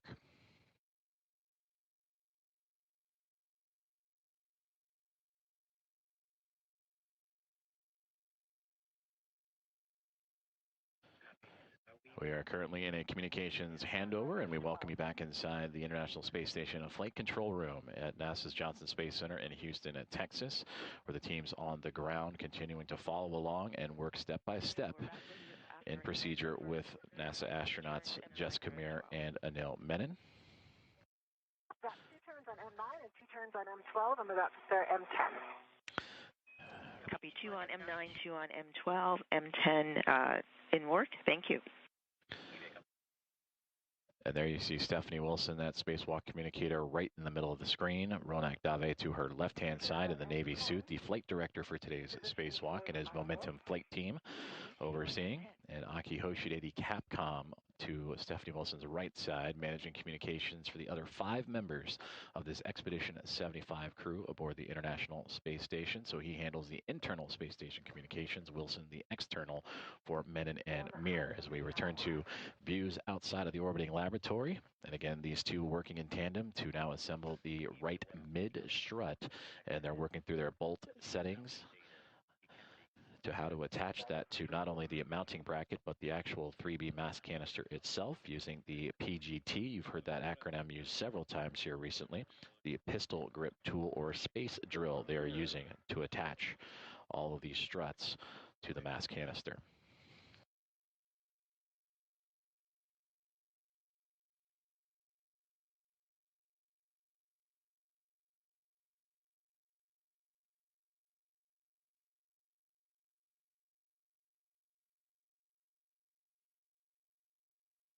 Got it.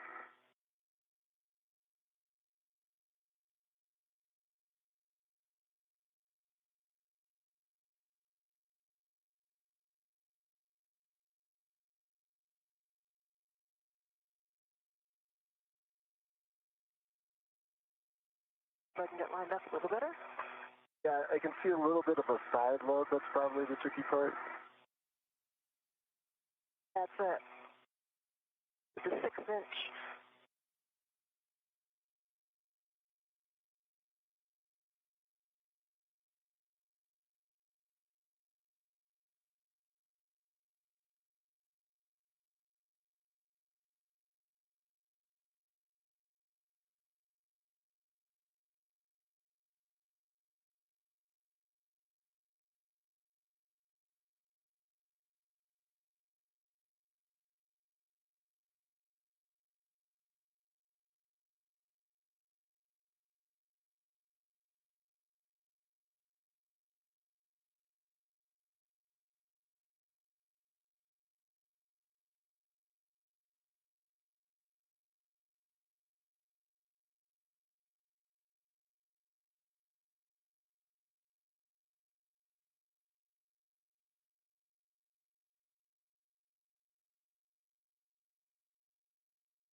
Two turns on M11.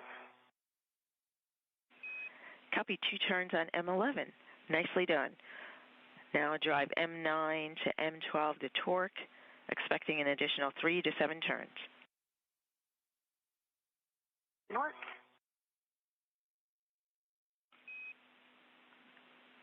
For EV2, align the mid-strut L7 with the upper strut L7. If needed, you can egress 1 foot from the APFR.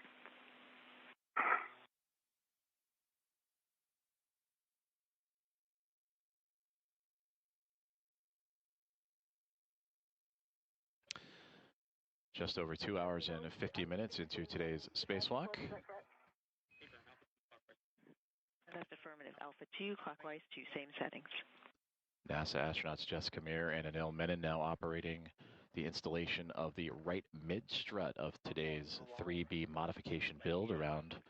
Copy, aligned. PGT settings for your PGT are the same. Bravo 1, same as previously for you. Bravo 1, clockwise 2. And that is around the 3B mass canister. The communications you are hearing are with Stephanie Wilson, the spacewalk communicator, relaying the different PGT or pistol grip tool settings to help drill this right mid strut into place. Torque of 2.8. The light is green. Sorry, green torque and 2.8. That was 3 more turns. 2.8, 3 turns on, and which bolt, please? It's on M9. Copy, M9, checking. Oh.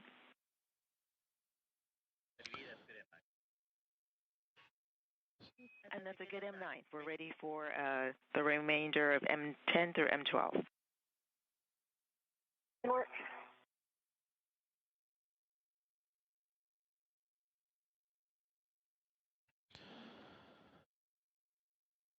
So astronaut Jessica Meir in the red stripes on the bottom of your screen as identified on the pant leg cuff of her spacesuit, relaying down the amount of turns and torque of her drill as she works through the what will be 4 bolts to attach one side of the right mid strut. 12.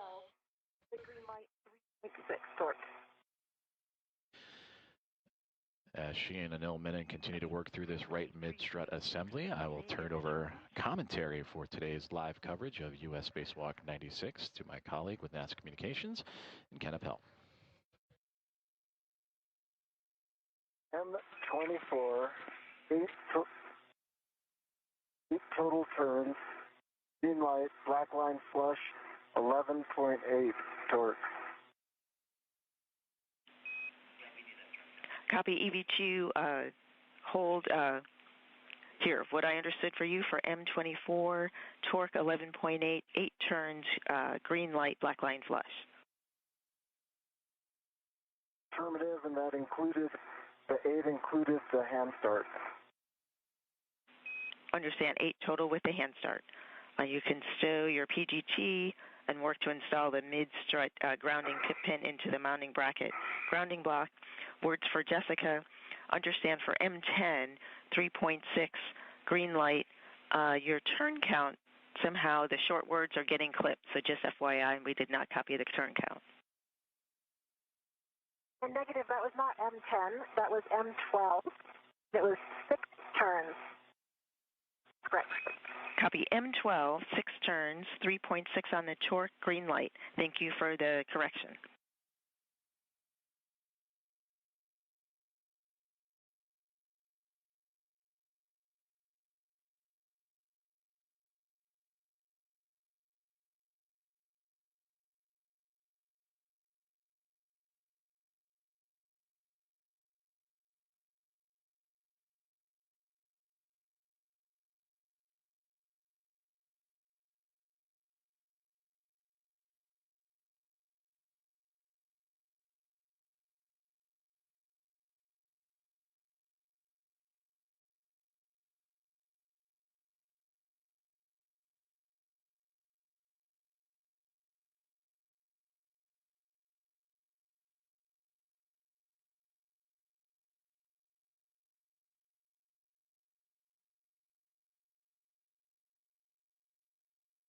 And Stephanie, did you copy my last? I last copied your report for M12. Sounds like a bit ratty comm, Stephanie. That was broken. This is Mission Control Houston, and if you're just joining us, we're covering the U.S. Spacewalk 96 that began at 7:33 a.m. Central, 8:33 a.m. Eastern this morning. We are currently just under 3 hours into today's spacewalk. The International Space Station is currently flying 259 statute miles over the United States, over the state of Iowa. Sorry, we did not hear that. You can move on to M10. Today's spacewalk prepares the 3B power channel for the future installation of new rollout solar arrays. Once installed, the arrays will provide additional power to support critical station operations. The MLI installed over M13 and M14, ensuring that the mounting bracket upper surface is clear. Here on your screens are NASA astronauts Jessica Meir there with the red stripes, and then NASA astronaut in the foreground, Anil Menon. And Stephanie, I had 5 turns on M10. To recap, they have completed assembly of the upper triangle, which you see in front of Anil Menon there on your screen. M10, 3.8 torque, 5 turns, green light.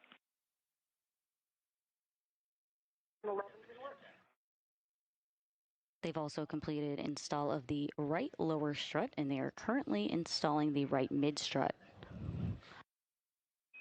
Understand M11 and work your go. Just a bit ago, spacewalk communicator and NASA astronaut Stephanie Wilson communicated to the spacewalkers that they reached the midpoint of the construction of this mod kit.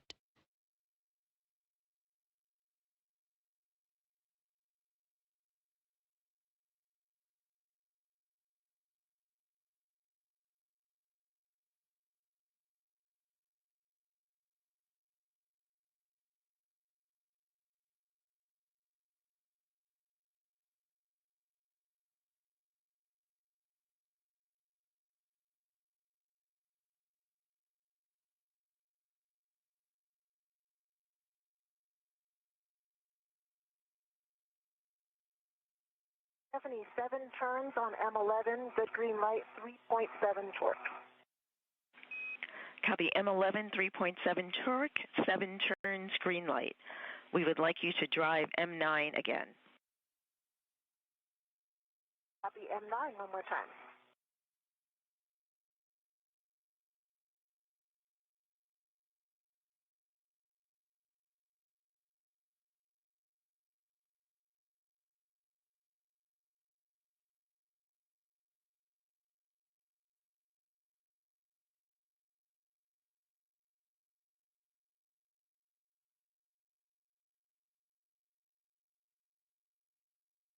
And Stephanie, that torqued out right away. I got 3.6 torque and like barely any turn.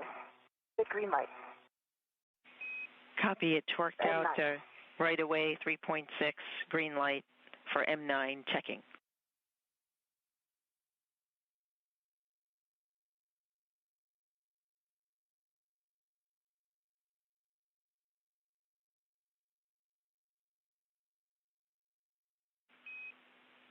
Meanwhile, while we're waiting for either verification or additional steps, both EV1 and EV2 turn your HECAs off. Back here in the International Space Station Flight Control Room here at NASA's Johnson Space Center in Houston, Texas. This Momentum flight team is led by Flight Director there in the Navy suit, Ronak Dave. To his right is NASA astronaut Stephanie Wilson, who is supporting today's spacewalk as the spacewalk communicator, speaking to both NASA astronauts directly, Jessica Meir and Anil Menon. And to her right is JAXA astronaut Akio Shide, supporting as today's Capcom and communicating with the crew inside of the International Space Station.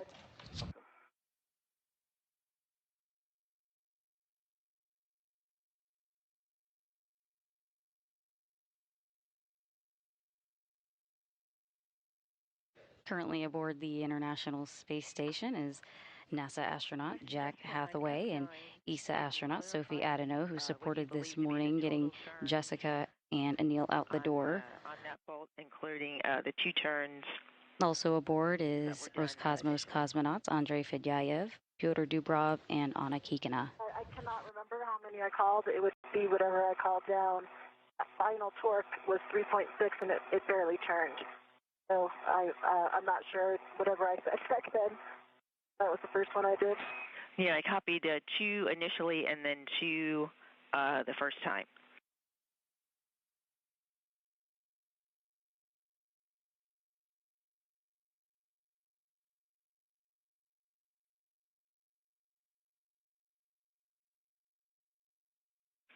I copied Jessica. We're checking the bolts. For EV2 at a good time, I can take a glove, hop, and gauntlet check from you.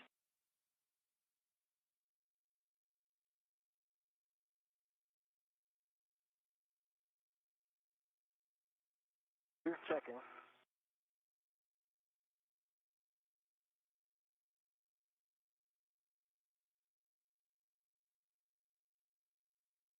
EV2 gloves are nominal, just a little black scuffing. Outlets are down and half dry.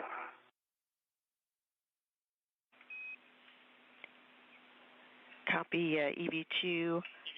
Gloves are nominal with a little bit of black scuffing, half dry, gauntlets down. Stay firm.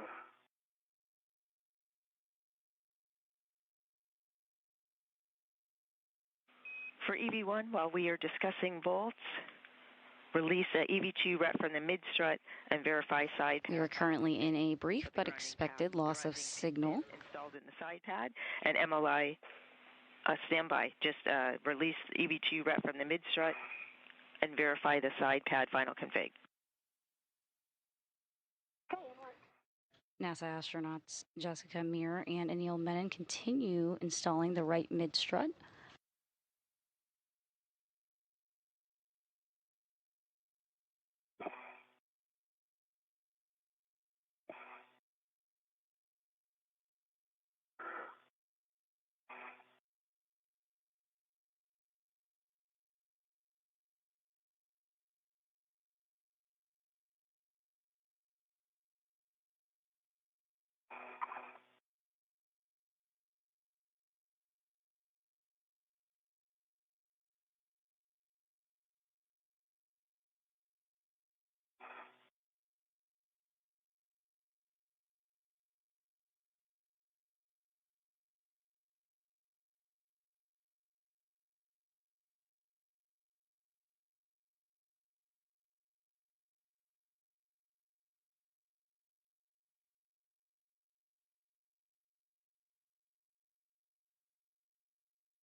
Anil, ready for your rat?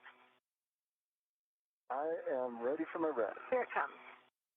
Back to views of the International Space Station. To recap, NASA astronauts Jessica Meir and Anil Menon. Jessica Meir there with the red stripe and Anil Menon there in the foreground. They've completed assembly of the upper triangle, installed that upper triangle. And I've got words. We are now ready also for you to verify MLI covering side pad clevis. Okay, that's in work.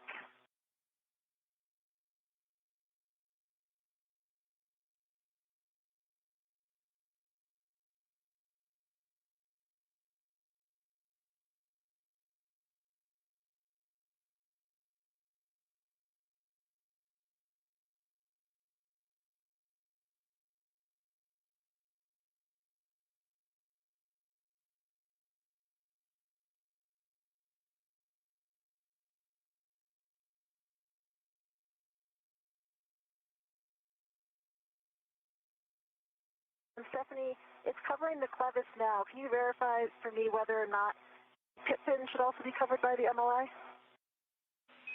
Checking. Pit pin should not be covered by the MLI. Okay, copy. And I think we're in a good config here. Clevis is covered. I'm giving it a good squish. Copy. It's a good side pad final config checks. I'll take a go of HAP and gauntlet check from you. EV1 half is dry. Gloves are still nominal. I have a few black smudges, one on each pinky finger and one on my right thumb.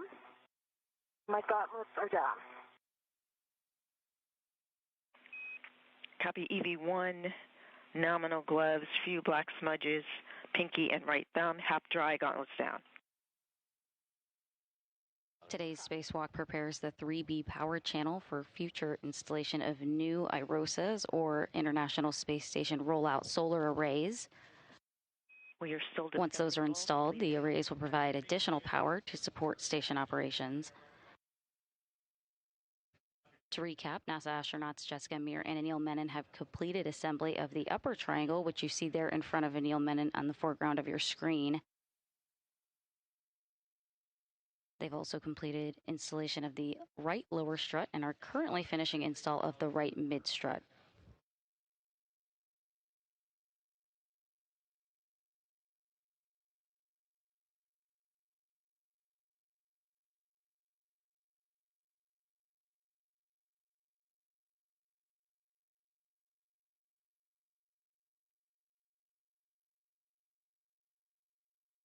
While we're standing by, could you give us our ET, Stephanie? Where we are in the timeline? PET 3 hours, 6 minutes, checking timeline. We are about 5 minutes down on the timeline. EV2 MEDOX limiting 7 hours for MEDOX. Copy. Good improvement. Definitely. Hope that you're in an ACFR not moving. Yes, concur with all. And after discussion with the bolts, we are calling M9 through M12 good, at least at this time. So we are ready for you to continue to install the left lower strut. Jessica, translate to the strut bag. And Anil, prepare to receive the left mid strut. EV2 copy. EV1.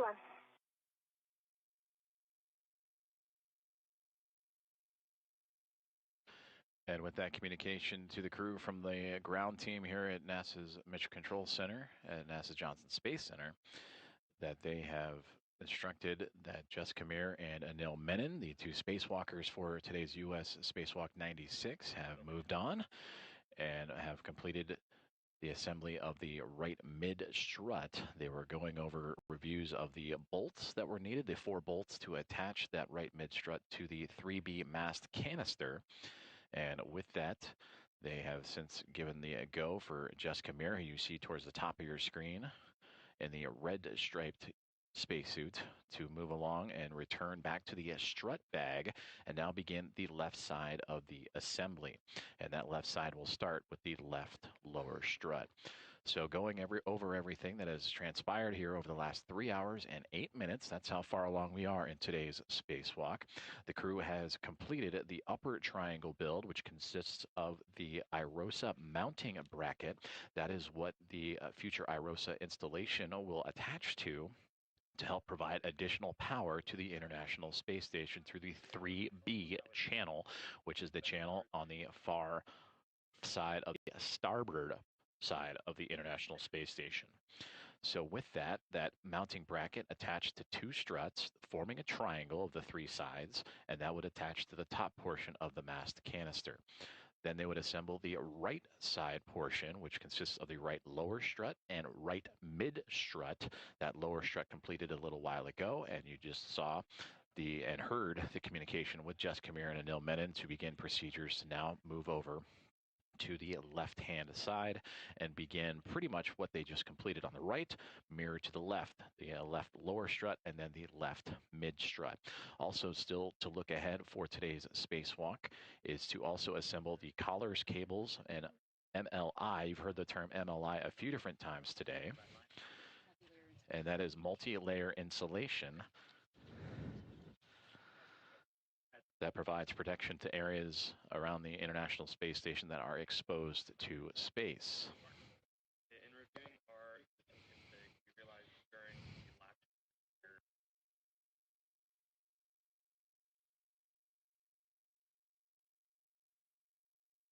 Coming your way, Anil? Oh, there we are. And there's a great view of that strut bag as Jessica Meir when that red stripes. I have control. Okay, I'm gonna let go. Triple view of the moon to the left. I am heading to the side here. It's the side pad, right? Sure, side pad side. Okay, side pad side is ready. That's affirmative.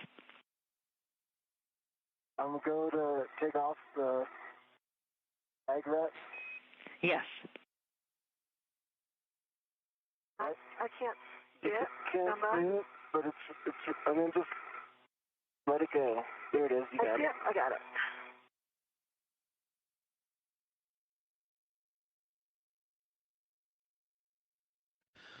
So that is Anil Menon on the bottom left and Jessica Meir on the top of your screen, starting to begin assembly of the left side of today's 3B modification build outside of the 3B mast canister of the International Space Station, and all in support of the future rollout of a rollout solar array to provide additional power to the orbiting laboratory.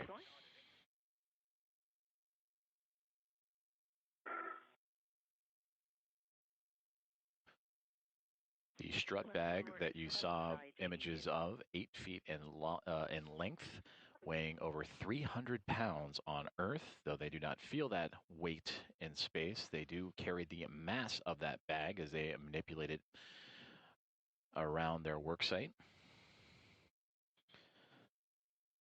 So now they will begin the assembly of what will be the left lower strut. After completing the right-hand side, verifying that all the bolts to attach the struts to the mounting bracket are safe and secure against the mast canister. And they will just mirror that assembly, but now on the left-hand side, the left lower strut and left mid-strut upcoming. Hey now, here it comes. All right. Hands are out. He's coming up. Almost there. That coming. I almost have it. There we go. I have control. Okay, you have control. I'm letting go. I have control. I'm right to the handrail stanchion nearest the clevis. I think we're going to get on this side of this. Stephanie, can you repeat?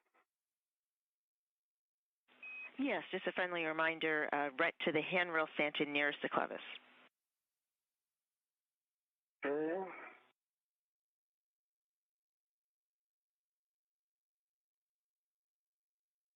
MWS RET is on the handrail stanchion nearest the clevis, near M22.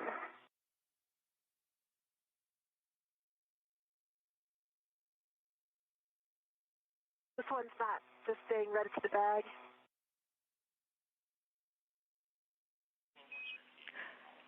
This one, once the red is on the handrail stanchion, you can release the bag to the red to the bag.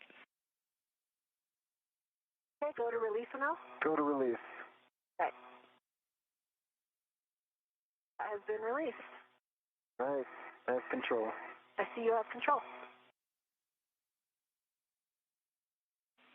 Jessica, verify access to the strut bag, PGT, and torque wrench for the left sob spherical bearing, and then translate to the left side of the IEA. Okay, copy. It's in a good position right now. Hopefully it stays that way, but I will start translating. Excellent. Thank you.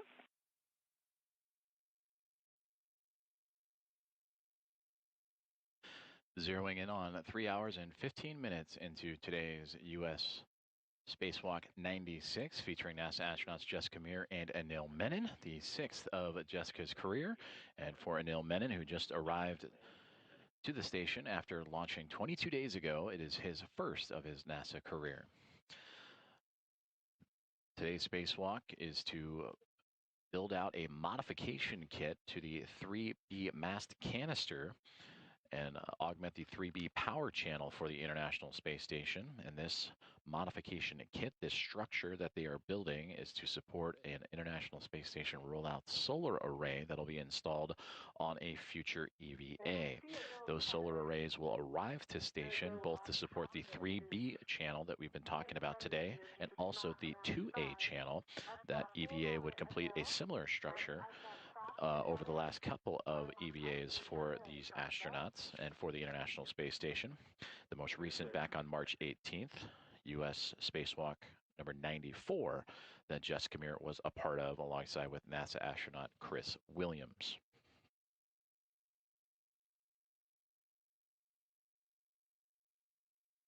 So far, they have completed the upper triangle and the right side of the strut assembly to attach to that 3B mast canister, which is located all the way to the far end of the starboard side of the International Space Station. So they had covered some ground after exiting the Quest airlock. Over here on your left, I'm at the A-frame, so I'm going to get into a position to adjust your APFR.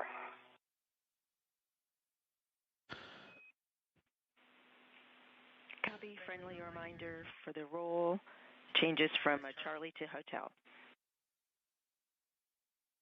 Copy, Charlie to Hotel. And that is Jessica Meir relaying communications to the ground as she has moved around backside of where she previously was, supporting the right side build out of the structure. She since has gone up and around Anil Menon and is now popping up on the left side of the structure to help build out that left lower strut and left mid strut. Meanwhile, Menon at the bottom of your screen, he is locked in to an articulating portable foot restraint to help extend his reach, which I think might be a song. Copy, a slow roll for now. Right, and now. See my theme song. I've got a.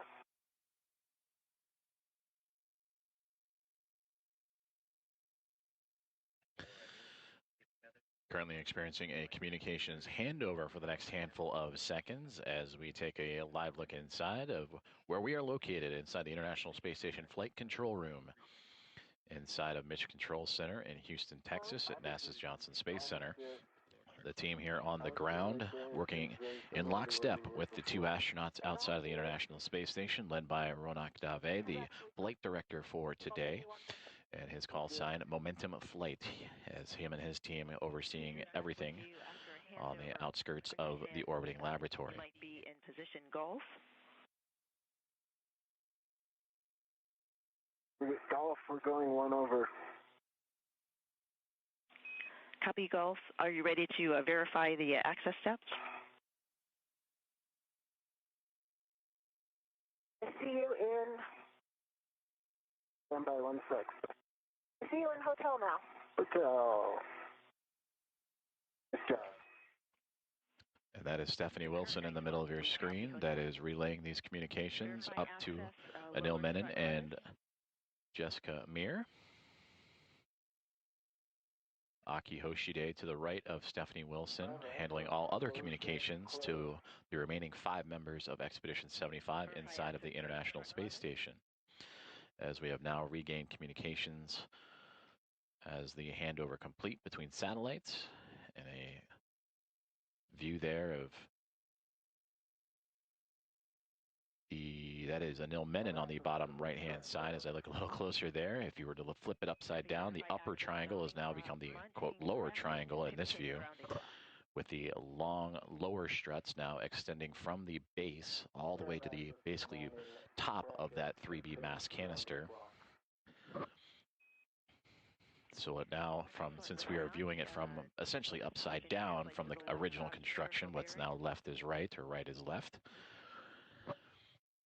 For Jessica Meir, again, moving into position after completing that right-hand side build out of the lower strut and mid strut, and preparing to receive one end of the left lower strut from Anil Menon, who is currently holding it, while Jessica gets positioned properly.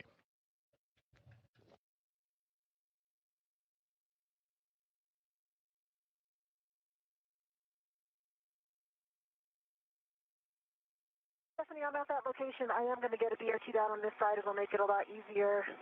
You're on the appropriate side now.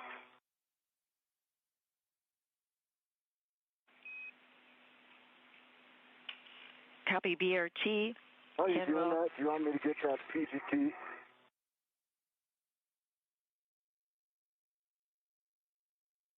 I can reach it. I can reach it, I think.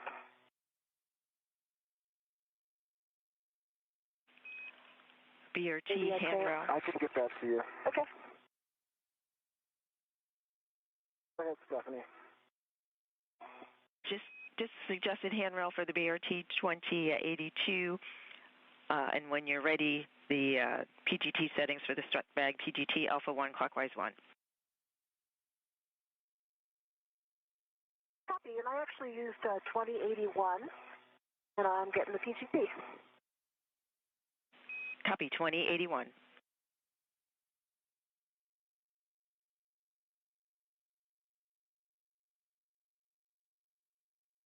Also, I'll give it a Cal.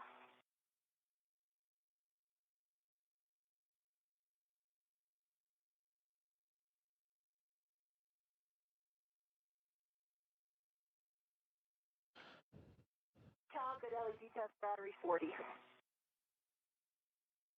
I'll actually take settings before we line up this strut. Copy your report on the numbers, PGT settings, Alpha 1, clockwise 1. Alpha 1, clockwise 1. Good readback.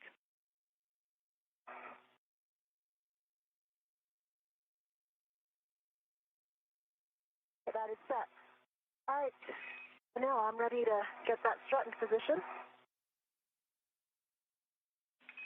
Line lower left strut M21 to the Saab spherical bearing. And on Anil side, check pip pin lanyard is free of the clevis.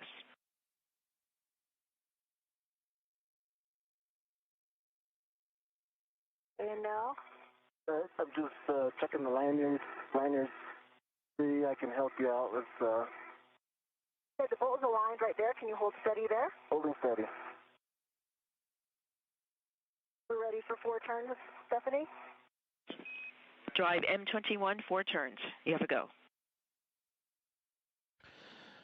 And with that, Jessica Meir now on the left-hand side of your screen with the PGT, the pistol grip tool, the space drill, turning the bottom portion of the left lower strut to attach to the 3B mast canister as Anil Menon, more towards the now middle of your screen and right side. He is essentially holding in place the top portion of that left lower strut and holding it in place. You hear the word clevis, that groove in which the 2 pieces fit into the left lower strut, moving into the mounting bracket, the IROSA mounting bracket.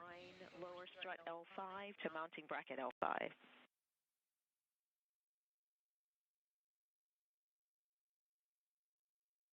So while Jessica Meir on the left is attaching the lower portion of this strut, Anil Menon just receiving instruction to now arrange that strut and properly align it into its correct configuration, and now properly aligned to the mounting bracket. Settings for your PGT, Bravo 1, clockwise 2.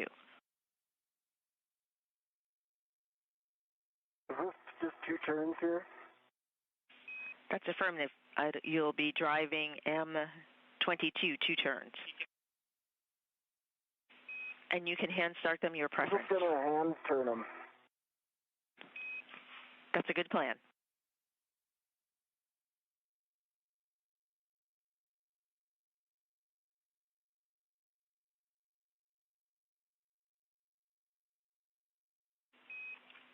For EV1, while EV2 is hand driving M22, get ahead PGT settings for you, Bravo 7, clockwise 2 on the strut bag PGT. Bravo 7, clockwise 2. Right. Good read. 2 turns, Stephanie. Copy 2 turns M22. That means we are ready for EV1 to drive M21, 9 turns, driving to torque. Copy, inward. So the initial secured bolt turning for Jessica Meir and Anil Menon taking place. Now they're providing additional torque and security to, again, the bottom left and top left portions of the lower strut in today's build out of the 3B mast canister. Okay, Stephanie, that was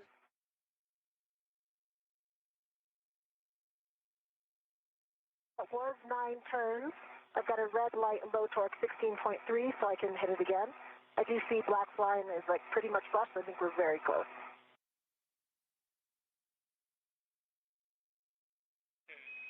We copy. Thanks for the report. We'd like you to drive M21 again.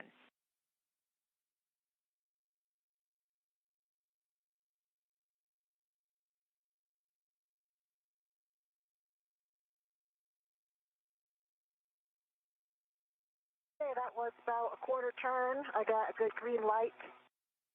21.8, it does say it's a good green light. So I'm assuming it needs one more hit. Okay. Negative will go to the torque wrench, but M21, 21.8 torque, quarter turn additional to the 9 that you got previously, green light. Go for the torque wrench. Looking for 2 breakovers with a turn count.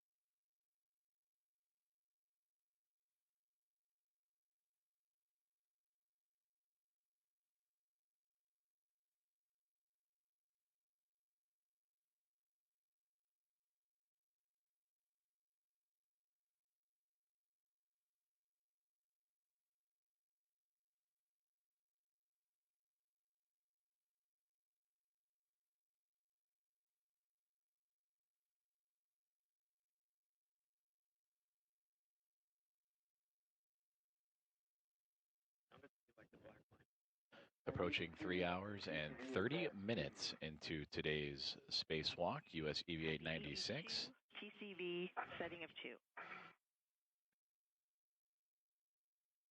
Right now, NASA astronaut Jessica Meir with the teamwork of Anil Menon of NASA joining her on this spacewalk, currently assembling the left lower strut of today's build-out.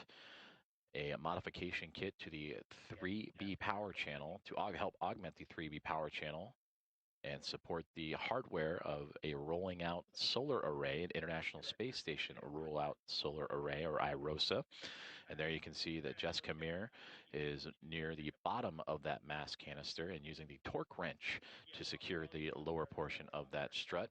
Anil Menon up at the top of this image is holding that topmost portion and will continue to secure his side once Jessica Meir has completed her end, but you can see the structure that has been built out quite well actually in this image.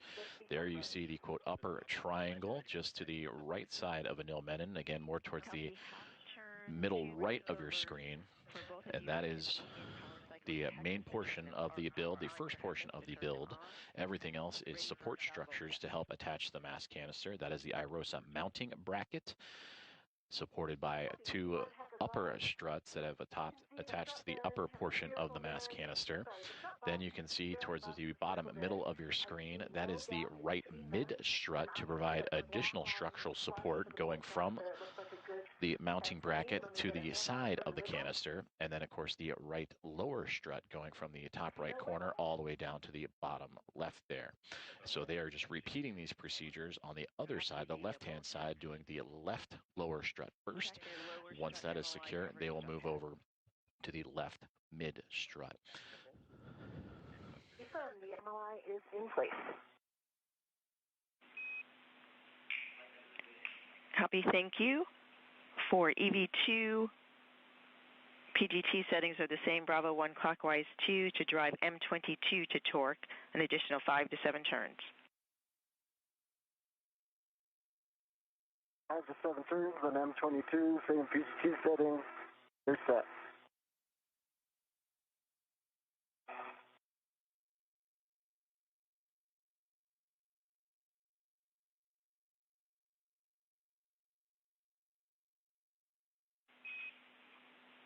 Jessica, with the completion of your Saab bolt checks, when you are ready, you can translate to the left side pad installation location. Okay, copy that, Stephanie, and my TCV settings back at 4. Copy EV1, TCV setting of 4.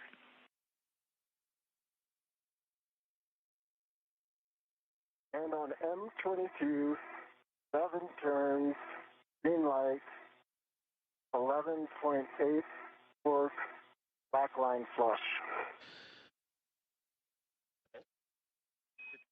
Copy M22, torque 11.8, 7 turns, green light, black line flush. Stow PGT, release the RET from the lower strut. And with that call out and releasing the RET from the lower strut, the RET is the retractable equipment tether. That is to make sure that the equipment that they are working on, in this case the left lower strut, were not to break away from their workstation. The left lower strut has now been assembled after Jessica Meir did the bottom portion, and Anil Menon did the upper portion, and you just saw a great helmet cam view from Anil Menon where you saw the upper triangle build. The right side has been completed, and we go back to that camera. So that's a great view of that upper triangle. That is the IROSA mounting bracket on the near side, covering the bottom portion of your screen, with those two top struts, left and right, attaching it to the top portion of the 3B mast canister. So there you can somewhat see off the left-hand side of Menon's glove, the lower left strut going from the mounting bracket all the way down the canister to the bottom left-hand portion. Jessica Meir, who is floating just off to the top of the left-hand portion of your screen in the red stripes, she has now moved her way to the mid-center pad location. What's going to happen now is that they will prepare to install the left mid strut. Jessica will be in charge of fixing the portion that will attach the mass canister, and for Anil Menon, he will attach his side to the upper triangle and the IROSA mounting bracket. So again, the NASA astronauts Jessica Meir and Anil Menon continuing to proceed along with today's spacewalk procedures, now passing 3 hours and 32 minutes on in, and they continue to cruise along with today's build of 6 struts and 1 mounting bracket. So once this left mid strut is on, that will be strut 6 of 6 before moving on to their next task, which would be helping assemble cables and additional installations in preparation for that installation of an IROSA, or International Space Station Rollout Solar Array, on a future space flight. Full length pending the side pad towards the mass canister.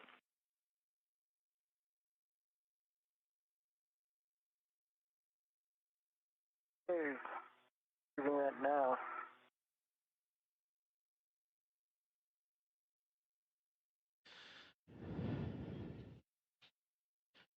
And now the International Space Station making its way into an orbital nighttime. We've had a handful of those throughout today's spacewalk, as you see Anil Menon starting to properly line up that left mid-strut now. It is a telescoping strut that expands out, so you can see him extending that mid-strut, in which he will hand off the end of that to Jessica Meir. I've got a hand on the NLI,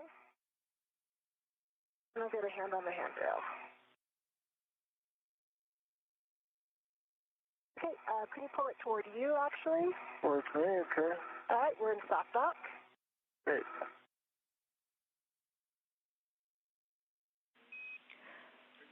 Copy soft dock. PGT settings. Jessica, with your PGT, Alpha 2, clockwise 2. So from this view, Anil Menon, those are his hands. He is holding in place one side of the left mid-strut as it is extended out, and Jessica Meir has the other end. The constructions of her pistol grip tool to help Alpha 2, clockwise 2 is set. connect that other end of this left mid-strut to the side of the 3B mast canister. Roger, 2 turns.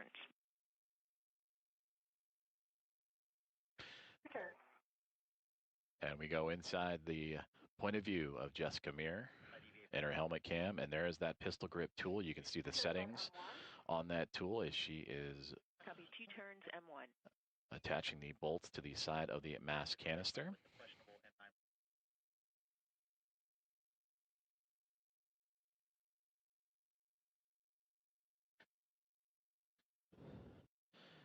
And there you can see those settings in action, the clockwise settings, the torque settings, all radioed to Jessica Meir as she continues to work across the 4 bolts required to secure this section of the mid-left strut to that 3B mast canister.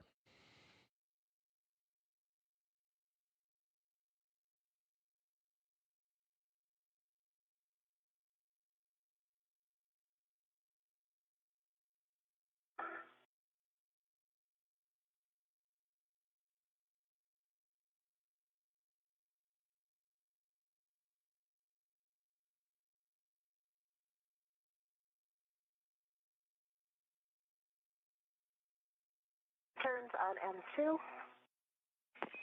M2, 2 turns.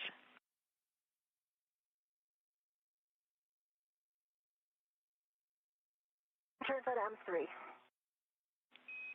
Copy 2 turns. Well, actually, I did get 2 M3. turns. I'm going to hit M3 again. It didn't. M3 did not engage, so I'm going to do 2 more. Copy.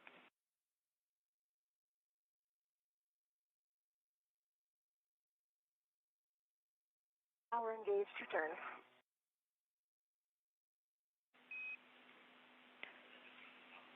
Copy 2 turns, M3.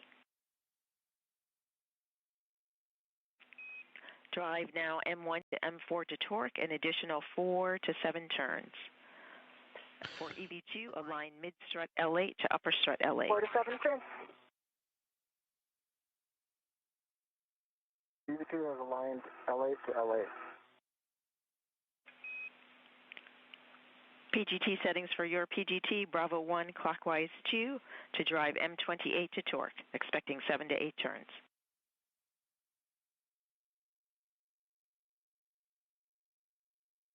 Bravo 1, clockwise 2, copy.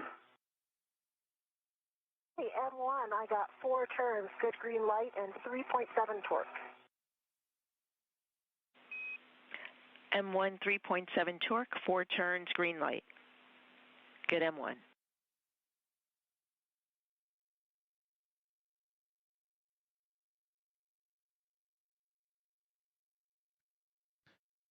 NASA astronaut Jessica Meir from her helmet camera continuing to secure the 4 bolts to attach one side of the left mid strut. M4 was also 4 turns, good green light, 3.8 torque. M4, 3.8 torque, 4 turns, green light. Good M4 bolt. She initially provided the initial security, so a couple of turns, 2 turns each for bolts M1 through M4. That is the 4 you see on your screen. And now she is going back around to create additional security and threading of those bolts into the side of the 3B mass canister. M2 3.8 torque, 4 turns, green light. 28, 2 turns.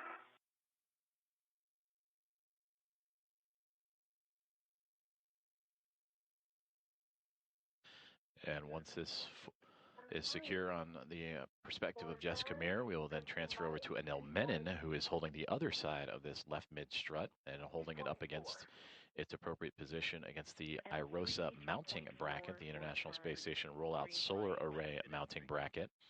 And then he will take his turn with the PGT or pistol grip tool, the space drill, to attach the other side of this left mid strut.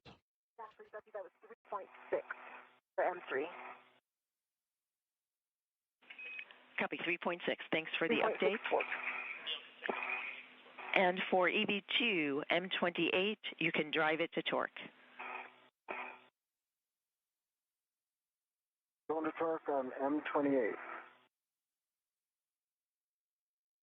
Stephanie, I see a good pit pin in the center, in the side pad, and I will get the MOI in place.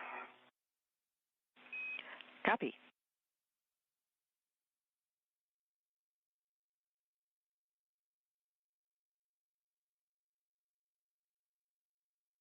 Seven additional turns on M28, so a total of 9 turns on M28. Black line flush, green light 11.4 or 11.9 on the torque. M28, 11.9 torque, 9 turns total, green light, black line flush. Affirm. With that, Anil, you can still your PGT. When you both are ready, the EV2 rec can be released from the mid-strut handrail. And Anil, you also have installed the mid-strut. Anil, you ready for it? Ready for it.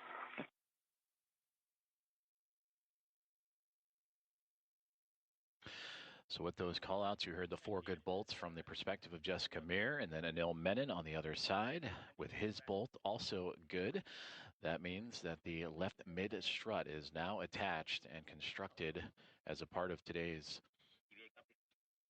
spacewalk tasks. 3 hours and 41 minutes into today's task. Now the crew will move into safety checks. They'll go back over their glove inspections, their HAP checks, their helmet absorption pads to absorb any possible risk of water inside the helmets. They'll do gauntlet checks as they have been diligently working through today's spacewalk timeline using that pistol grip tool to secure multiple bolts across 6 different struts and a mounting bracket, all a part of today's modification kit for the 3B mass canister, and attached to that canister, all in support of the future rollout of a solar array, rollout solar array to help augment the power and provide additional power to the International Space Station.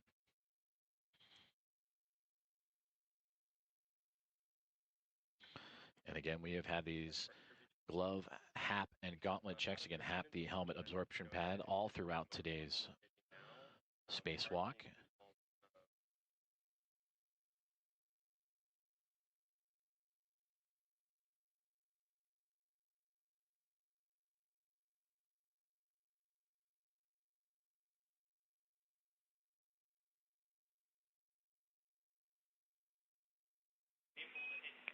When convenient, I'll take a glove, HAP, and gauntlet check from EV1 and EV2.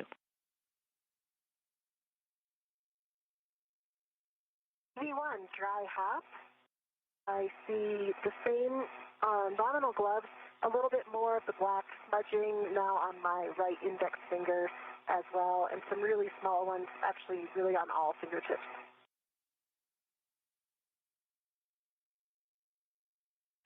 Copy for EV1, nominal gloves a little more smudging, especially on the right index finger and all tips.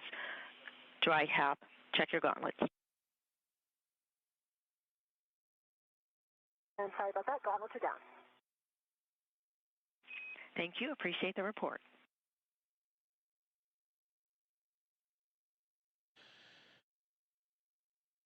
As they move through those safety procedures, temporary loss of communication and loss of signal with the International Space Station, which we will regain here shortly. It is anticipated with the handover of communication satellites. So we bring you back inside the International Space Station Flight Control Room at NASA's Johnson Space Center in Houston, Texas. We still have audio communication coming down from the crew as the flight team here inside the room, led by Flight Director Ronak Dave and his Momentum flight team, working through today's spacewalk procedures. To the left of Ronak is Chris Dobbins, who will support an upcoming spacewalk here in the month of August. Today's is the first of 3 this month. The next one, U.S. Spacewalk 97 on Thursday, August 13th, and then U.S. Spacewalk 98 scheduled for August 25th. So it is a busy month for astronauts inside the orbiting laboratory to journey out into the vacuum of space. Stephanie Wilson, the spacewalk communicator, was to the right of him, followed by Aki Hoshide, the Capcom, who's communicating to the other 5 members of this Expedition 75 crew. Now we return to communications and visuals from the International Space Station. This is from the helmet cam of NASA astronaut Anil Menon. He is on the very edge of the upper triangle build of today's modification kit construction. Nominal gloves dry half, gauntlets down for EV2. EV1, perform socket swap to the 2-inch rigid from your trash bag on your PGT. Work.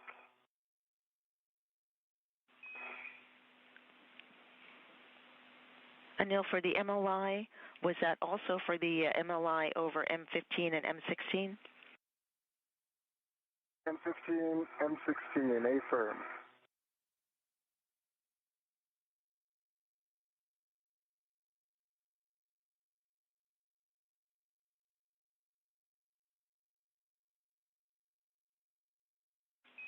And we like the action that you're taking now. Thank you.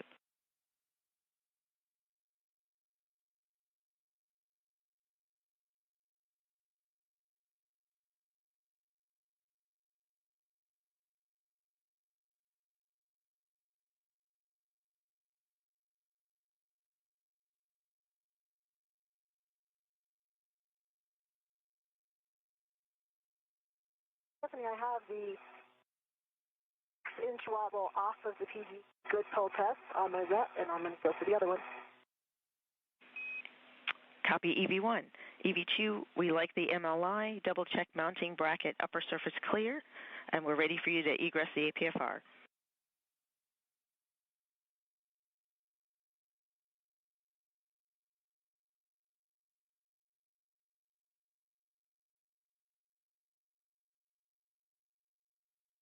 Line bracket upper surface is clear. Thank you for the report. Egressing.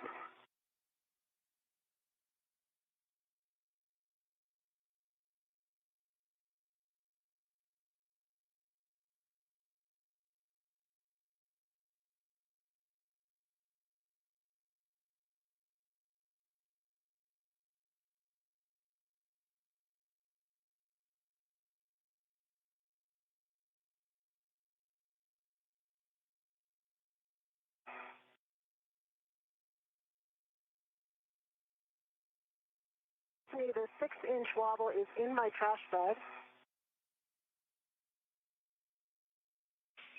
Copy, Jessica.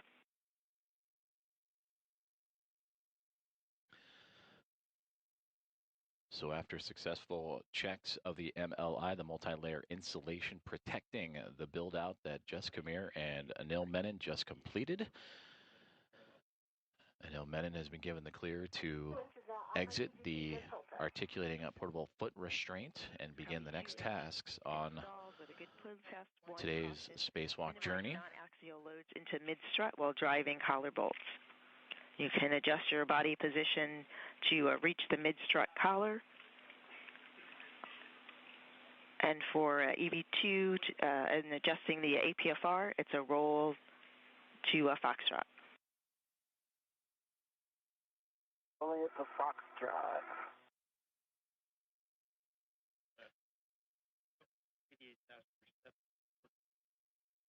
So now the two NASA astronauts will dive into individual tasks. You see Anil Menon on the right-hand side. He is manipulating the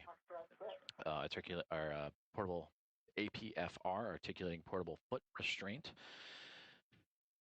as he has just departed his position where he was locked in during the construction of today's modification kit. And now for Jessica Meir on the left-hand side, she will address and take a look at the left mid-strut collar as well as the right mid-strut collar eventually. And that will help cover up additional pieces of hardware that were recently built out by the two astronauts. Goes with you to the cable bag in the middle layer. Now 3 hours and 49 minutes into today's spacewalk is Meir and Menon continuing to progress well along today's timeline as they and their Expedition 75 crewmates, 272 miles orbiting above Earth and currently passing right through the midsection of Antarctica and Australia in the southern hemisphere.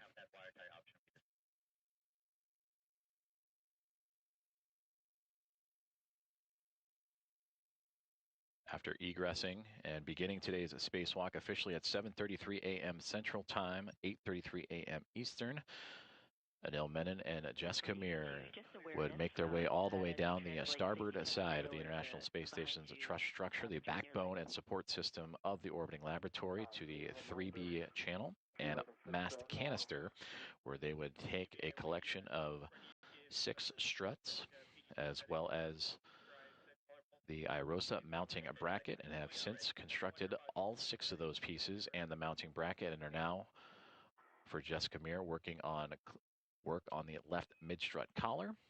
And for Anil Menon, with the body position, it's a good position to reach the mid-strut cleaning up collar. the articulating portable foot restraint, and will now begin one of the next major tasks of today's spacewalk, which is preparing the IROSA cables that need to attach for that future rollout solar array. Was that Bravo 7 clockwise 2? Yes, that's affirmed. Bravo 7, clockwise 2. Okay, and I've got my BRT down. I will retrieve my PGT. And I believe we said the tab side first this time, which would be top one, M30. That's affirmative. All good. Your PGT, tab side first, M30 to torque.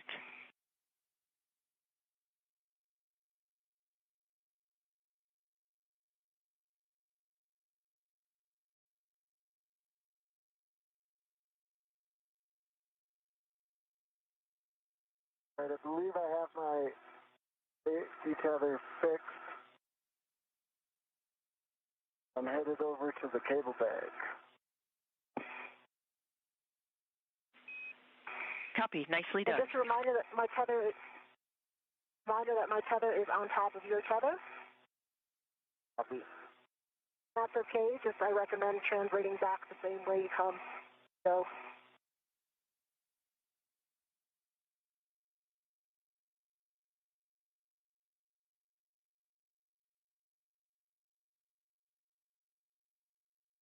Bravo 7 clockwise 2 is set. Good settings. Drive M30 tab side to torque. About 4 to 8 turns. I'm sorry, 4 to 5 turns. 4 to 5 turns.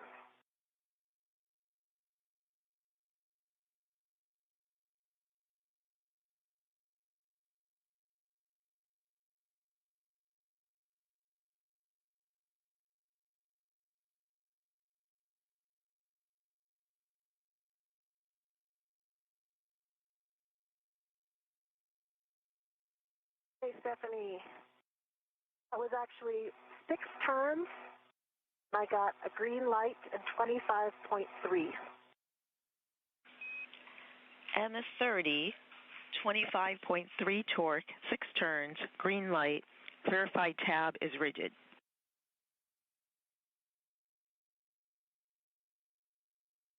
But the tab is not rigid. Copy checking.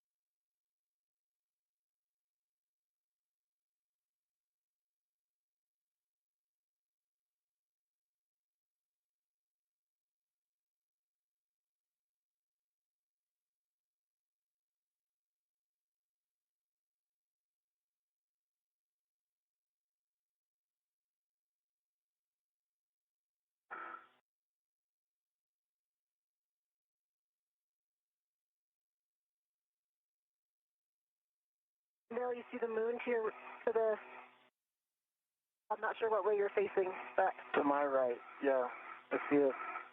Thanks for the heads up. I can see a future moon base there. See it too.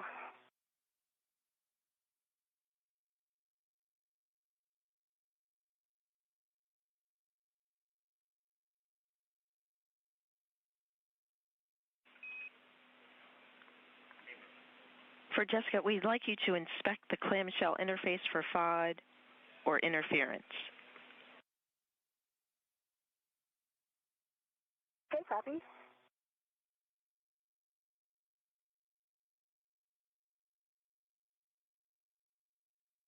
Don't see any FOD or interference.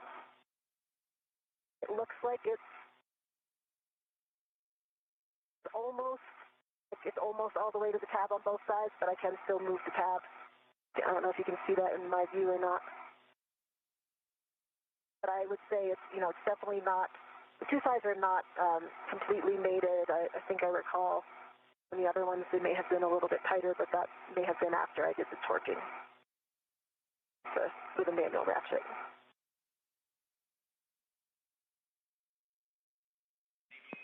Copy, checking.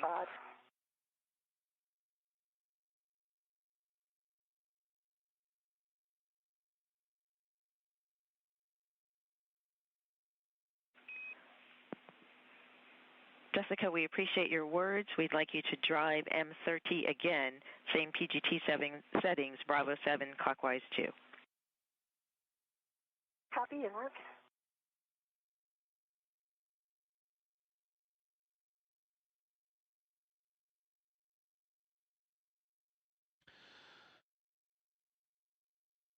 Closing in on 4 hours into today's spacewalk, U.S. Spacewalk 96, as NASA astronauts Jessica Meir and Anil Menon continue to work through their tasks after installing hardware that will modify the International Space Station's 3B power channel, all in preparation for the future installation of a International Space Station rollout solar array. After exiting the airlock and beginning their EVA at 7:33 a.m. Central Time this morning, they have moved to the work site, the far side of the starboard end of the International Space Station, where that 3B power channel and mast canister has resided.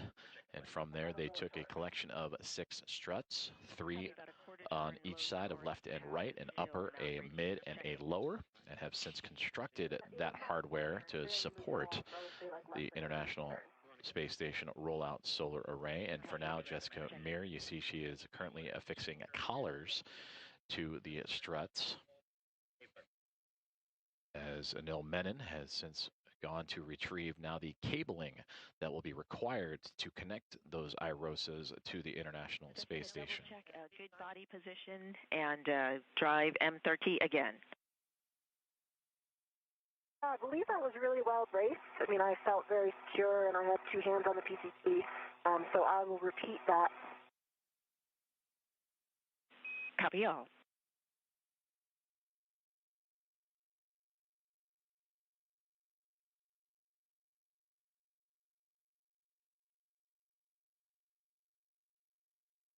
That was the same thing, barely moved. I got a good green light that time, 25.6 torque, and now the cab is almost rigid.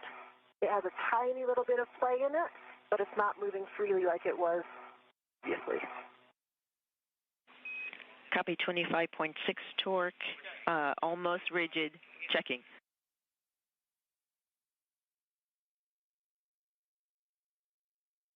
If you have a heck of view right now, I can move it for you and show you, but I'm not sure if you have a view.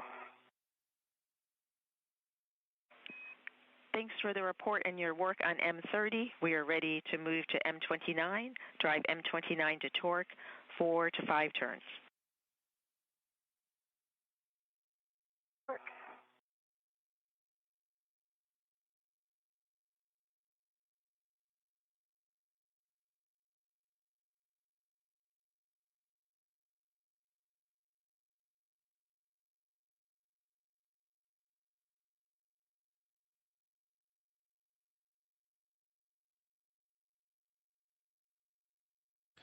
A view from the helmet camera of NASA astronaut Jessica Meir as she continues to torque down or tighten down the collars on the left mid strut.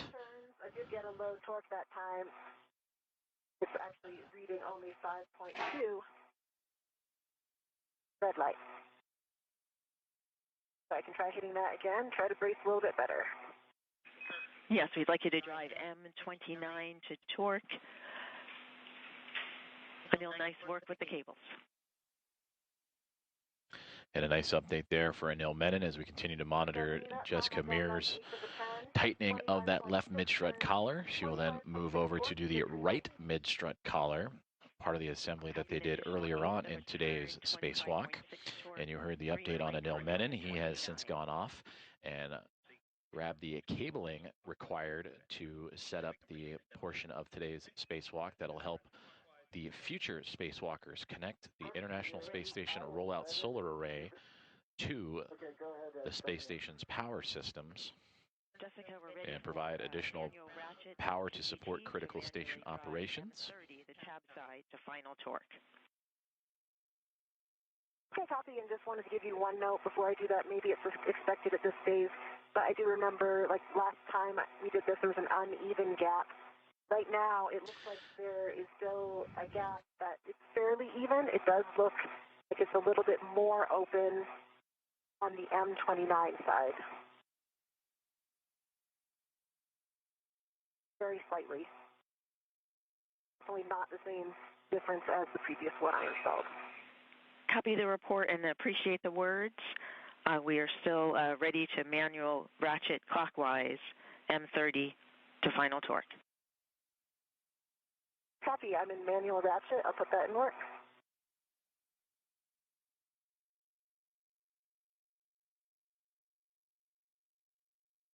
I have a confirmation question when able. We are ready. Okay, I have the cables and I'm ready to them for my MWS. I do not need to bring the RET from the cable bag along with the AET that's holding the cables, right? I can leave the RET that's holding the AET and I can leave it with the cable bag. That's a good assessment. We concur. RET stays in the bag. Right, we use that RET for the... Stephanie, I've got 2 pops on M30. And with this communication, we have officially surpassed the 4-hour mark of today's spacewalk, now going in on 4 hours and 2 minutes. As Jessica Meir continuing to torque down that left mid-strut collar. And now we see the right-hand side, the view from Anil Menon's helmet cam, as he has gone off to retrieve cabling that will be used and routed by these 2 astronauts to help support the connection of the International Space Station rollout solar array during a future spacewalk. I'm headed your way, Jessica. All right, copy. So to recap, these 2 have built out the entire structure and are now securing it. Jessica Meir has 1 more mid-strut collar to go. That'll be the right mid-strut collar. And then the 2 of them will get together again to start routing that cabling. A collection of 6 struts to attach a mounting bracket to the 3B mast canister have been completed. 3 on the right side, 3 on the left by Meir and Menon. And then for the IROSAs themselves, they will fly up to the International Space Station on a future cargo flight later this year, NASA's SpaceX's 35th Commercial Resupply Services mission. And it'll be a pair of IROSAs that'll help support not only just this 3B mod kit, but also the 2A power channel as well. For M30, we'd like manual ratchet again clockwise, looking for 2 pops. Work.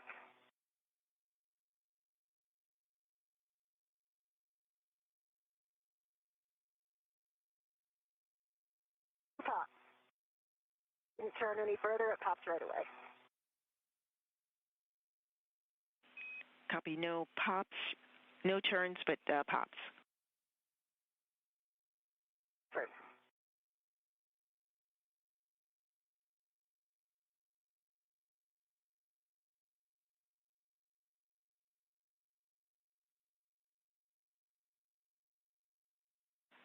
Jessica, check the tab again for M30, but regardless, we will move on to M29. Unfortunately, tab is still moving. Copy. Ready to manually drive M29 to final torque. Manually drive with 2 pops. Copy, M29.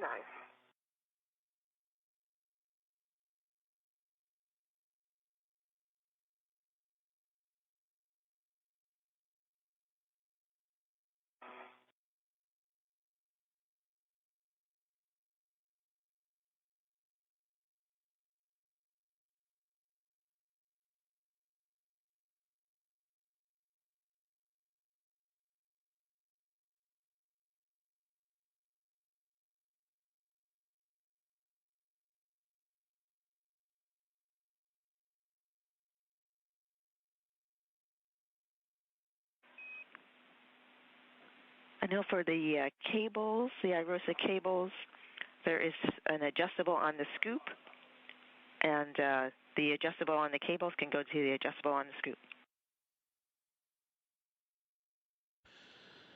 View from the helmet cam of NASA astronaut Jessica Meir as she continues to torque down that left mid-strut collar. But if you look just over her left-hand side, you can see the orbital sunrise starting to make its way around and up and over the horizon as the International Space Station soon to be coming out of its nighttime pass. And for the space station, currently flying over the island of Tonga across the Pacific Ocean, and will soon be making its way toward the western coast of California.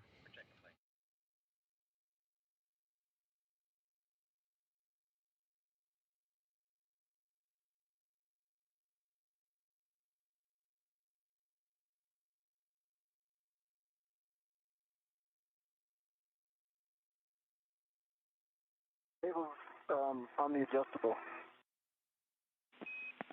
Copy. Nice work.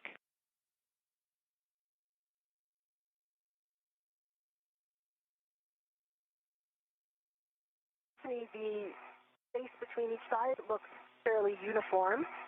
And I'm looking in, I've got a good view to see like the threads of the M29, so basically in that, I would say, less than a centimeter space. And I can see some yellow substance. I believe that's just the locking glue, but I can see that on one side of the thread.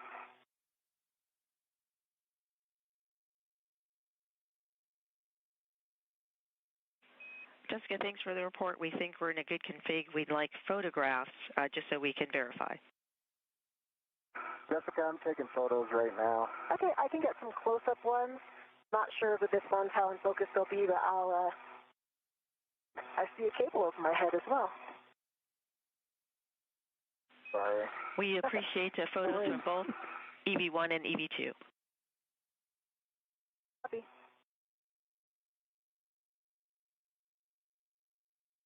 I'm going to get my PGT stowed first. I'm pretty sure we think we're done with it. Are we intending to drive this again? Checking.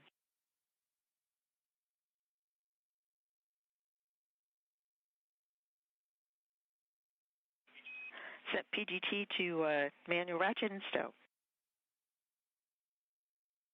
Sorry, set to MTR and stow. Let me get the motor.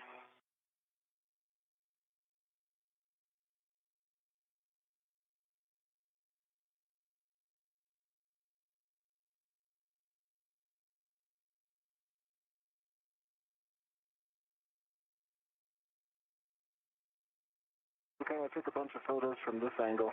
Okay, I'll get a few from over here. Not sure if I'll be able to get any of M30, but I'll do my best. Appreciate the effort. We're looking for photos from different angles.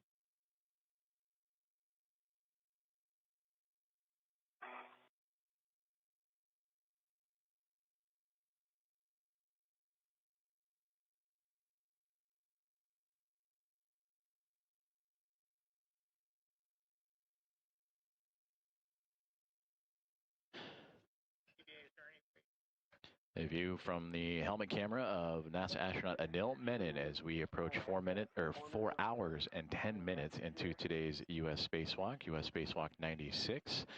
As Anil just moments ago taking some photos of the construction of the strut package that is now part and put together for today's 3B modification kit. And that is all in support of helping provide additional power to support critical station operations with the eventual rollout on this modification kit of a rollout solar array. We see it. Checking. So now, as Anil Menon looks at the mounting bracket, that's the view we see. The mounting bracket and upper triangle. You see the right upper strut and the left upper strut, aptly labeled as we see on our screen. Also mid struts for either side and lower struts from either side to help secure that mounting bracket safely to the side of that 3B mast canister.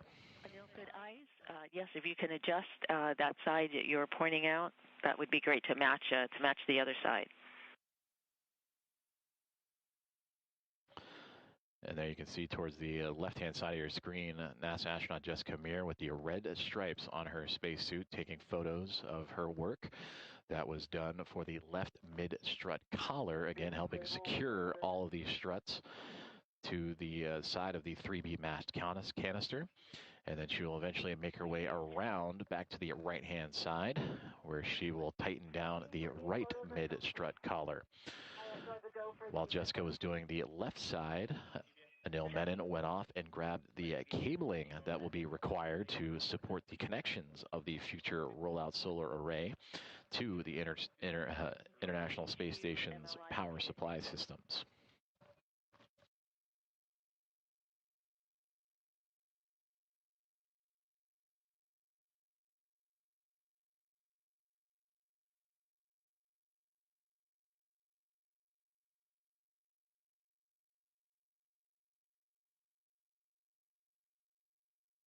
Also, Stephanie, another thing to check, I noticed that the pins for the IROSA, one of them's in the engaged, two of them are like fully deployed. I can set them to engaged if needed. Anil, thank you for the report. We will take that forward to the IROSA team. Jessica, thank you for the photos. We're ready for you to install the collar pin in the final location. Copy, collar pin in work.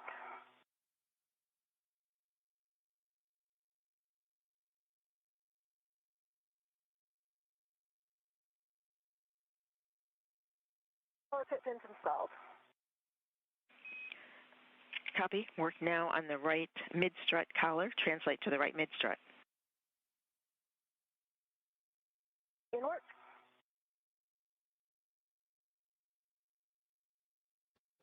This is Mission Control Houston, and we are currently 4 hours and 12 minutes into today's spacewalk.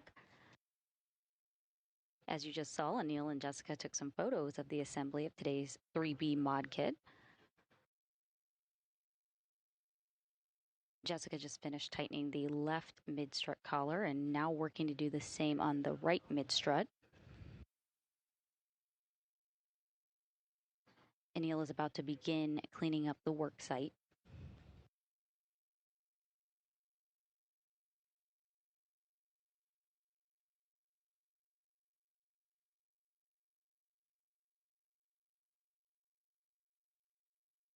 Dual view here of the helmet cameras. On your left is camera on Jessica Meir's helmet. To the right is Anil's camera.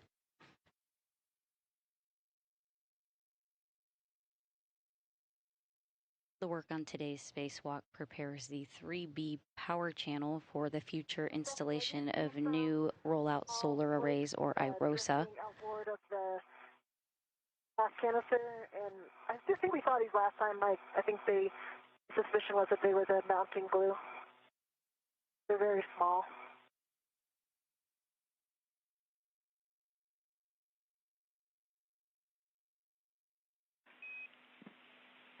Jessica, thanks for the report. We copy.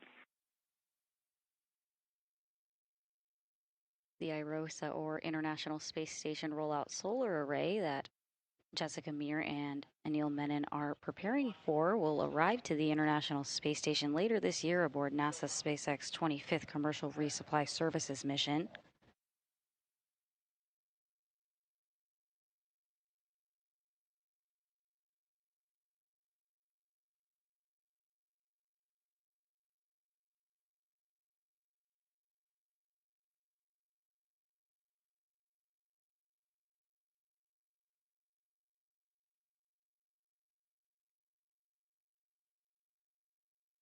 The International Space Station is currently flying 257 statute miles over the Pacific Ocean, heading towards California.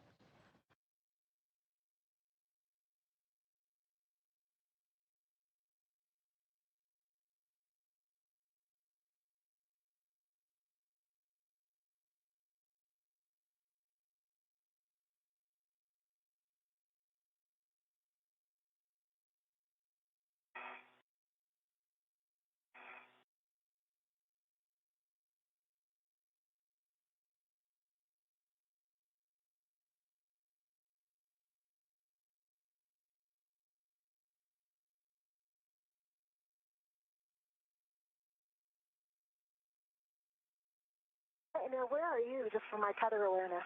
I am over your left shoulder high.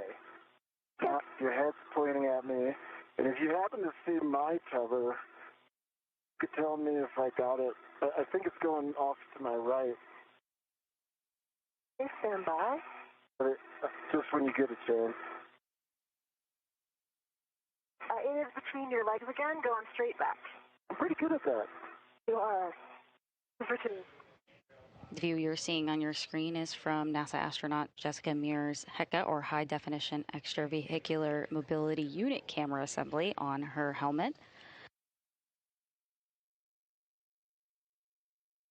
As mentioned, she just finished tightening the left mid-strut collar and now is making her way over to the other side, as you see her here traversing over that way to do the same on the right mid-strut.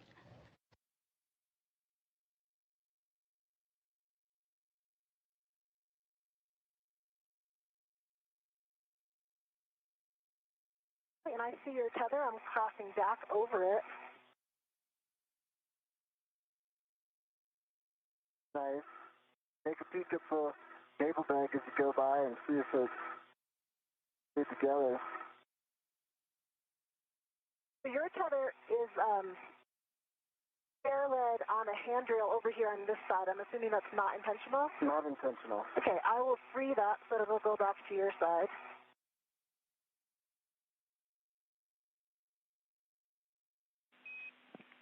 Question for Anil. We are evaluating how you might be able to get ahead. The IROSA mod kit is not yet ready for loads, and we'd like to evaluate how you feel you could reach the upper handrails on the lower strut.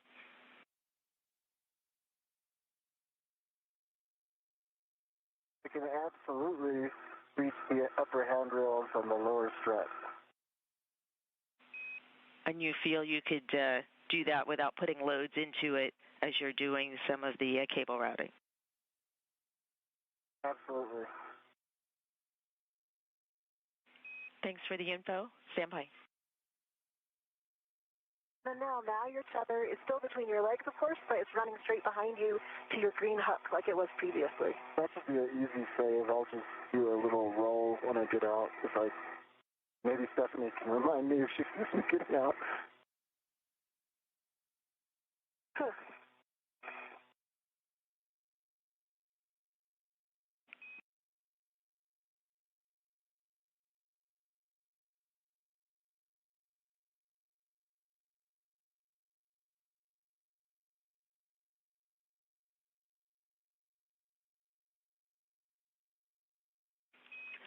Anil, with your report, we are ready for you to start the left side cable routing.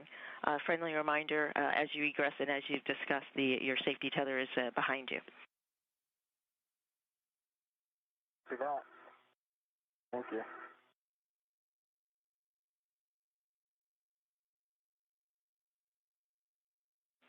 And my mistake, we believe you can do this while you are in the APFR.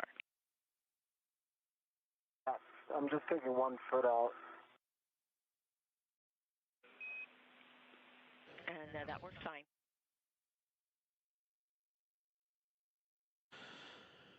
And just to be super sure, the red stripes go to the right, so I'm grabbing the left one. I'm taking off the first wire tie, and that one is going to go to the upper handrail on the left lower stripe.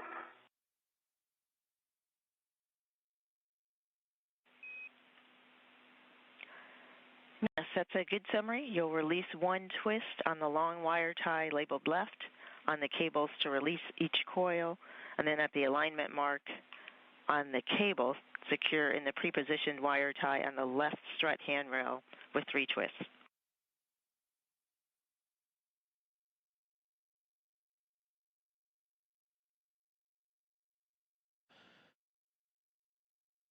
A view from the helmet cam of NASA astronaut Anil Menon as we have now reached 4 hours and 20 minutes into today's US 96 spacewalk.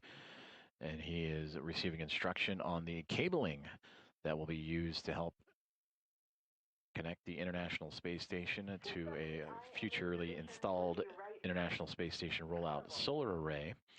Meanwhile, you see Jessica Meir on the far right-hand side of your screen, marked by those red stripes around the pant collars, around the knee. She has moved from the left side of the 3B mass canister around to the right-hand side, and there she will further secure the right mid-strut collar to provide further stability to the structure that has been constructed by these 2 astronauts today. All of this a part of the 3B modification kit to the 3B mass canister located to the starboard side of the International Space Station.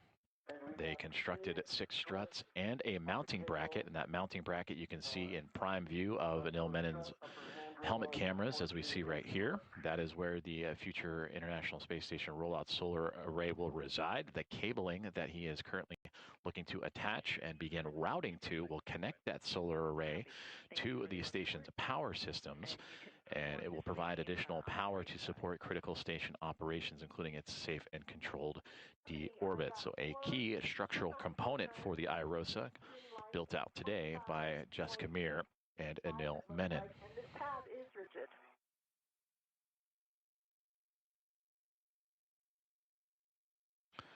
Copy M26, 25.5 torque, 4 turns, green light, rigid tab. Drive M25 to torque, expecting 4 to 5 turns.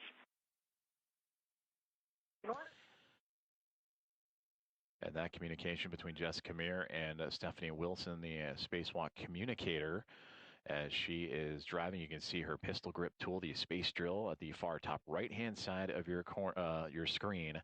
That is what she is using to tighten down that right mid-strut collar. 5 turns.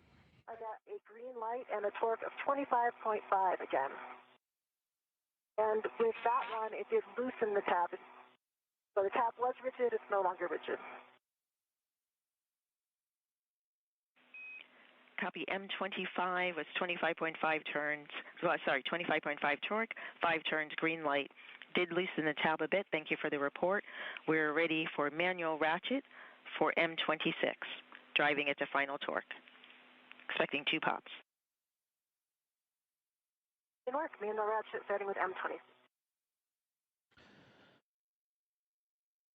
So with the drill setting now switched to a ratchet setting of the pistol grip tool, additional maneuvers for Jessica Meir to again continue to tighten down that right mid-strut collar, and there you can kind of see a zoomed out version of that full build that her and Anil Menon would complete today. In front of Anil on the left-hand side, you see the mounting bracket for the IROSA, the upper triangle that it is attached to with the 2 upper struts, and then just off the right-hand corner, if you will, bottom right corner of that upper triangle is the right lower strut, and where Jessica is currently tightening down that mid-collar is the mid-strut, and that is what they built on the right side and left side for today. And you can see in the hands of astronaut Anil Menon the cabling that will be routed here shortly, as the 2 have been working in tandem today for the modification kit of the 3B mass canister for the eventual installation of an rollout solar array. Stephanie, I got about a half a turn and 2 pops. Copy, half turn, 2 pops on M26. Verify tab is rigid. And from the helmet camera view of Jessica Meir with that pistol grip tool, you see the expansiveness of the solar array for the International Space Station up against the horizon of the Earth as, again, she continues to work on that right mid-strut collar, and it's tightening down of the 3B mast canister. That's a black mark. That's what I thought. Okay, just double checking. Just remember, you got to do the MLI first, too, so if you do the mid one, we'd have to do that MLI. Copy that.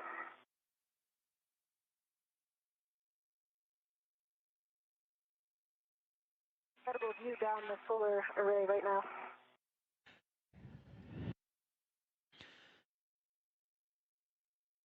And NASA astronaut Jessica Meir relaying exactly what we were just looking at as well. The look down the space station's solar arrays facing Earth as she continues to tighten down that right mid-strut collar.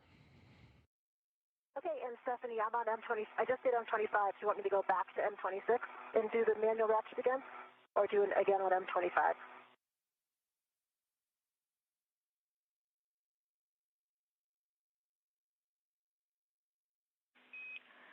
We would like the tab side again. Okay, in work.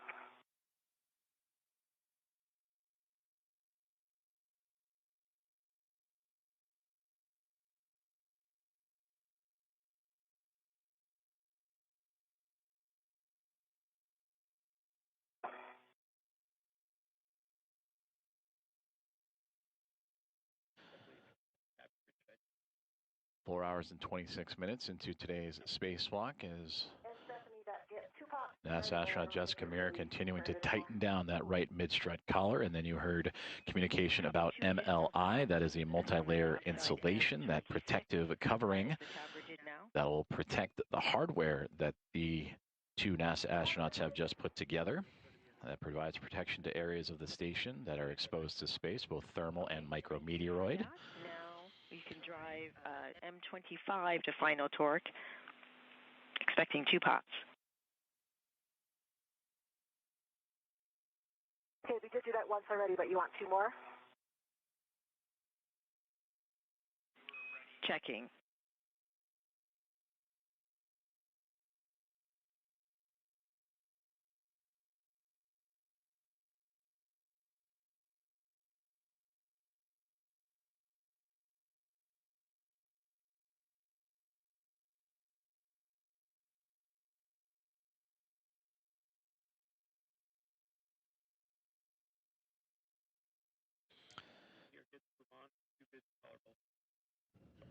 We got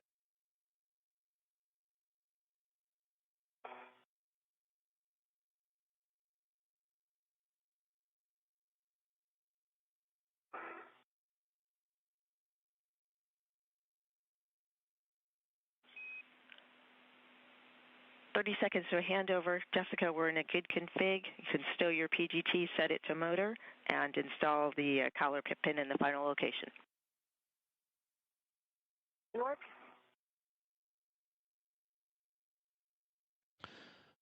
And with that communication, that right mid-collar, right strut mid-collar has been successfully tightened down. And instructions that NASA astronaut Jessica Meir can now put to the side her pistol grip tool as we have an expected loss of signal with the International Space Station, but should be acquiring it here in the next couple of seconds. We bring you back inside Mission Control Center here in Houston, Texas at NASA's Johnson Space Center in the International Space Station Flight Control Room, led by Flight Director Ronak Dave, talking with his team with Stephanie Wilson to his right, the spacewalk communicator, and Aki Hoshide, the Capcom for today's event. For Menon. And for Aki Hoshide, he has been talking to the other remaining 5 members of the Expedition 75 crew. So to recap, that Meir and Menon have constructed all 6 struts and the mounting bracket on the 3B mass canister as part of the modification kit for the International Space Station, and will now begin routing IROSA cabling to help start the beginning of a setup for that future installation of an International Space Station rollout solar array.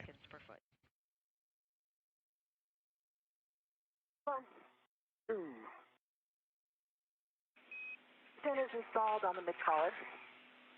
Copy, pip pin installed. We have you now working on the right and left side MLI on the mid strut.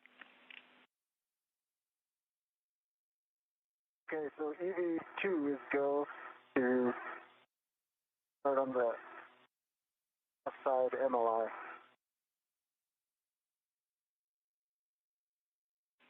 And that's a EV1 didn't work. And there you can see as we've regained communication and video from the outside of the International Space Station, that Jessica Meir on the left with the red stripes on the back of her portable life support system is working that multi-layer insulation. It was pulled back so she had access to that collar that she had been tightening up. Now she is since going to unfurl it and cover back up that hardware to again protect it from thermal and micrometeoroids. And then she will eventually make her way back over to the left-hand side and unfurl those MLIs or multi-layer insulation coverings to protect that portion of today's construction.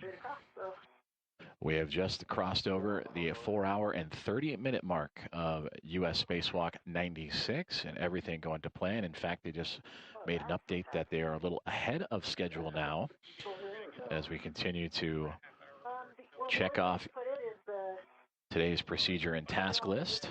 Anil Menon just off to the right-hand side. You see his feet. He is holding on to the IROSA cabling as Jessica Meir continues to use the multi-layer insulation to wrap up that right mid-strut. And then again, we'll move back over to the left-hand side. She's been covering some ground from right to left and back again, and cover up that left mid-strut as well. That's affirmative, yes, and fold it over around the collar. And while I have you PET 4 hours, 30 minutes, 5 minutes ahead on the timeline, limiting consumable, EV2 MEDOX 7 hours, 19 minutes. Copy. All right, Jessica, I'm done translating. Okay, I'm still in place. I'm wrapping this, getting some first wraps on this MLI.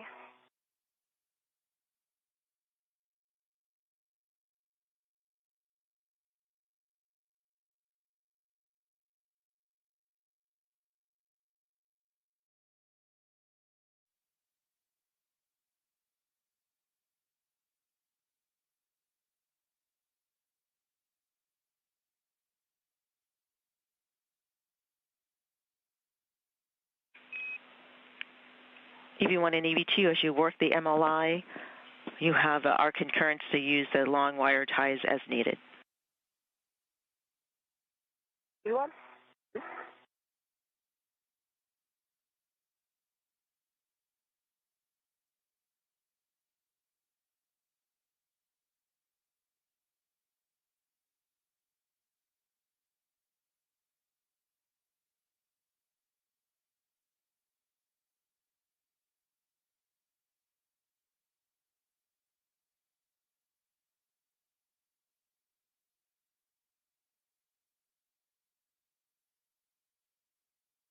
Definitely just shy of the bolt, but I think I'm going to be able to get it over.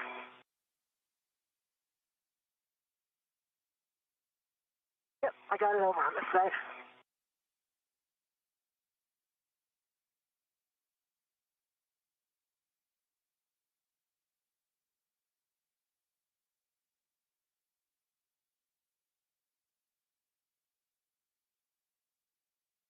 Translating.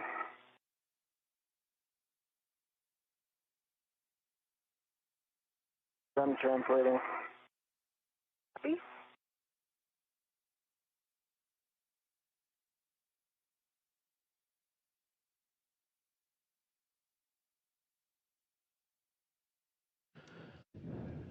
point of view from NASA astronaut Jessica Meir's helmet camera as she continues to wrap up that mid-strut with MLI, or multi-layer insulation, to protect it from the thermal extremes of space as well as any micrometeoroid.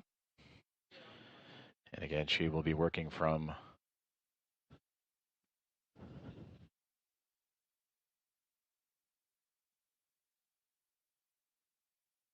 she is currently working on the right mid strut.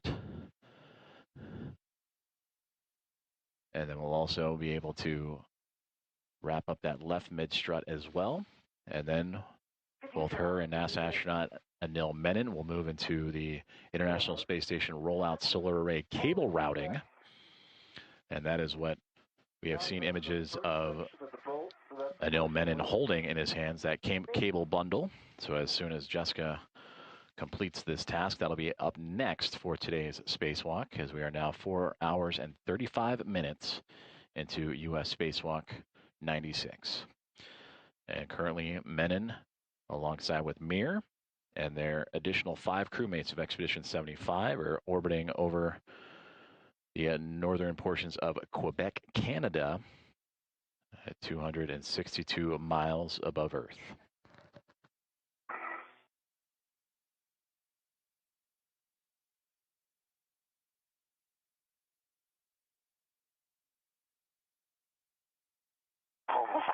Hallelujah.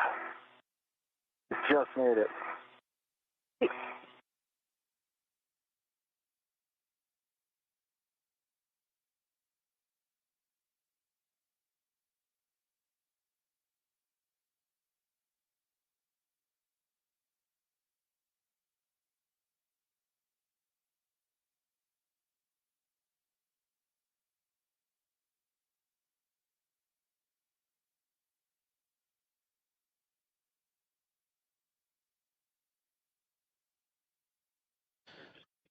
And again, another great view from the helmet cam of NASA astronaut Jessica Meir. And she mentioned it earlier, just moments ago, about having a great view looking down the solar arrays towards Earth, as her and NASA astronaut Anil Menon continuing to work the multi-layer insulation wrap around the mid-struts. Meir is currently working on the right side mid-strut, and Menon, just across her field of view, is working on the left-hand side, together in tandem, to cover up that mid-strut and protect it before eventually moving into the rollout solar array cable routing that will be needed once those solar arrays arrive on station. Those will arrive as a part of NASA's SpaceX 35th Commercial Resupply Services mission later this year. It'll be a 2-pack of sorts of the solar arrays. That'll be the 7th and 8th collection. The 7th one will be a part of the 2A power channel.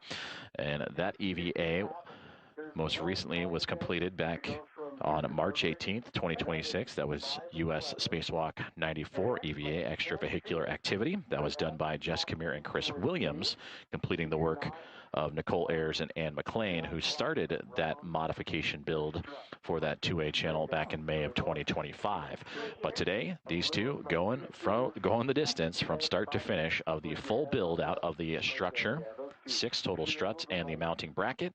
They are covering up the collars and insulation for extra security, and we'll prepare again for those IROSA cable routings here momentarily.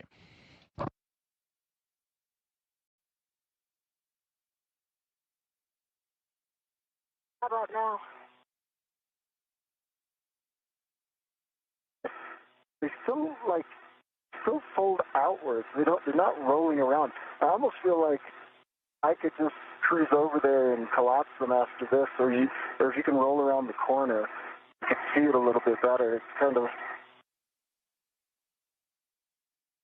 think, not sure if this part's supposed to be under. There we go. Get closer.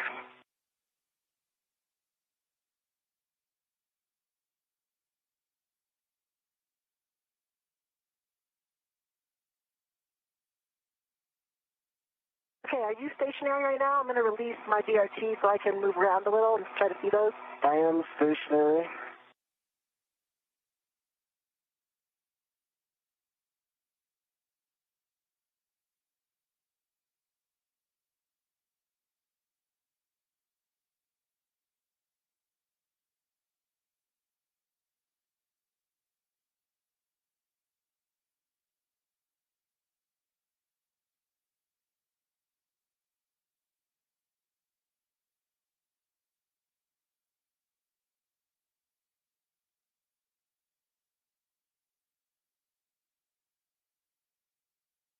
Yeah, I'm translating. You're translating.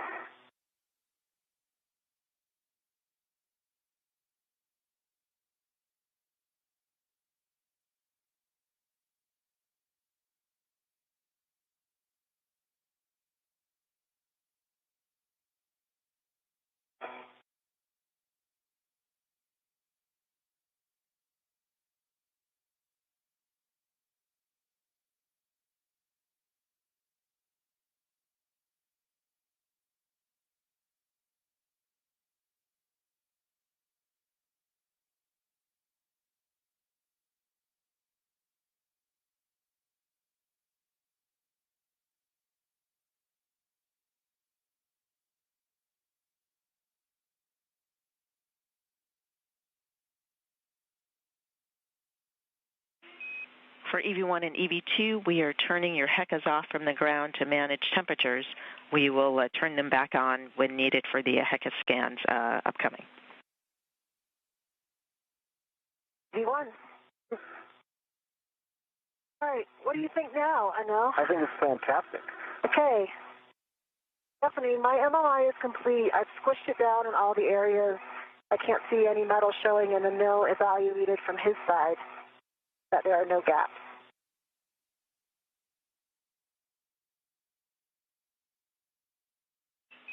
And we copy. Right side MLI complete. Nice work. We'll have Anil to continue the left side, and then we'll do the HECA scans. I'm going to translate. Is that okay? Go ahead, I'll remain still. Okay. Communications with Stephanie Wilson, spacewalk communicator, up to the crew of NASA astronauts Jessica Meir and Anil Menon during today's spacewalk, that they have turned off their helmet cameras to monitor temperatures. Meanwhile, Jessica replied down that she has completed her MLI multi-layer insulation security around the right mid strut of today's 3B modification kit against the 3B canister that is going to support the structure that will ultimately hold the 3B iROSA on the mounting bracket. And for Anil Menon, he has since translated. He has gone a little out of view, most likely down to the bottom right-hand side. You can see some commotion, but he is wrapping up the insulation, the multi-layer insulation of the left side strut. Give me one rotation, and then it's all you. Okay. It'll take 5 seconds. All right, Meir. I just see one more strap to tighten on the further end away from me. I'll do that. I can also do that later. Okay, go for it. Okay. And Jessica, you might be working on this, but before we lost the HECA view, we saw some blousing on the MLI around the collar bolts. So if you're able to, we'd like you to squish that down. Exactly what I'm working on right now. Excellent. Approaching 4 hours and 45 minutes into today's U.S. Spacewalk 96, as NASA astronauts Jessica Meir and Anil Menon continue to wrap up the multi-layer insulation of the right and left mid-struts. Meir has recently completed the right-hand side, and Menon is also operating and securing the left-hand side. We've temporarily lost communications and video from the International Space Station, but that is to be expected with the communications handover between satellites. So we bring you back inside the International Space Station Flight Control Room as Momentum Flight Team, led by Flight Director Ronak Dave, overseeing today's EVA activities. He is being joined on the Flight Director console by Chris Dobbins, who will be up next for the next spacewalk for NASA, and that'll be U.S. Spacewalk 97 for Thursday, August 13th, and that is where Dobbins will oversee 2 astronauts replacing a communication antenna on the International Space Station called the Space to Ground Antenna, or you'll hear the term SGANT, Space to Ground Antenna, a little smushing of the two. And that is a critical communication system of the space station used by NASA to transmit data, and the antenna enables high-speed communications between Mission Control Center in Houston and the orbiting laboratory. The one in your hand right now is the one going toward me. Okay. And then there's one that is... This one right here? Oh. That's not the tab. It's very close to your index finger on your right hand. So there you go. You got it. Okay. Just pull that one down. This way? Yes, that way. Okay. Now the other one, unfortunately, is kind of underneath there, so you might have to get it out first. Fish it out? Yeah. Okay. Let me see if I... But if you squish, with the one that you have right now, if you squish, you might be able to close that gap. That tie that I can see is right there by your... That's it. You see it? Yeah. Which way does it go? I think it goes toward you. But that part on top still needs to squish together. Okay. So if you can get it, right there lower, that will work. Okay. Like that? Yep.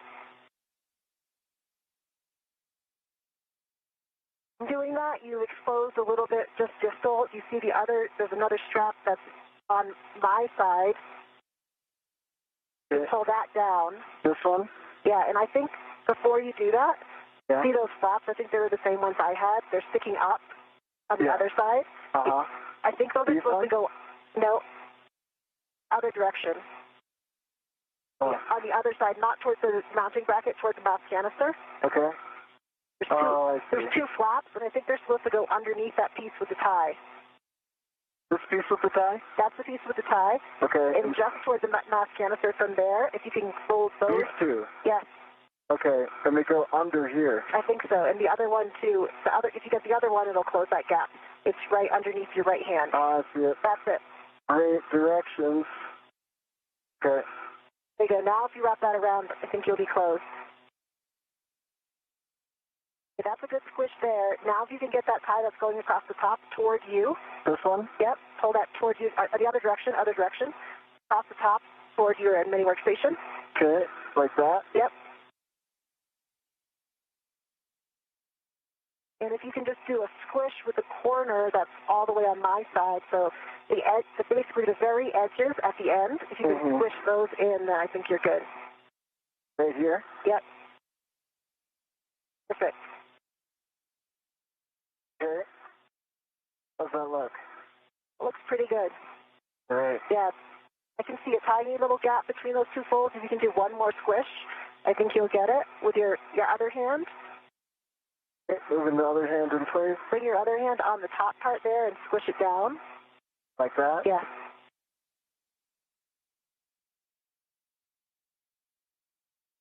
This is like blind MLI. I know. I think the NDL training should be with just the blindfold. Yeah. Okay. How's that looking? It looks pretty good, but you're spinning around, so watch your back. Okay. So spin back towards the mouth canister with your legs, because your breast is right next to that, the part that sticks out of all those connectors. I'm going to rotate this way. Is that okay? Which way? Feet towards inboard. A-firm. Like this. A-firm. Okay.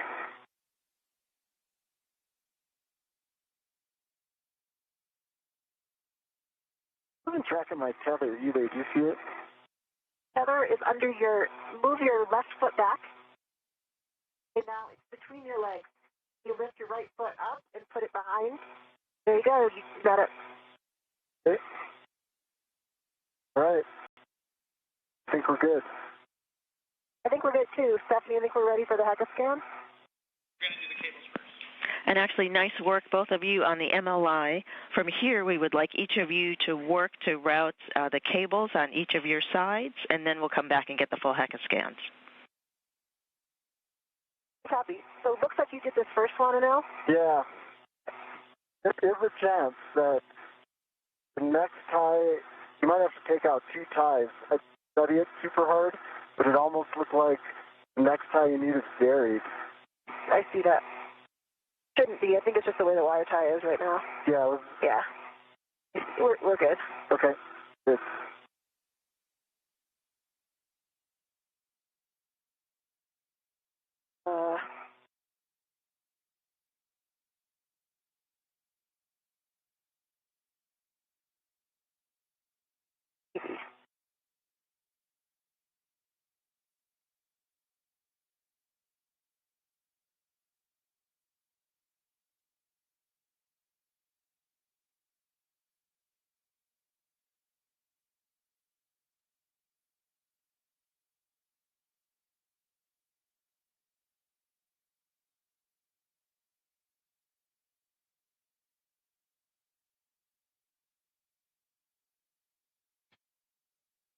on EV1 app on 8 step 11.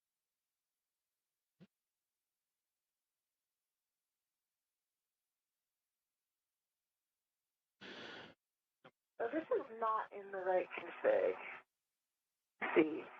Dual camera views from NASA astronauts Jessica Meir and Anil Menon. Meir on the left-hand side, just outside of the right, mid, and lower strut, working alongside in tandem with Menon on the right-hand side of your screen, and he is working on the left side of the 3B modification kit that has since been constructed by the two NASA astronauts. They have the cabling that they are currently routing through, and this cabling will support the connection of a future IROSA, or International Space Station Rollout Solar Array, that will help provide additional power to support critical station operations.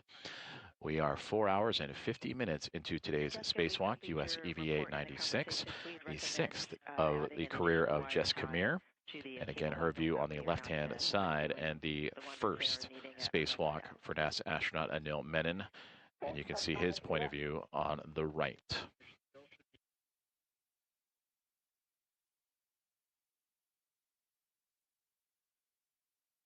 I'm translating it now. Okay, I'll stay still. Tell me when I'm go to move.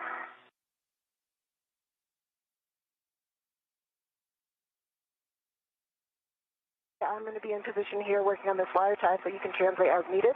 Okay, I'm translating.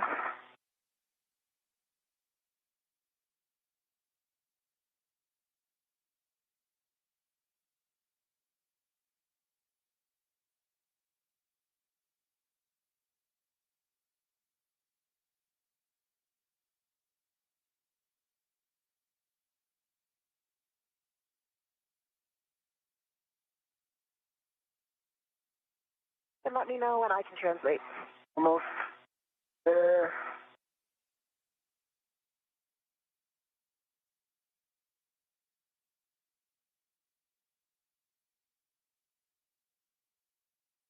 Okay, go ahead and translate.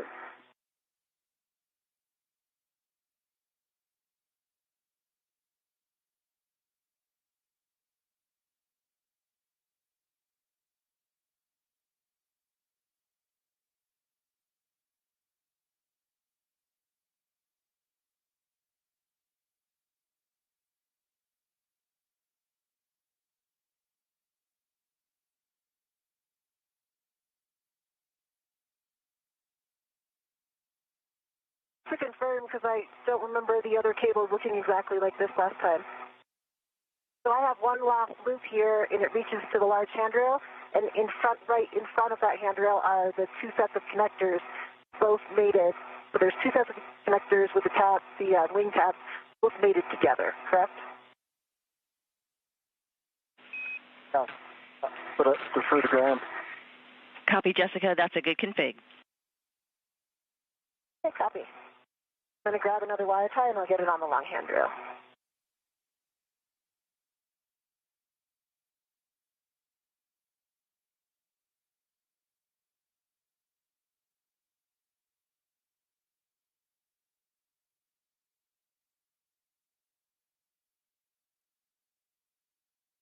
And I think this one will work with a short wire tie. I'm going to use a short one if that's okay, Stephanie. Short is good. Either short or long will work.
approaching 4 hours and 55 minutes into today's spacewalk as NASA astronauts Jessica Meir and Anil Menon continuing to route IROSA cabling in and around the 3B canister, around mass canister that will support the power connections for a future installation of an IROSA, or International Space Station Rollout Solar Array. Jessica Meir can be seen on the left-hand side with those red stripes around her knee as EV1 and current commander of the International Space Station, currently operating in her 6th spacewalk of her NASA career. As for Anil Menon on the right-hand side, it is his very first spacewalk after just arriving on not all that long ago, a little more than 20 days ago, after launching back on July 14th from the Baikonur Cosmodrome as a part of his Soyuz MS-29 team. As for Jessica Meir, she would arrive to station after launching on February 13th as a part of NASA's SpaceX's Crew 12 mission. And as mentioned, the current International Space Station commander, this is her 3rd spacewalk of her current mission, and again, 6th of her overall career. Okay, that wire tie is in place on the long handrail. Copy, right side cable installed on the long handrail.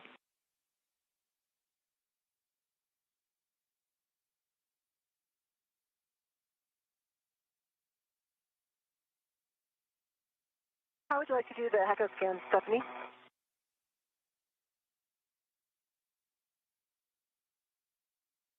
Checking.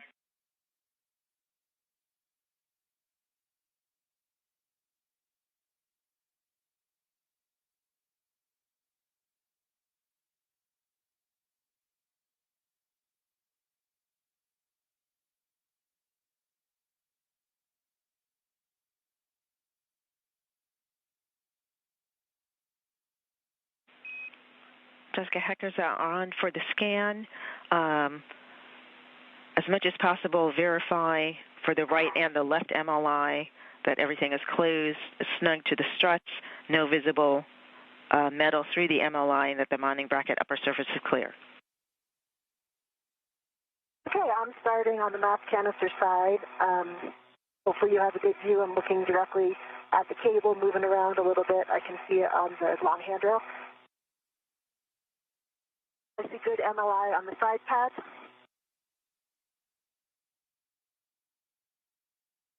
I see good MLI all the way up. I don't see any gaps or any metal.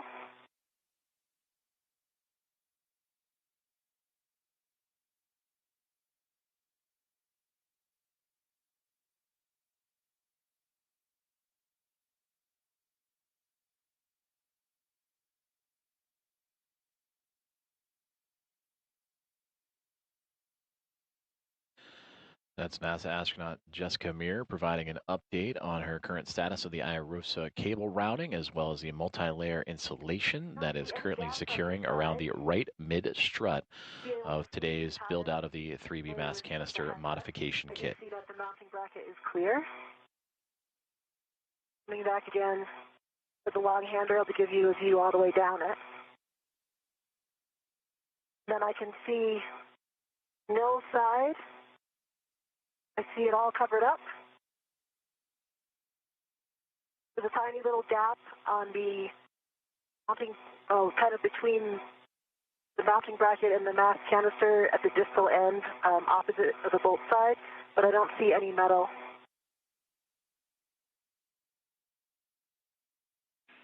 Copy all. Checking.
We have now hit the 5-hour mark of today's spacewalk, U.S. Spacewalk 96, with NASA astronauts Jessica Meir and Anil Menon. That is Meir on your left from our vantage point, upside down, with Menon also to her right, Jessica, thanks for the scan as the and two for the continue to work word. through the IROSA Once, cable routing Anil's on the complete 3B cable mast routing, canister. nice job.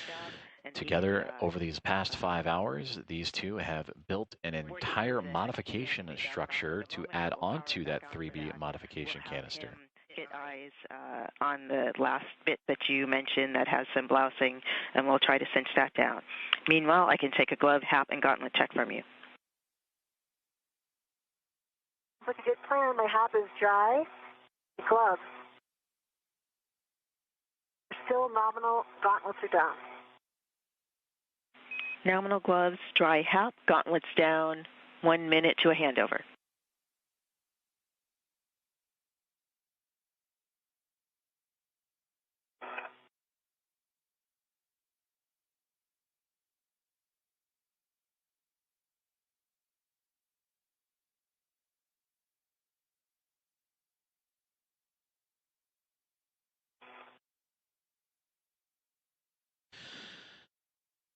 As we follow along with today's spacewalk, there you can see off into the distance NASA SpaceX's Crew 12 Dragon spacecraft that is just off to the side, as again NASA astronauts Jessica Meir and Anil Menon working on the very edge of the starboard side of the International Space Station, and a great view looking upward into space along the solar array panels, as the two astronauts have constructed a modification kit that includes 6 struts and 1 mounting bracket to support the future installation of an International Space Station rollout solar array.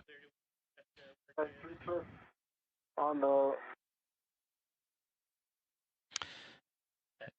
And we welcome you back inside the Space Station Flight Control Room here in Mission Control Houston, as we are experiencing a handover in communication satellites, and we'll bring you back those views from the International Space Station and the cameras on the exterior or the orbiting lab, as well as the helmet cams from each astronaut. Flight Director Ronak Dave overseeing today's Momentum flight team, alongside with Stephanie Wilson to his right, the spacewalk communicator. And Aki Hoshide, today's Capcom, communicating with the other 5 members of the Expedition 75 crew, including NASA astronaut Jack Hathaway, ESA astronaut Sophie Adno, and Roscosmos cosmonauts Andrei Fedyaev, Pyotr Dubrov, and Anna Kikina. With 3 twists. confirmed.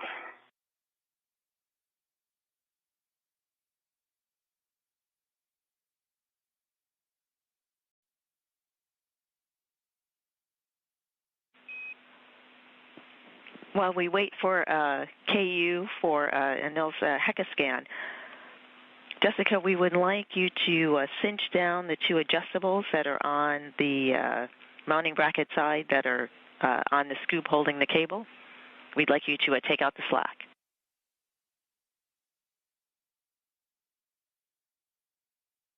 Okay, copy. You're translating. I'll hold. Copy. And this will help keep the cables from hitting the keel pin and staying outside of the rotation envelope.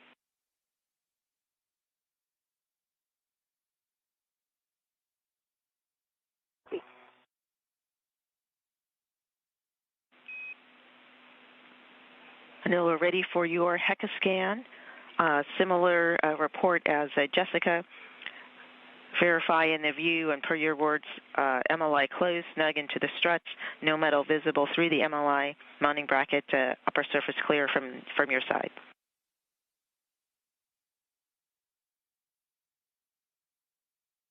Stay firm on all.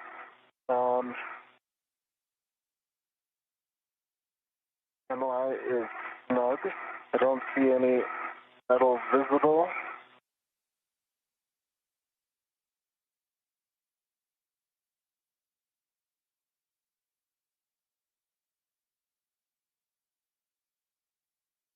Would you like me to translate down and the HECA across? And both of those adjustables are fully tightened. Copy, 2 adjustables tightened. And yes, if you could translate down as well. I'll stop moving. Okay, doing a slow translate. Go to translate. Translating.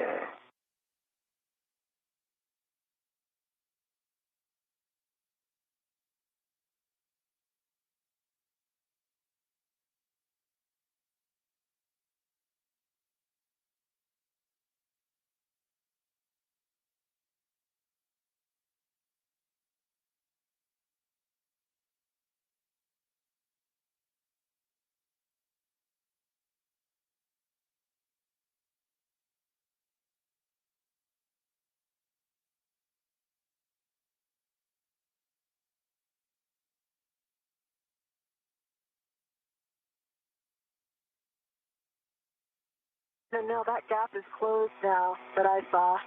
Good. I'll take a look at your side just to be sure. One thing you can do actually, see that the part that's just for the mounting bracket from the bolt, if you could push it up the other side, opposite side, the bolt side.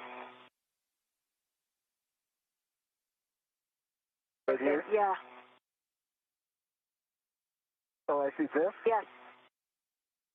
It needs to tuck or something, doesn't it? That's closing it right now. Move your hand for a second. Completely closed right now. I would leave it like that. Okay.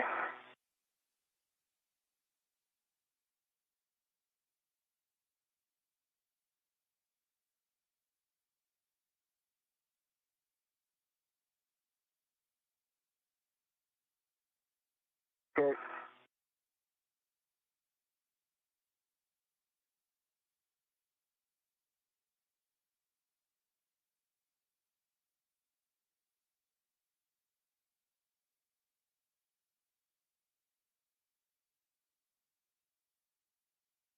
Does mine look closed from your side as well?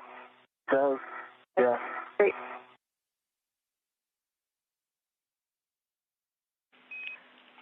Houston copies the report and the scans for the HECA for the MLI on both sides. We are doing a quick double check, and then we will send Jessica off to start working on the strut bag.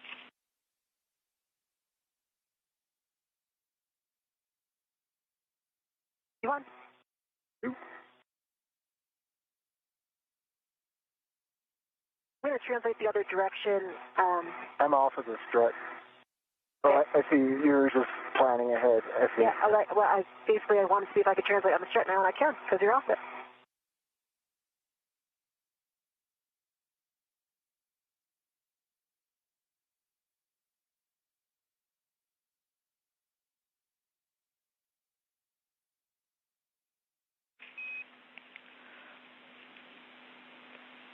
We are happy with the config. As a final step, we'll have EV2 double check the MLI near the center pad, and we'll have EV1 start towards the bag cleanup.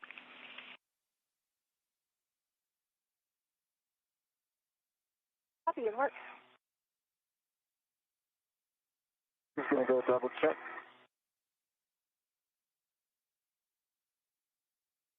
Looks like when I translated over it, I could have unbunched some of it.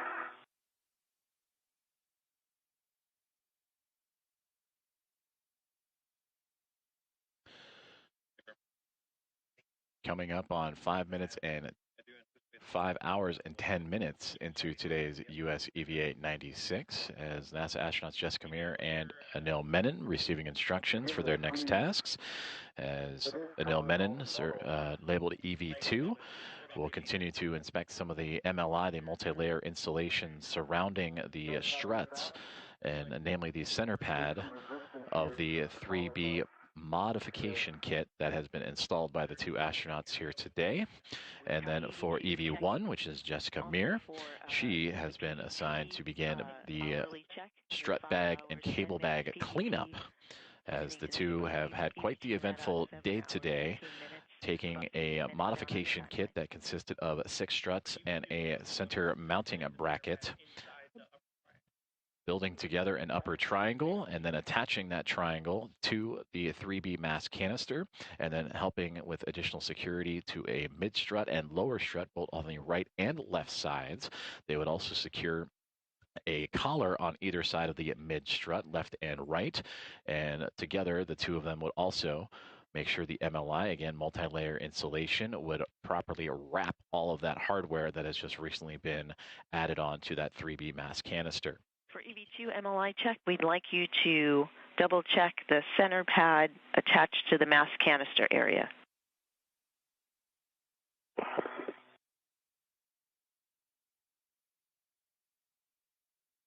And as Anil Menon is checking that MLI on that center pad, as we see from his helmet camera, we also see the cabling that both he and Jessica Meir would route through this modification kit in preparation for the arrival and eventual installation of an International Space Station rollout solar array that'll provide additional power to support critical space station operations.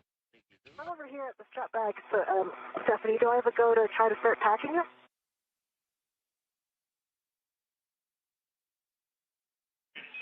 Checking.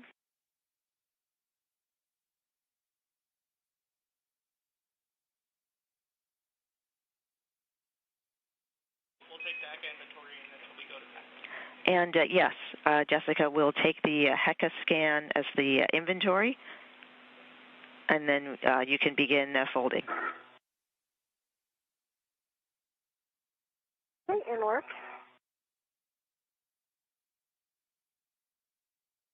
Would you like me to read it to you? It might be easier than the scan given my body orientation right now.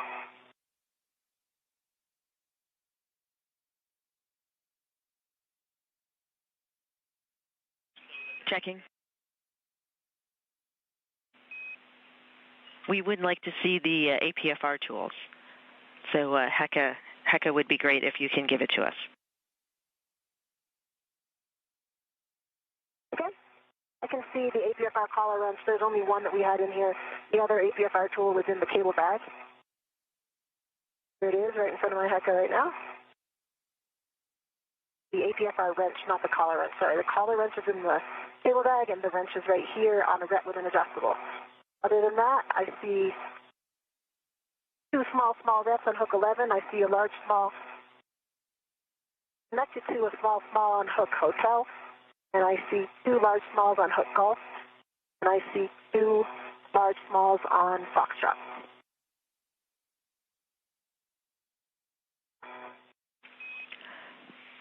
Jessica, thank you for the report. That is a good inventory. You can start closing up the bag. And are you able to see from the HECA there, the mass canister?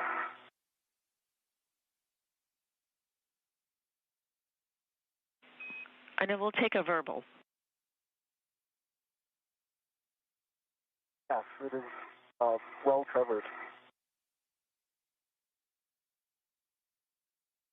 I can take some photos too.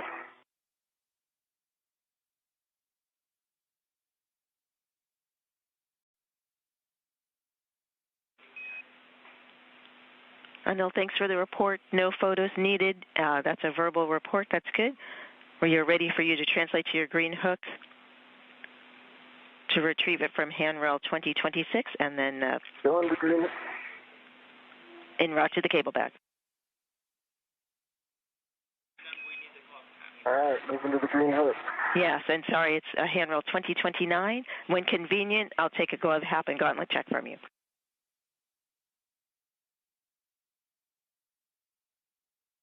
Checking.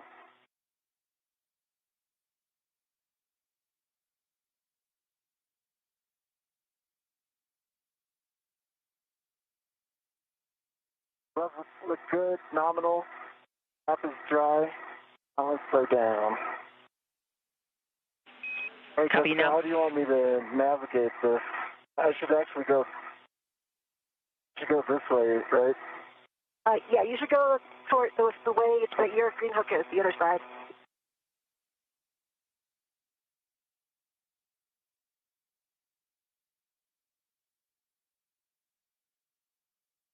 unless you're coming to this side to help. But I don't think it. I think I'm going to be able to do it per the plan. Great.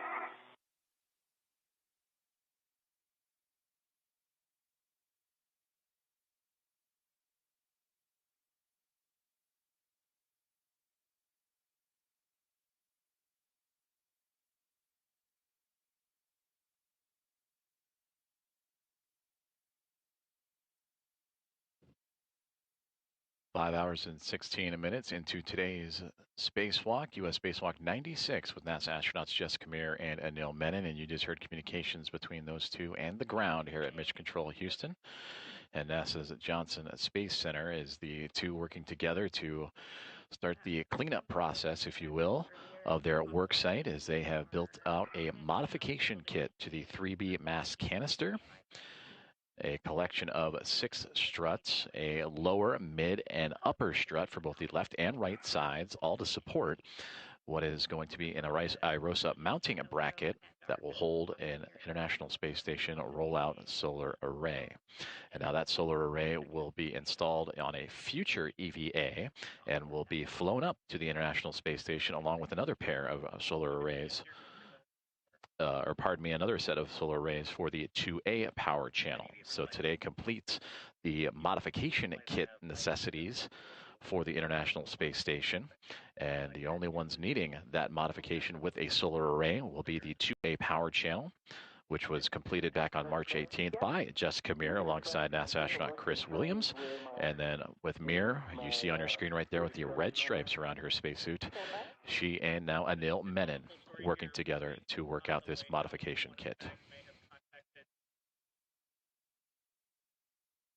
It looks nominal. It is just going to your right side. It's in front of you. Great. Super 1 Alpha, obvious, just on the way back. Correct. We can't really do it.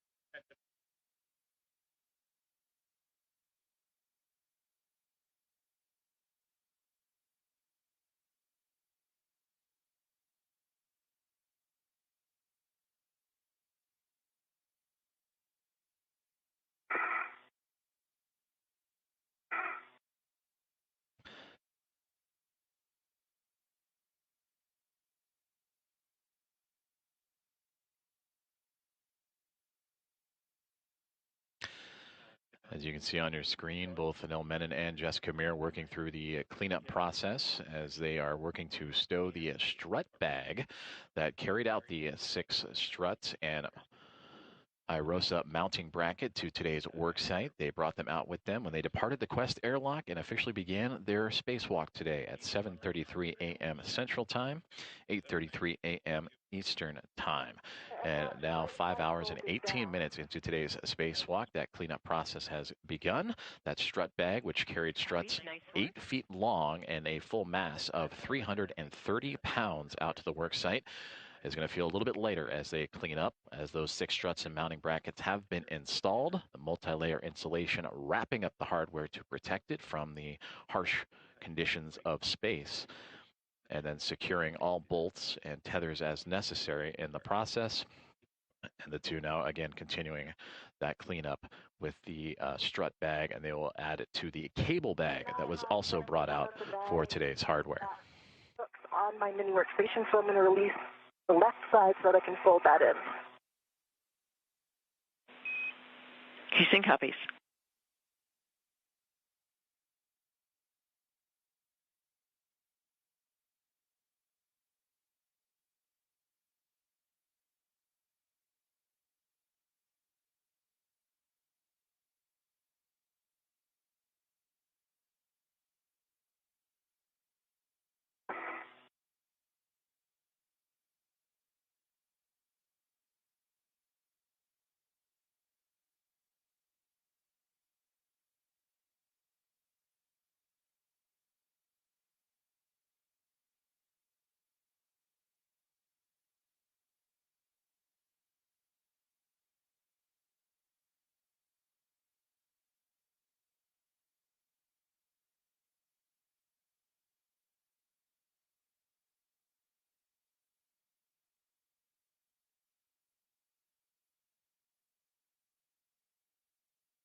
Hey, green hook's up.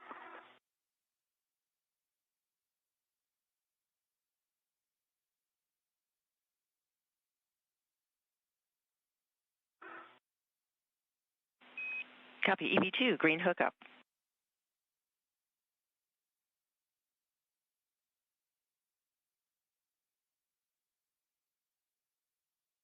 The bag is somewhat folded, definitely not as beautiful as it was inside, but I'm going to translate over towards the cable bag and see if we can stuff it in like this. Okay, and I can assist. Yeah, I think given the timing, that would be perfect. If ground agrees.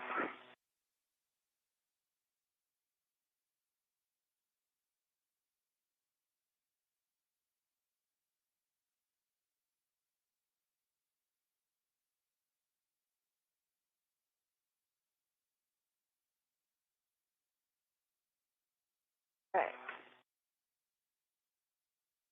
We concur with the plan.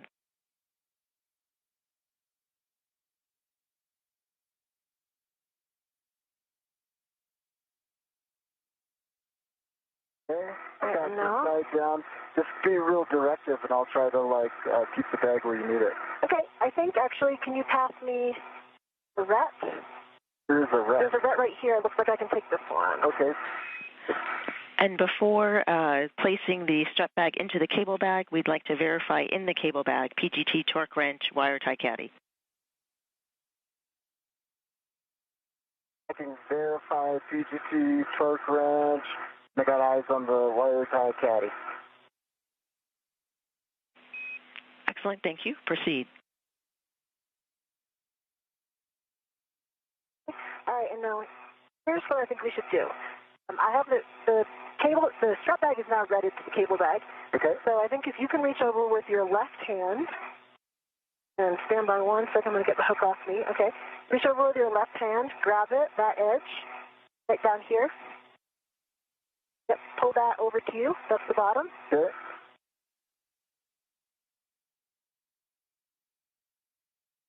Okay, stand by.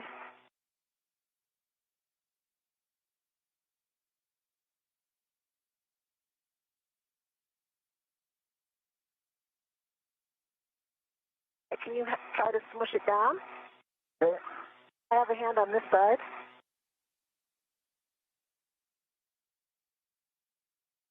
I think we're in there if we can get the lid over. This side is popping out a little bit. I think I can fix that. Give me a few seconds. Oh, okay, now my side's out. Okay.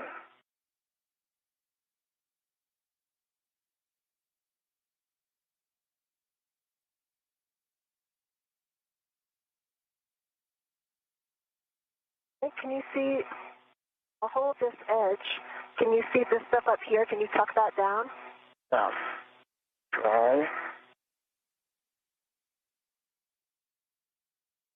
I got this side. Can we get the lid over? Keep a hand on it. I'm going to double pinch the tree area, and I'm going for the lid.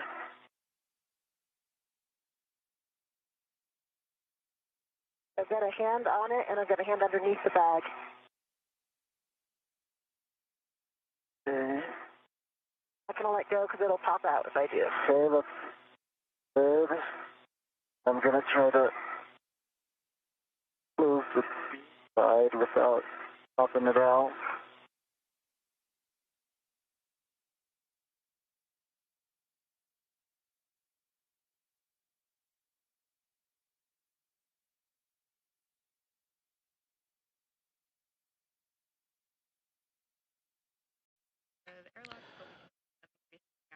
Five hours and 25 minutes now into today's spacewalk as NASA astronauts Jessica Meir and Anil Menon placing the strut bag inside of the cable bag as a part of today's cleanup activities after constructing a modification kit to the 3B canister, mass canister on the far starboard side of the International Space Station today, and that canister, or that modification kit, supporting the IROSA mounting bracket. Very close. You can just keep this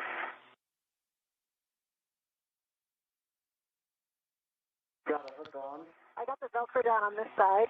Nice job.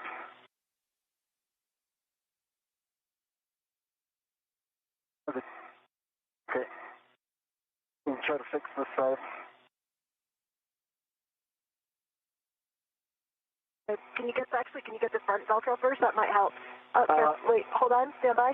The hooks have popped out on your side of the 2 hooks. What 2 hooks? Right here. I say we just lock them on to the outside. Okay, that's fine. They're up. Yep.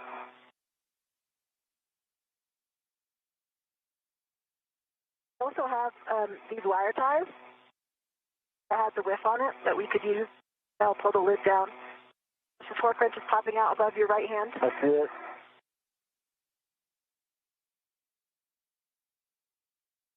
Okay. Let's get these hooks down.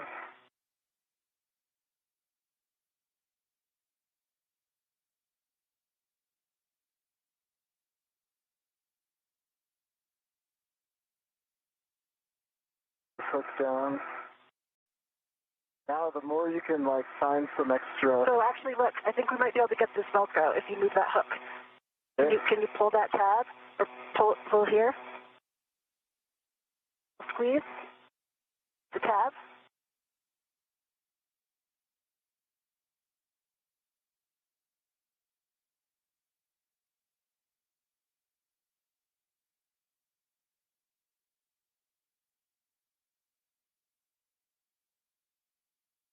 That's a limit. I need an assist of somehow.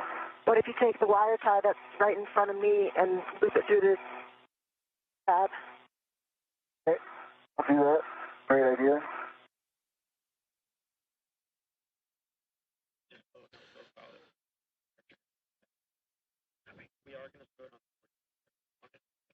Continuing to follow along with today's spacewalk, U.S. Spacewalk 96, as NASA astronauts Jessica Meir and Anil Menon continuing to work through their cleanup tasks as they have taken the strut bag that carried out 6 struts and 1 mounting base, 8 foot long, weighing 330 pounds, out to the 3B mast canister to construct a modification kit. Can you get that other Velcro? No? No, because pushing it. I think let's get this first. Okay. What can I do? Rotate it. It's pulled way too far over here, I think, for you to reach it now. Okay. The loop itself. Yeah. If you, what if you got that wire tied to the tab? Yep, exactly what I was going to say.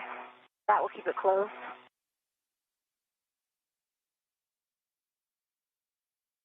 Just remember, we have the strap that goes over the top. Wait, can you just keep it stable for 1 sec? Okay. Then I can finish this and then.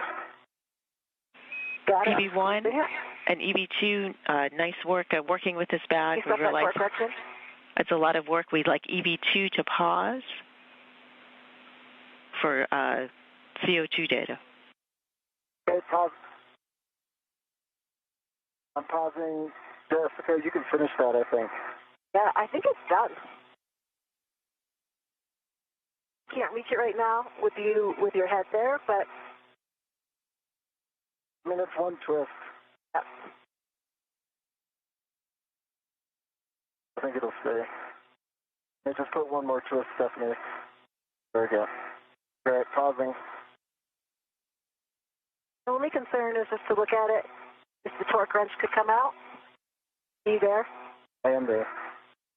I'm looking at the torque wrench. It honestly feels pretty wedged, but you could. What we could do is, once we release that rep that's on the handrail, you can stretch it across the top to the. There's a D-ring on the top. Yeah. There's also that handle that we use. This rep right here? Yep. Somebody just give it to you. You've got 3 reps down, right? Well, the hook's on your side. I can't reach that hook from here. I think if we snug that a little bit. So remember how we had that left strap over the top? Mm-hmm. If you can get that left strap back over, or if I can after you move, I will keep the torque wrench in. Which strap was that? Right here. I'm pointing to it. Okay. Where's it hooked to? It's hooked to that loop that the wire tie goes through. Oh, so is that helping? No, you can unhook it and get it over the top.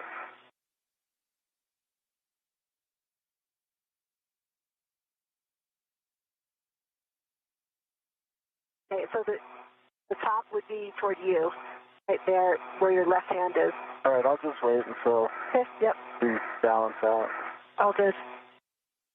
I think that should keep the torque wrench in and we'll be good.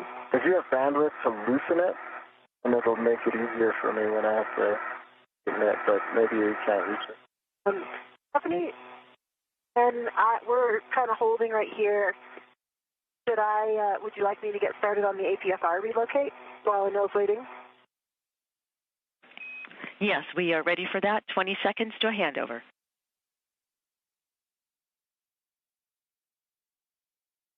APFR is going to 29. Concur clocking of 6.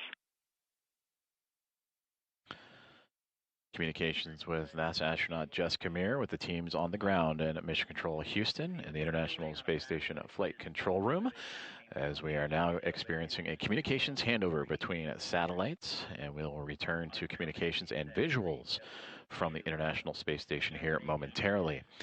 We are now 5 hours and 32 minutes into today's spacewalk, US EV-896, which has been successful up until this point, in which both Jessica Meir and Anil Menon have completed the construction of the hardware of a modification kit that has been attached to the 3B mast canister on the far outskirts of the starboard side of the International Space Station, and that mast canister supporting an IROSA mounting bracket that will later hold on to an IROSA itself, an International Space Station rollout solar array, and that will hold that and be unfurled at a later EVA.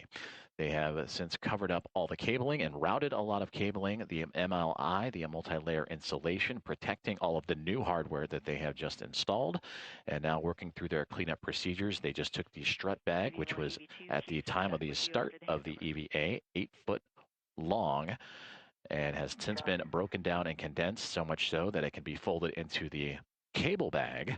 They did a quick inventory of the tools inside of that cable bag and are now making their way to the next steps of their cleanup process, which Jessica Meir just mentioned that she will be a part of the APFR relocation. Well, that is the articulating portable foot restraint that has been used throughout today's spacewalk. And there you see a great view of it as we reestablish communication with the International Space Station, and that functions as a standing plate that the crew members can snap their boots into to lock themselves into place and provide a hands-free, stable position for complex tasks like today, being able to use that foot plate to leverage body position in the construction of that modification kit.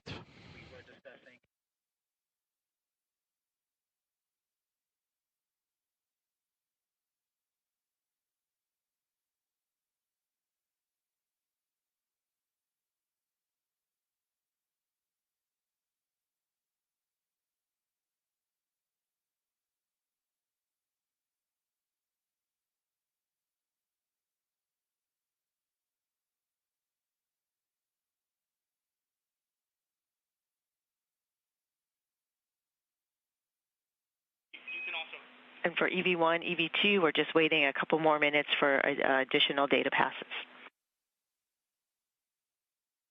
2 copies. 1. I'm at the APFR, and I'm going to got it right on it. Stephanie, I'm going to work on releasing it.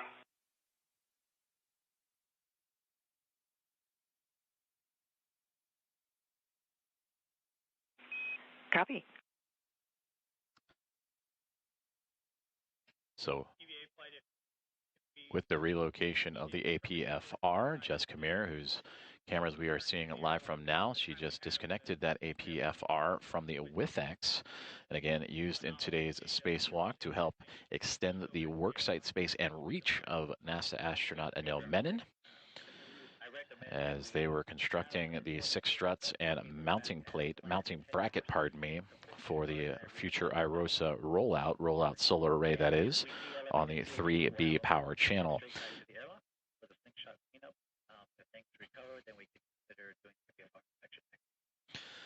So right now, after the APFR, again, articulating portable foot restraint relocation, the WIFX worksite interface extender next up on Jessica Meir's task list.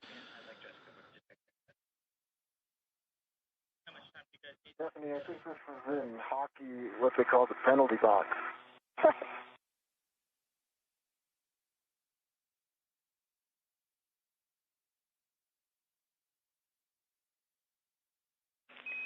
And copy that. And we are just taking an additional look at your CO2 data.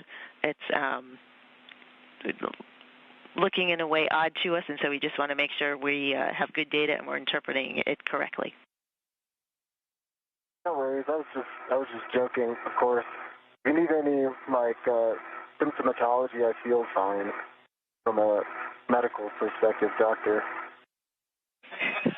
And we copied. That's good information. Thank you.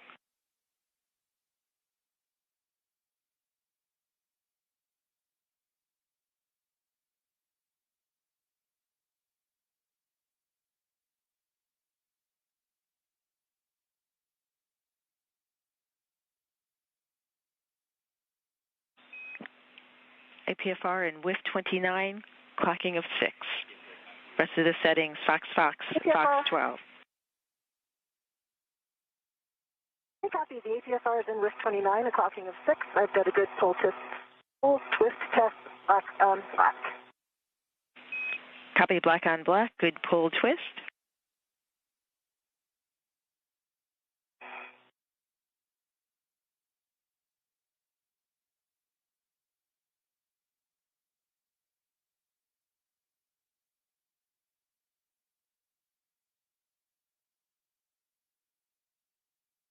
Could you give me the rest of those settings again, please? Yes, absolutely. It's triple foxtrot, Fox, Fox, Fox 12. Okay.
Break.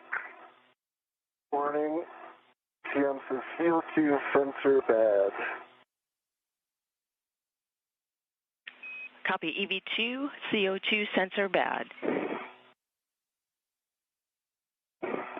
All switches towards me.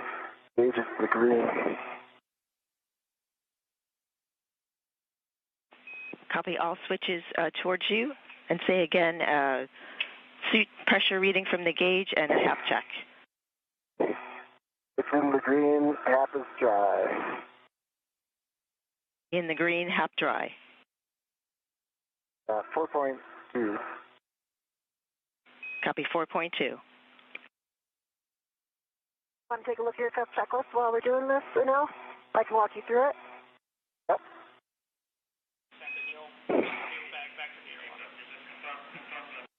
Will the ID walk you through it, actually, like we planned? Yes, and we are checking the steps, and with that, periodically monitor physical condition with the CO2 sensor failed. Got it. Page 26. And I'll monitor physical conditions, understand it's just a sensor issue. Good readback and good page 26. Stephanie, I have the APFR in 12 Fox 12. So it is all set. Good full twist test. Black on black. Would you like me to get the WIFX to expedite getting in or pause here? Got no water or symptoms. Copy.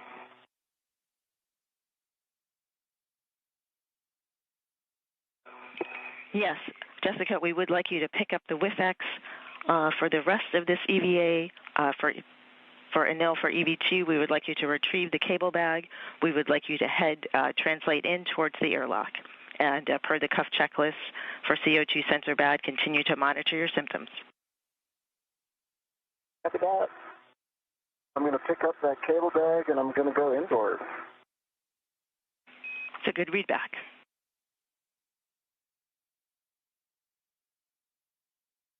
Check the ingress data.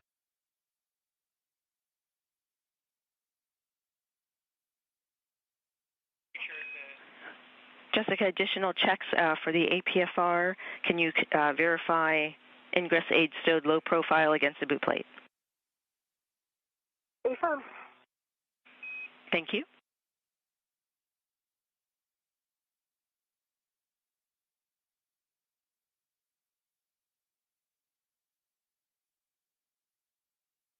We want EV2 to wait. 5 hours and 42 minutes into today's spacewalk. Communications radioed up from the ground here at NASA's Mission Control Center in the International Space Station Flight Control Room as Jessica Meir and Anil Menon winding down U.S.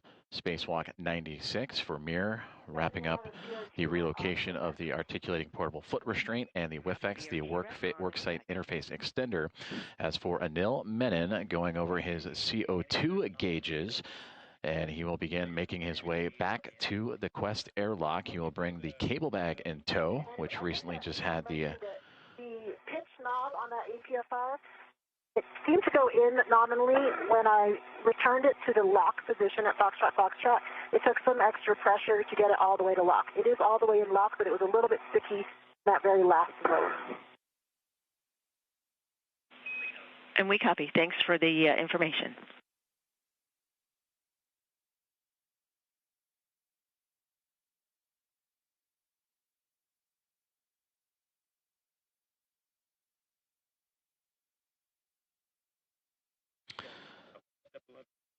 And again, that communication from NASA astronaut Jessica Meir as she continues to wrap up and clean up today's spacewalk activities, as her and NASA astronaut Anil Menon have completed the build out of a modification kit to the 3B mast canister on the far starboard side of the International Space Station that will support the rollout of an IROSA, an International Space Station rollout solar array. Jessica, while you're placing the WIFX on your BRT, we have an inspection that we would like you to perform as you are translating inboard. With the bundle of joys that both of you guys had going in, it's possible that the strap bag could have contacted the 1A BGA on the way to the work site. We would like you to inspect the 1A mod kit on your way back inboard. Okay, copy.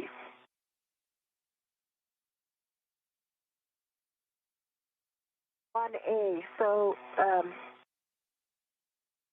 you give me the location of that. That's what again? What is the next one over from here? You can see it right now. 1 day over. And it's S4, same side as 3 Bravo, and it's the lower struts to the mass canister that we're interested in.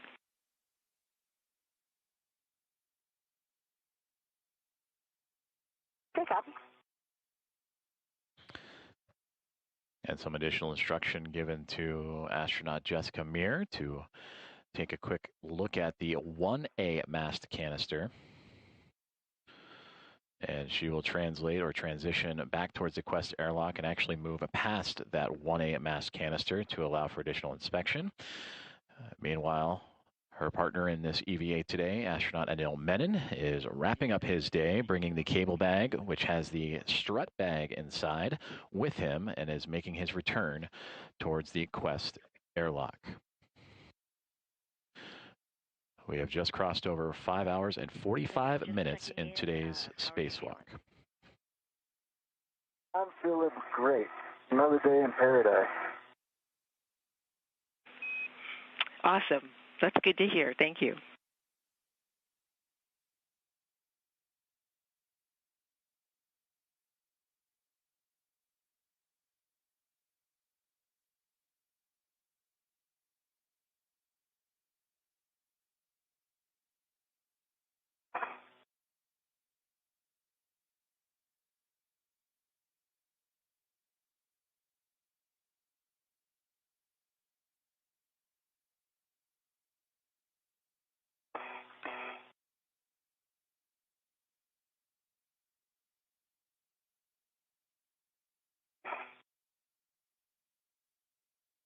All right, cable bag is up. It's on the DRT, and I'm headed in.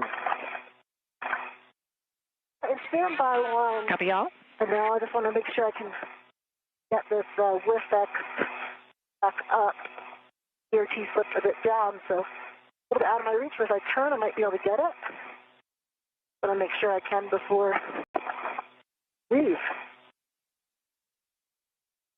Yeah, good call.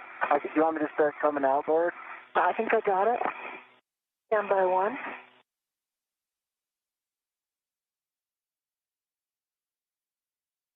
I've got a good visual on it.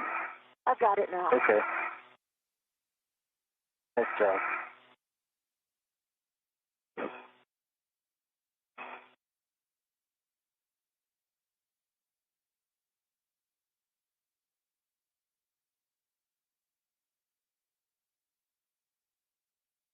Your waist tether. I see it, yeah. Yeah.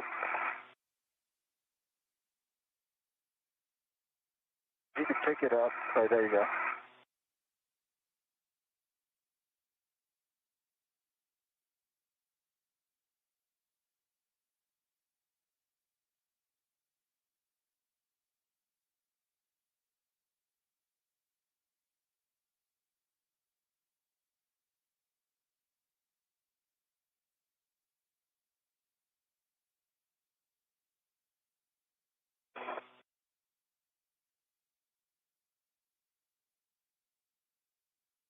Doing good, Stephanie. Cap's dry. Copy dry, hap, and feeling good. Jessica, you want me to start heading in? I'm good, yeah. Go for it.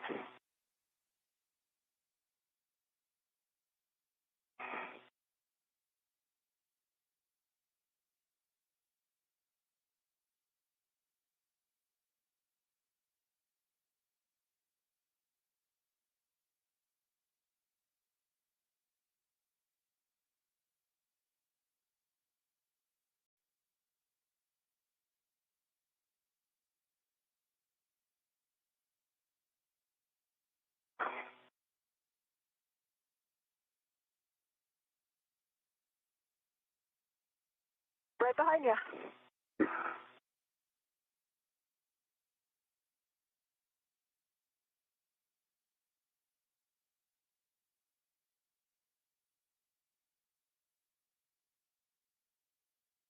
Hey, Stephanie, I'm going to pick up my green hook.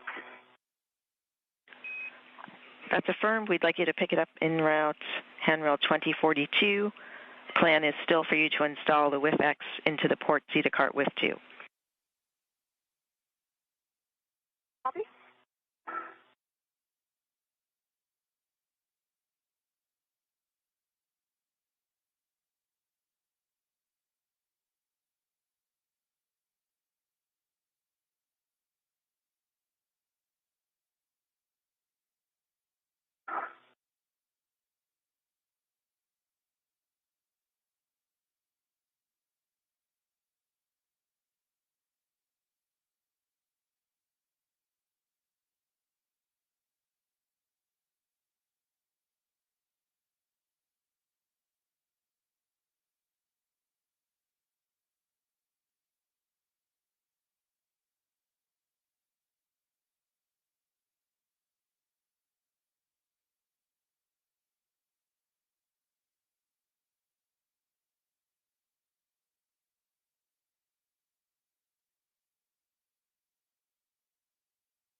And Stephanie, I've got my green hook back on my red reel.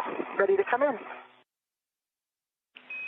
Copy green hook on red reel, and a friendly reminder about the inspection of the 1A mass canister. See, 1A. And so, like, sure that we're clear, the mass canister on the same side as this or the opposite side? It is on the same side. Okay, copy.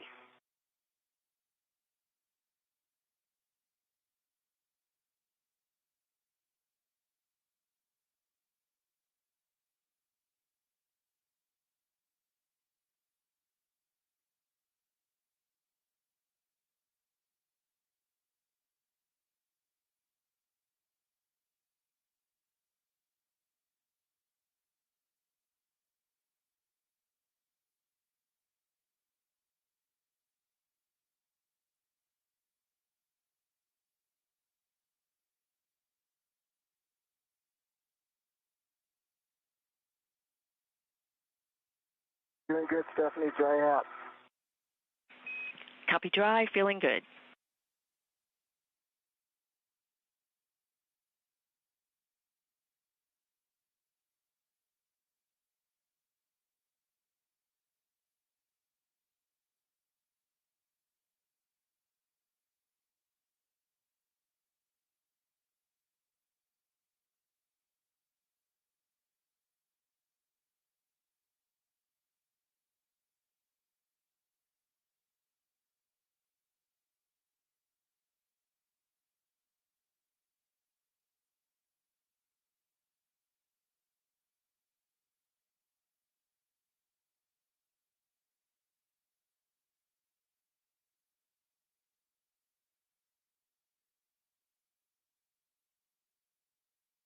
I believe I'm there, Stephanie. This is what I'm looking at, correct?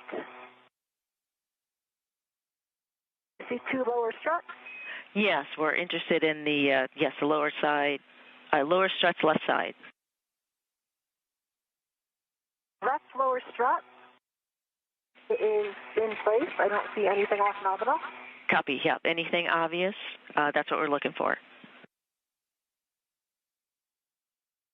No, it looks exactly the same as the right side. I see the cables, see the wire ties. Nothing off nominal.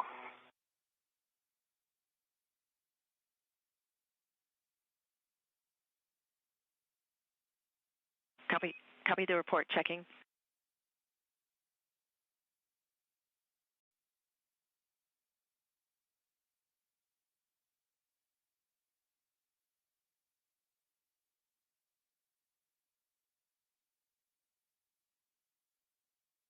I'm right underneath it now so I can get an even closer look. I have a hand on it that's not moving at all. I can see all the bolts.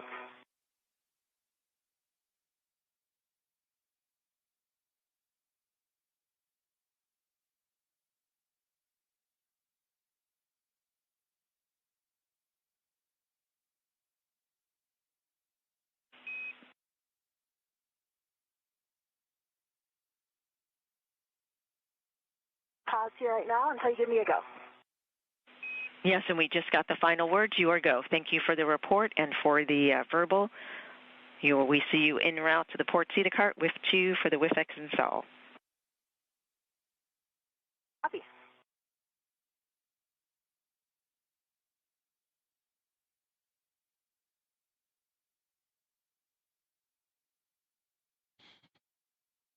Approaching 5 hours and 55 minutes of today's spacewalk outside of the International Space Station, U.S. Spacewalk 96, featuring NASA astronaut and Space Station Commander Jessica Meir and astronaut Anil Menon.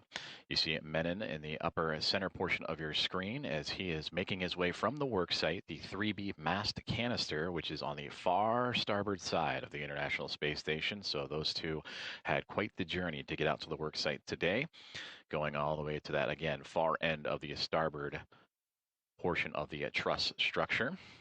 They are making their way back to the Quest airlock today after completing their tasks, installing all 6 struts and an IROSA mounting bracket that'll support the installation of an IROSA, the International Space Station Rollout Solar Array, to provide additional power to the orbiting laboratory. So as they continue to make their way towards the Quest airlock, they had Jessica Meir make a quick pit stop over to the 1A mast canister, the next one over from their work site today, just for additional inspections. And now the two of them making their way back home as we close in on what's going to be 6 hours of today's spacewalk.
In big picture, Stephanie, are we going to be going straight back to the airlock with the cable bag? And that's affirmed. We'd like Anil to head back with the cable bag. We'll have you stow the WIFX on the port CETA cart. We are forgoing the APFR work at ESP2 for today. And after you stow the WIFX, we'll have you perform the slingshot cleanup.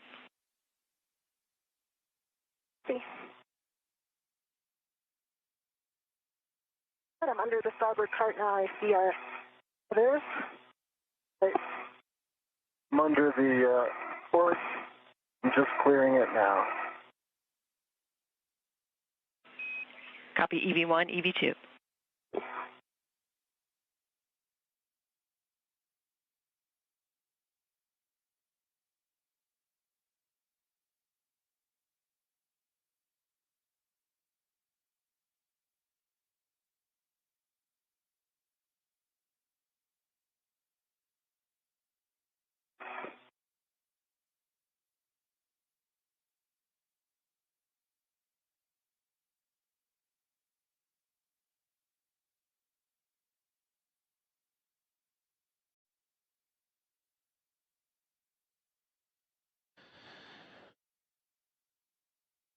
Closing in on a 6-hour EVA, extravehicular activity today, spacewalk, U.S. Spacewalk 96 for NASA astronauts Jessica Meir and Anil Menon, as we follow along their journey from the 3B mast canister that is on the far end of the starboard side of the truss, the International Space Station, the backbone support structure.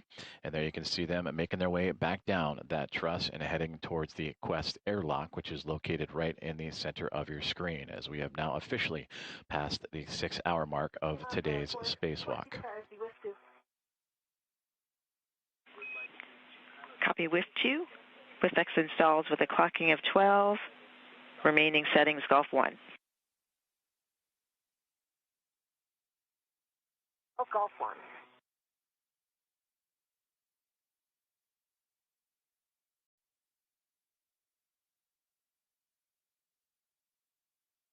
At speed of spur, descending.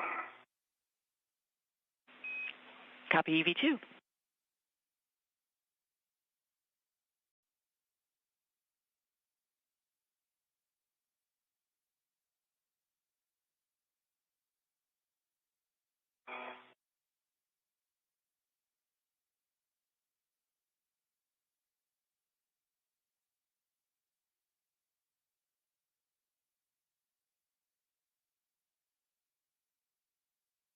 And as mentioned in the center of your view, the Quest airlock, where you can see off in the distance NASA astronaut Anil Menon making his way towards that hatch to head back inside. You also see the cargo spacecraft at the top of your screen, the Northrop Grumman Commercial Resupply Services Mission NG-24 cargo spacecraft. And slowly but surely making her way into the field of view off the left is NASA astronaut Jessica Meir joining Menon today on today's spacewalk as EV1, Menon EV2. Meir with the red spacesuit with the stripes. I've got a clocking of 2. Do you want me to get it back to 12? Or do you lock in? Clocking of 2 is good.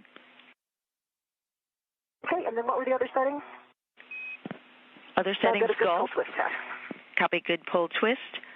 Check locking color black on black. Remaining settings Golf 1. Black on black, and I'll set Golf 1.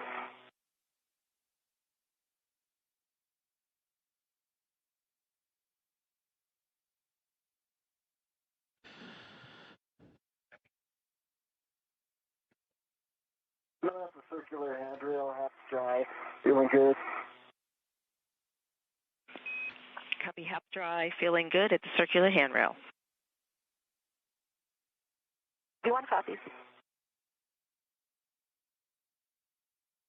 Want me to open the thermal cover and start getting the bag in? That's affirm. You have a go to open the hatch thermal cover.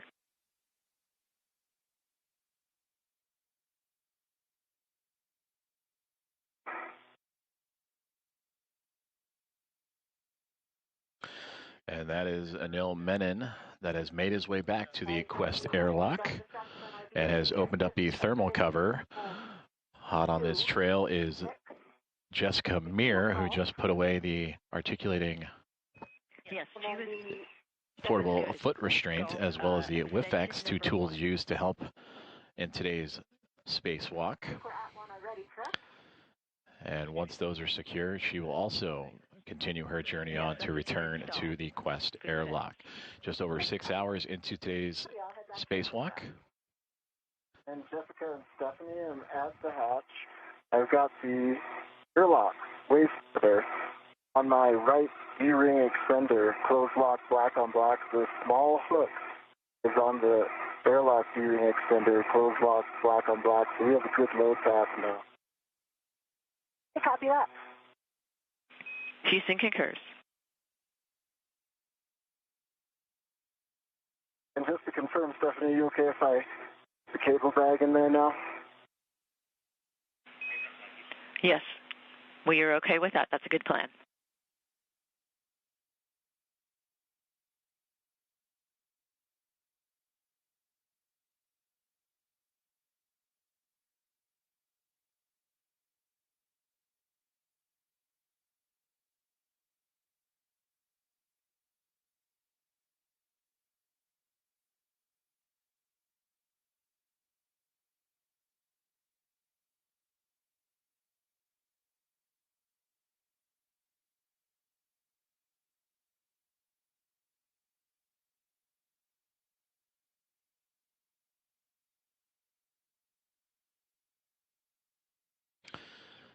NASA astronaut Anil Menon continuing his procedures to re-enter the Quest airlock with the cable bag.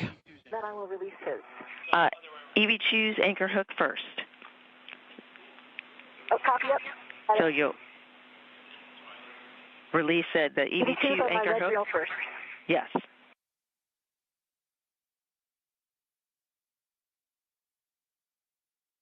I'd like a good load path too, so that's a great idea. We copy and concur.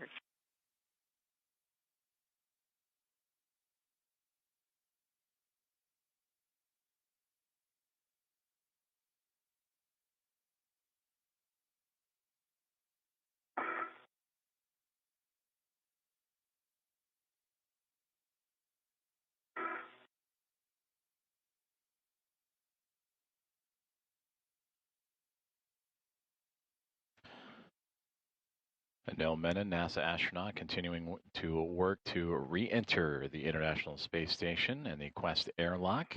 The thermal hatch cover is open. He has the cable bag just off to his left-hand side, working those procedures to return to where his spacewalk would begin a little more than 6 hours and 6 minutes ago. Astronaut Jessica Meir, who off screen will be making her way back towards the Quest airlock and begin re-entry and repressurization procedures shortly thereafter.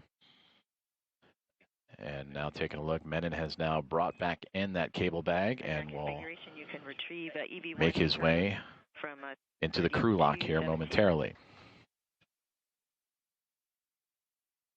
I have my anchor hook. It's back on my workstation. Copy. Before you depart the CETA cart, hit the brakes, starboard and port CETA cart brakes 2 times. 1 minute to a handover. 2 CETA brakes.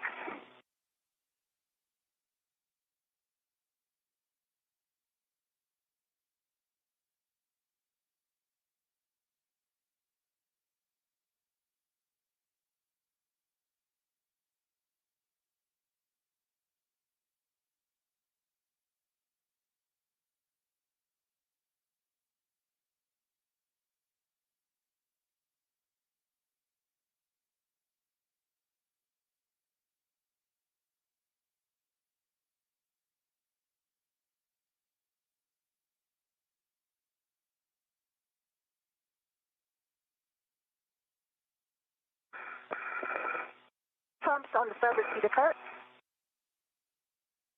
Copy. 2 pumps, starboard CETA cart. Currently experiencing a handover in communication satellites and loss of views outside of the International Space Station. Double check HECA green light off. So we bring you back inside the International Space Station flight control room as Flight Director Ronak Dave and the Momentum flight team overseeing these final few moments of today's spacewalk as we have eclipsed 6 hours and 8 minutes of U.S. Spacewalk 98. Stephanie Wilson, NASA astronaut, has been guiding astronauts Jessica Meir and Anil Menon, who have been outside of the International Space Station during that time, performing key tasks to construct a modification kit. We may have missed the last 30 seconds or so of transmissions. Just gave you 2 pumps on the starboard, and I'm at the port now, so I'll do that in just a moment. Copy. Thanks for the report.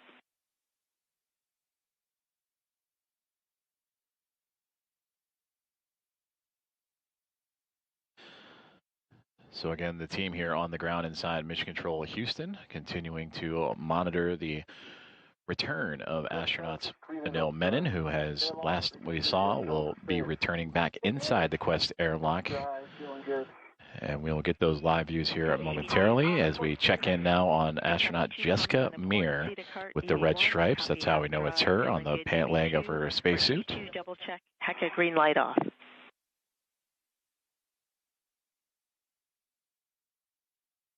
Green light off. Copy. Green light off. And EV1, we see you en route to the airlock.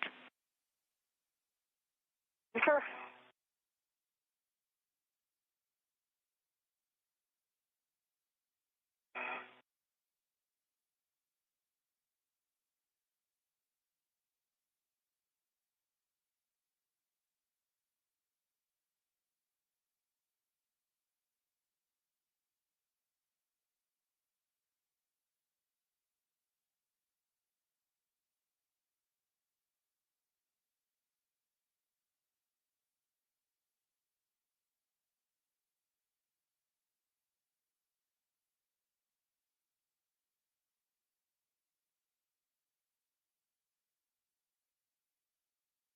Not the Cetus first. Houston copies.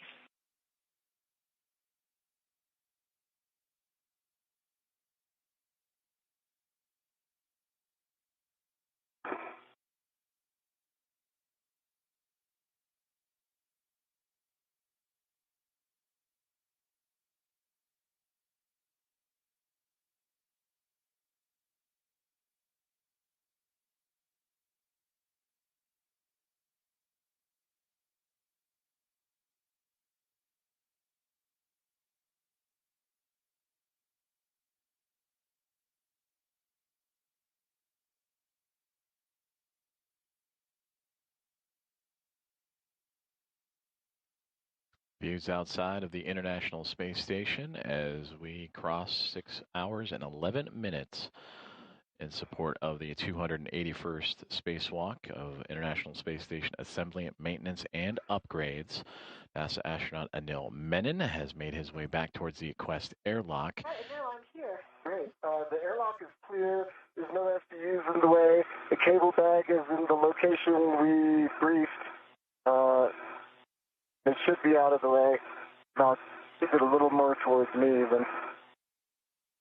I see your feet right in the middle of the hatch, so I'm going to come in. I'm going to get my end effector on the cover. For EV1, turn HECA off before ingress.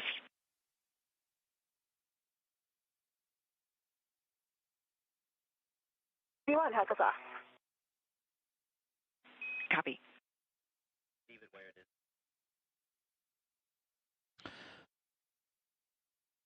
NASA astronaut EV1 and International Space Station Commander Jessica Meir has arrived to the Quest airlock. There you can see her feet just above the thermal cover of the airlock's hatchway. Thermal cover.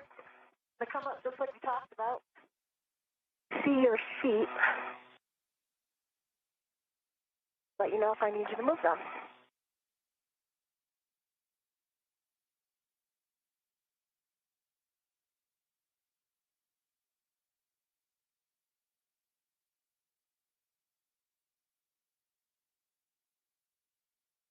You coming in. Chest is clear. Your feet. I'm going to come up a little more and get my feet back. I'm going to cover it, see it closing. Your feet are by the Oscar.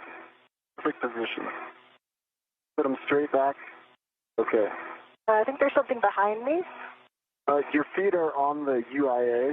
Yeah, it's not my feet, it's my breast. Okay. I'm looking.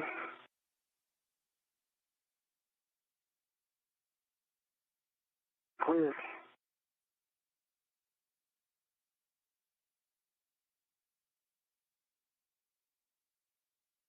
Okay. Thermal cover's closed. I'll get the strap. Copy, thermal cover closed. Working the strap until snug, confirming 6 lines visible, and engage the magnet, verify the magnet is engaged. Work.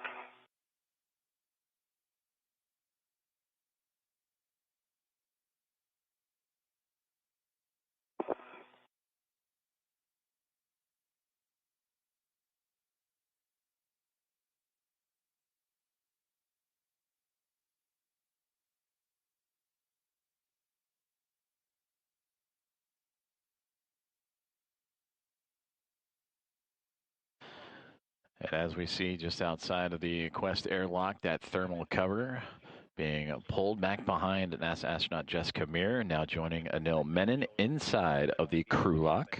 Stephanie, I see 6 lines, and the magnet is engaged. Copy, 6 lines, magnet is engaged. For both EV1 and EV2, remove the SCU from the pouch.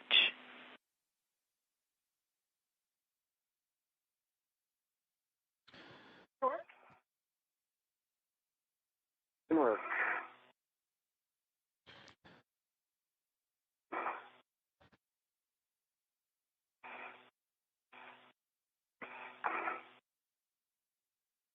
SCU removed.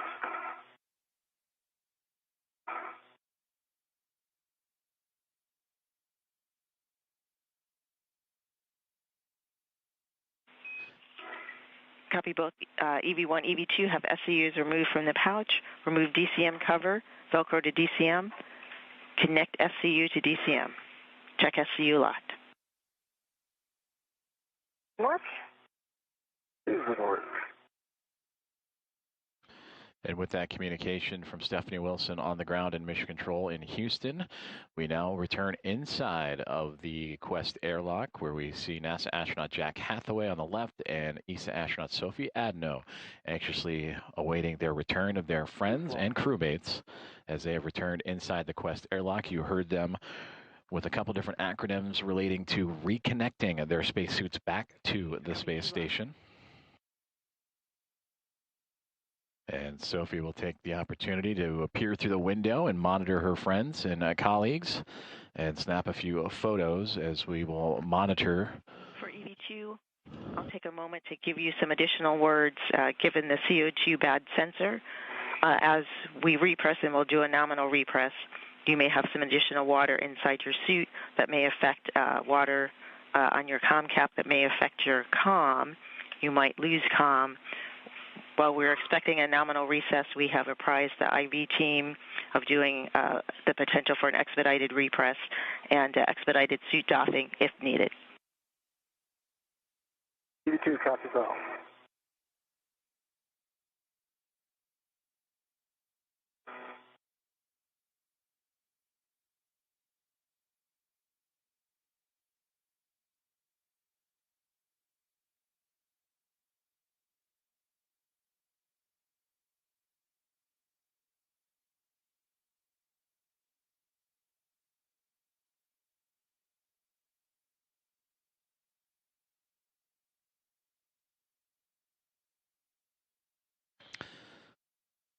We return inside the Quest airlock and the equipment lock as NASA astronaut Jack Hathaway and Sophie Adno.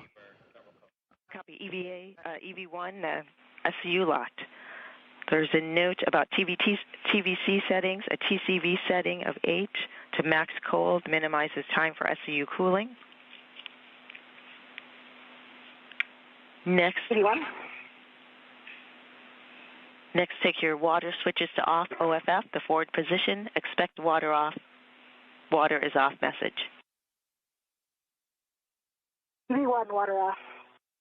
Expected message. EV2, water off, expected message. Copy. One caution, do not close hatch until EMU water is off for 2 minutes. EV1. And Stephanie, we've got a few words. On this day in 2012, NASA's robotic rover Curiosity successfully landed on the surface of Mars. The goal of understanding if the planet could have fostered life. Curiosity achieved that goal within a year, and it discovered that ancient Mars possessed all of the key chemical ingredients and stable water environments to support microbial life. One day humans will visit Curiosity, propelled by the groundbreaking science, technology demonstrations, and operations conducted here on the International Space Station, almost 26 years now.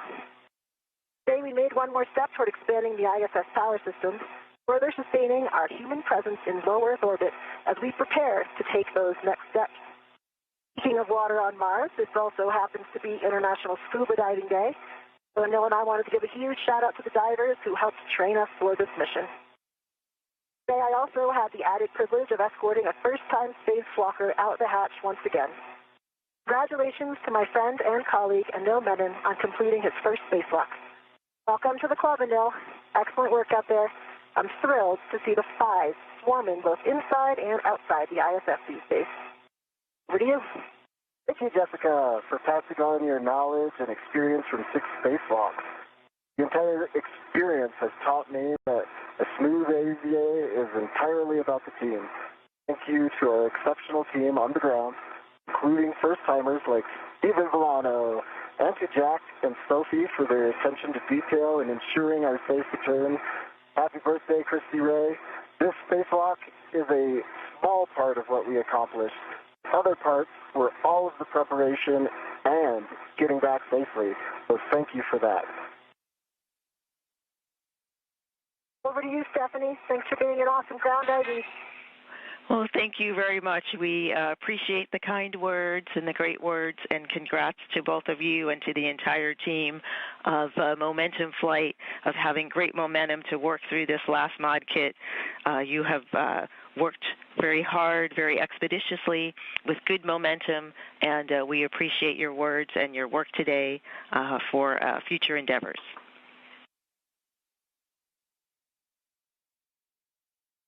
Thanks, Stephanie, and all down there. Thank you.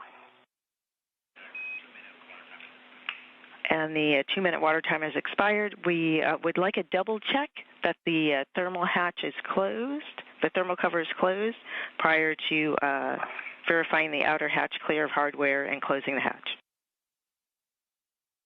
Thermal cover is closed. I see the 6 lines.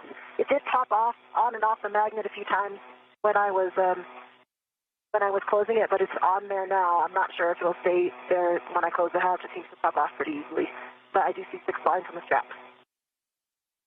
I see that the hatch is clear. We copy. Thanks for the additional report. That's a good config. We're ready for you to verify handle position per the hatch decal and close and lock the hatch. Work.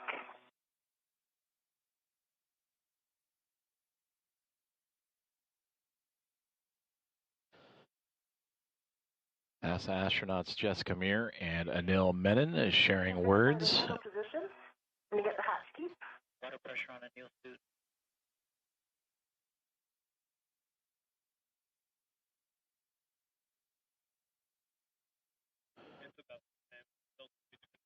Both Meir and Menon continuing to work through their re-entry procedures back inside the International Space Station after both now inside the crew lock of the Quest airlock. And we are seeing what is on the other side of that hatchway, and you can actually see the NASA logo through that window just for a brief moment, as Sophie Adeno of the European Space Agency and Jack Hathaway of NASA anxiously await for their safe return of their friends.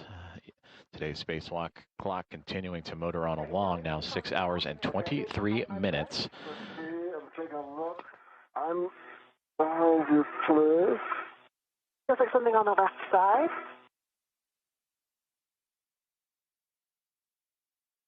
The cable bag is out of the way. How now?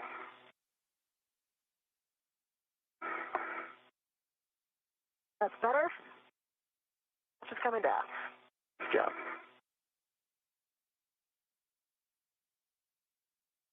Yeah, I see the hatch is clear. I'm going to go ahead and latch.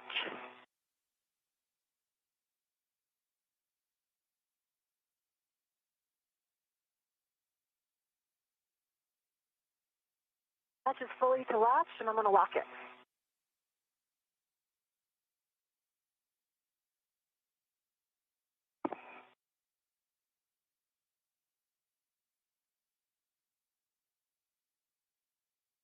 Close and lock. Copy. Hatch closed and latched. We are in pre-repress. On your DCMs, check SCU connected to DCM. SCU is connected, EV1. EV2 is connected. Check water switch off for 2 minutes. Confirmed. Check EV hatch closed and locked. Confirmed. EV hatch closed and locked.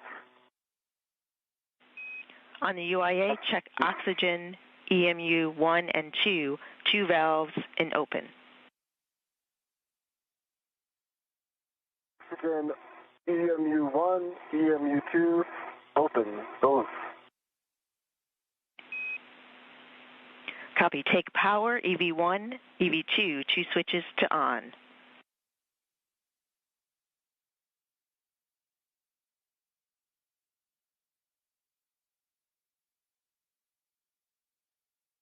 Both switches on, I see 2 lights. Copy. 2 LEDs on. Check power, EV1, EV2 volts between 18 and 19.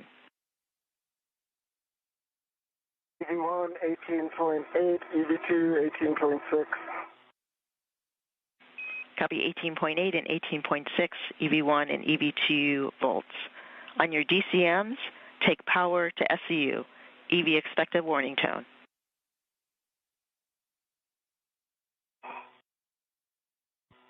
On SCU. EV2, SCU. Copy all. That completes a pre-repress. Thanks again for your great work today. You both are rock stars. I'm handing you over to Jack and Sophie. Thank you, Stephanie. Thank you, Stephanie. Stephanie, we think you're the rock star, and we got him for the rest of the way. Thanks for years and all the team that worked down there. You guys are the best. Thank you. Hey, now before we get started, we think we saw your helmet purge valve unlocked, and we think you want to lock that before we get into the press. Locked. It's locked. Great. Thanks for double checking that for us. So for EV1 and EV2, take your O2 actuators to press.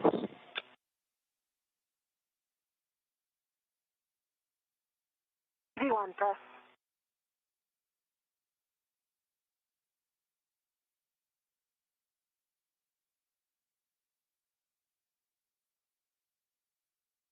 EV2, press. All right, nice work, guys. EV1, check the EV hatch MPET is closed. MPET is closed. All right, we are going to take the IV hatch equalization valve to start repressing you. That should get an alert tone. Please.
And with repressurization of the crew lock now underway, that'll officially mark the end of today's spacewalk.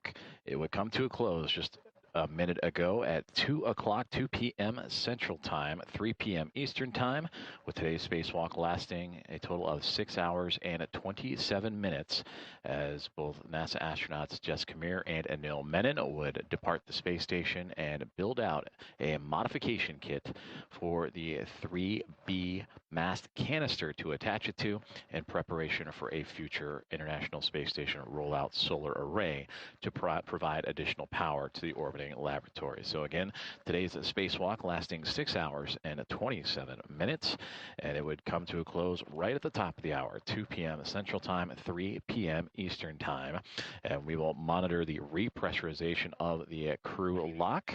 That is on the other side of that hatchway you see right now, where Sophie Adno of ESA and Jack Hathaway of NASA are currently monitoring. They are closely approaching from bringing the lock up from vacuum to now about 1 pound per square inch. Of course, they want that to climb all the way up to about what it is at sea level, about 14.5 pounds per square inch. So a little ways to go, but we'll continue to follow along.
Inside the Quest airlock of the International Space Station, NASA astronaut Jack Hathaway and ESA astronaut Sophie Adno continuing to monitor the climbing pressure inside of the crew lock of the Quest airlock.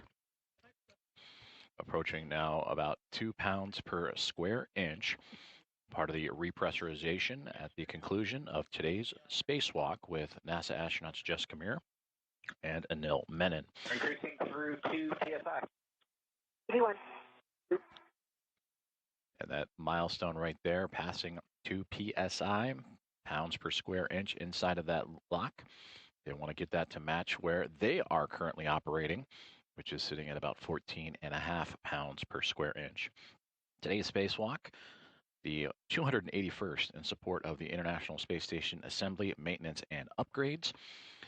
Lasted 6 hours and 27 minutes and came to a close just 5 minutes ago at 2 p.m. Central Time, 3 p.m. Eastern Time, as both Meir and Menon would complete the construction from start to finish of 6 struts and a mounting bracket attaching to the 3B mast canister that will support an IROSA, an International Space Station rollout solar array, to increase power availability to the orbiting laboratory.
Three and a half PSI at 4. You guys are going to get an alert tone. V1. 2.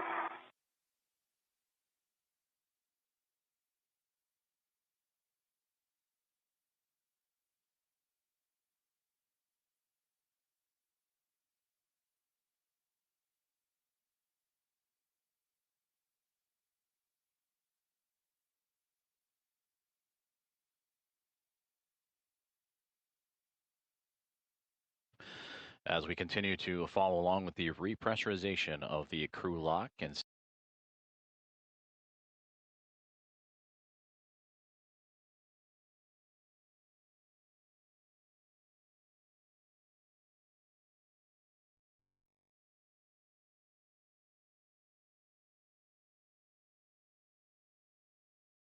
numbers, spacewalk has just come to a close right now at 2 p.m. Central Time for 6 hours and 27 minutes. So for U.S. Spacewalk 96, by the numbers, today was the 281st spacewalk in support of space station assembly, maintenance, and upgrades. We're going to pause at 5.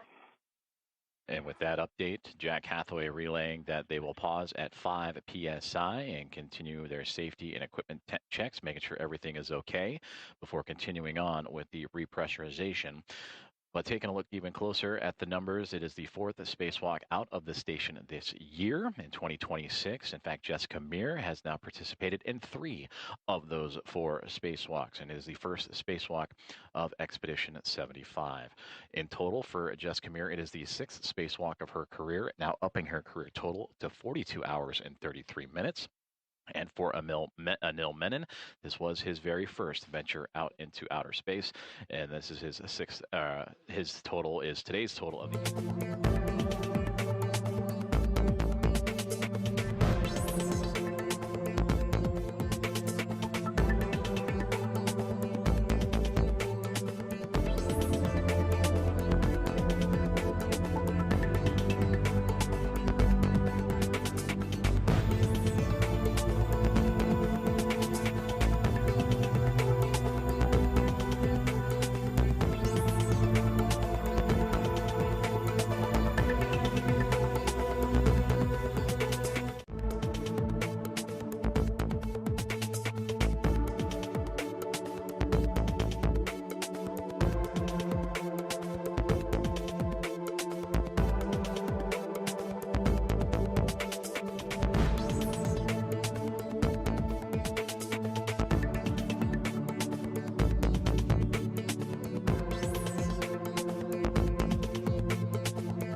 Spacewalks outside of the International Space Station.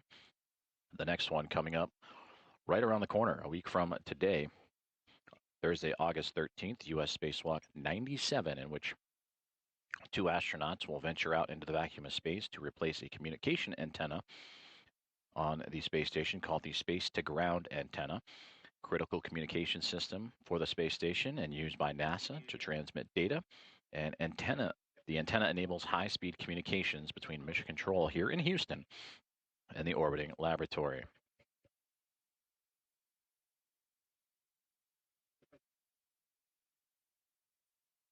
And flying in to join Jack Hathaway and Sophie Adno, that is Roscosmos cosmonaut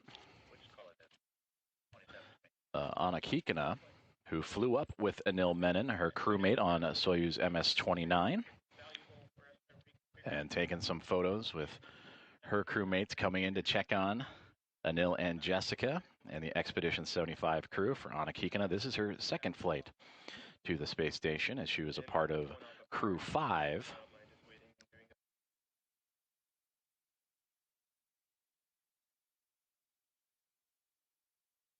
And also coming in to join in, that is Pyotr Dubrov, the commander of the Soyuz MS-29 mission that also was a part of Anil Menon's very first launch and flight to the International Space Station, and posing for a nice photo together, both him and Kikina, with Sophie Adno and Jack Hathaway. Certainly a prideful moment for that group, that trio that, again, launched to the space station only a few days ago. For crew lock lead check. 1, 2.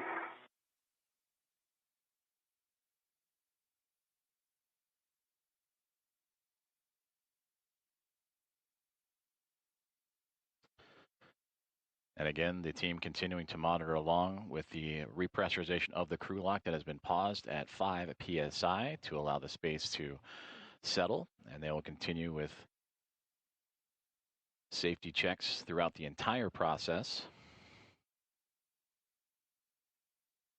And they will remain paused here for a few more moments before continuing on with the repressurization, as more smiles and photos within the equipment lock, which they will enter here momentarily.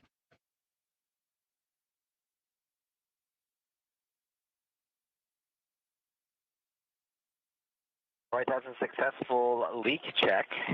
We're on to step 8. You guys can take your glove heaters to off. Yeah. Choose off. Right, and for 1 and 2, do you guys have any contamination on your gloves?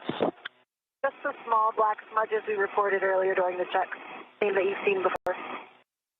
Happy small black smudges. All right, for EV1 and EV2, take your O2 actuator to IV.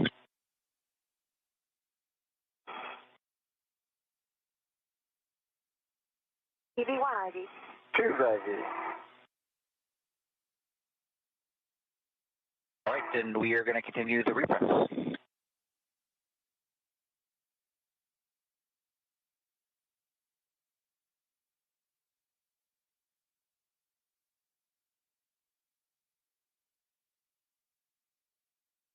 So under the guidance of NASA astronaut Jack Hathaway continuing their checks, and you heard the good leak checks as well, as we will continue on with the repressurization of the crew lock, now moving off of 5 psi and now climbing.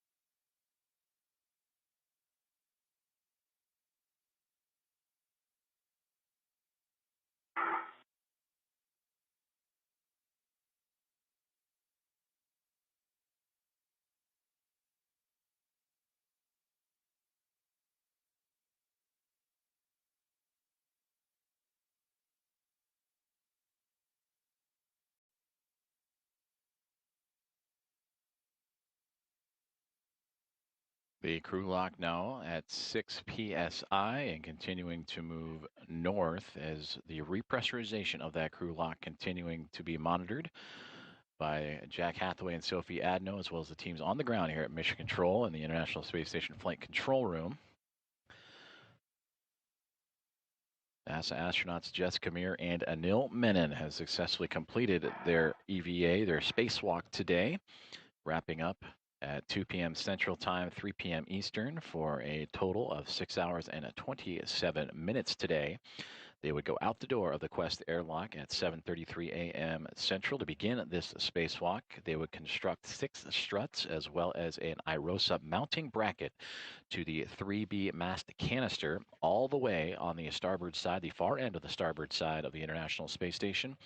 And that will support the installation of a future International Space Station rollout solar array that will provide additional power resources to the orbiting laboratory. Now 6.84 pounds per square inch inside that crew lock. They want to bring it up to about sea level and equal to what's in the equipment lock. That is where Hathaway and Adno currently are residing, all a part of the Quest airlock, and that PSI at about 14.5. So we have just passed the 7 PSI mark, so just past we're coming up on the halfway point of repressurization.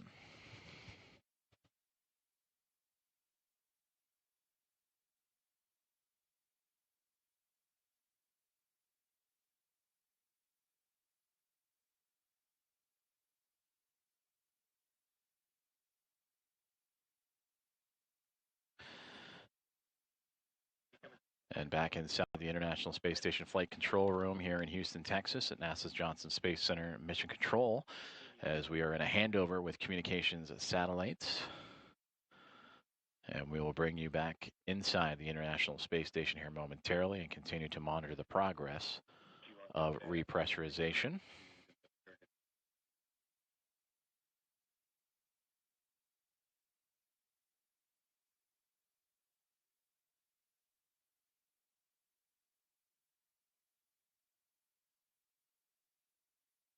And again, today's spacewalk, U.S. Spacewalk 96, closing out at 6 hours and 27 minutes for NASA astronauts Jessica Meir and Anil Menon, the 281st in support of the Space Station Assembly, Maintenance, and Upgrades.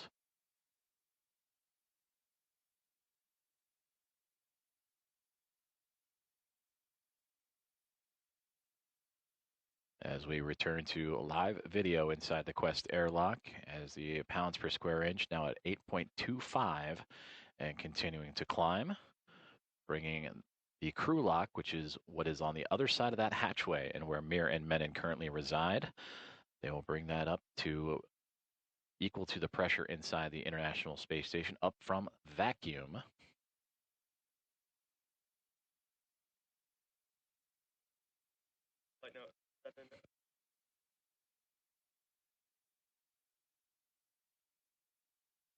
And once brought up to the Same pressure inside of the International Space Station. They'll continue to perform safety checks, leak checks all throughout the procedure. And then once that is complete, we'll see that hatchway in which Sophie Adno has that right hand on it ready to go.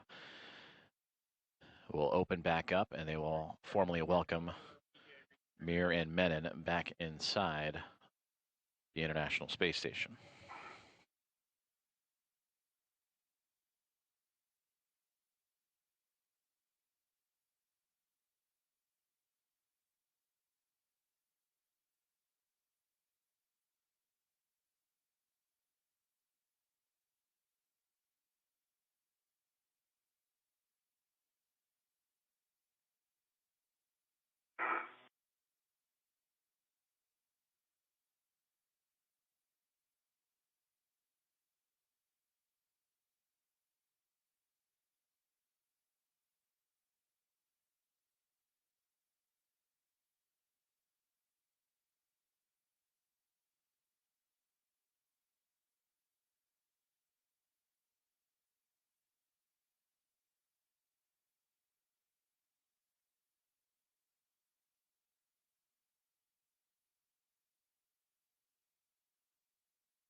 Pressure inside the crew lock has just surpassed 10 pounds per square inch and continuing to climb up, again looking to equalize what is inside the rest of the International Space Station, approximately 14.5 pounds per square inch.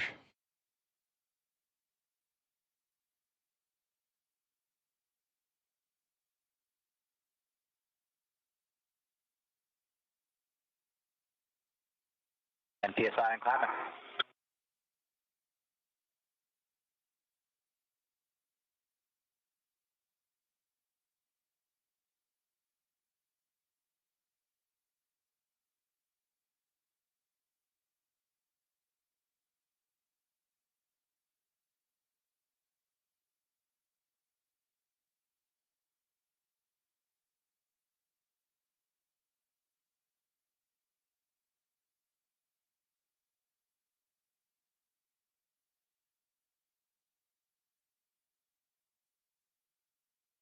Антон, добрый вечер. Да, ну, можно 20-30 минут записать там. В принципе, немного времени это заняло.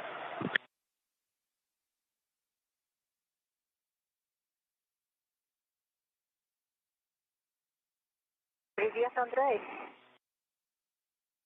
Sorry. I thought that was Jack's question.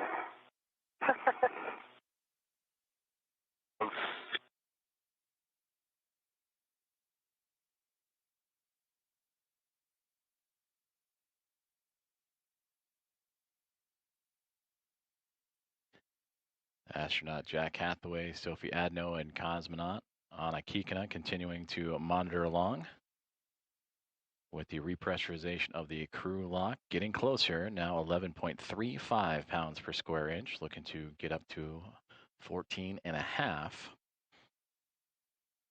after completing what was U.S. spacewalk 96, a total of 6 hours and 27 minutes. It wrapped up 23 minutes ago at 2 o'clock, top of the hour, Central Time, 3 o'clock Eastern Time.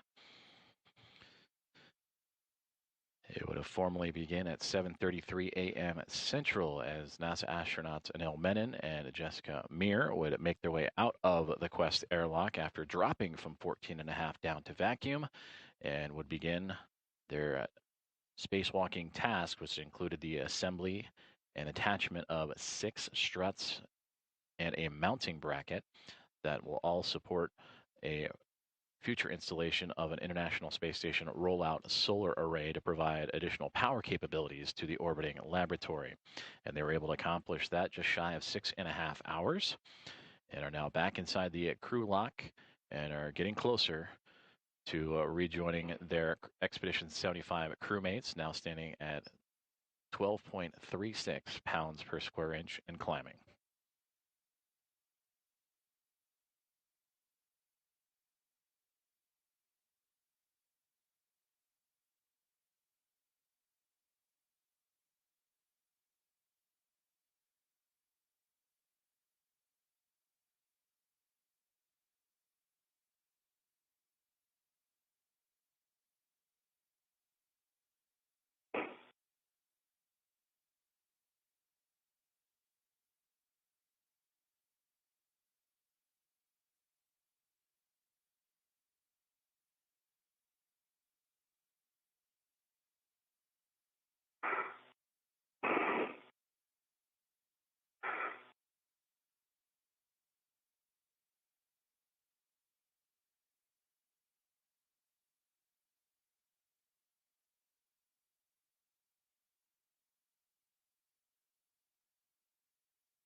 Just about 1 more pound per square inch to go at 13.5 and climbing inside that crew lock that currently has NASA astronauts Jessica Meir and Anil Menon inside.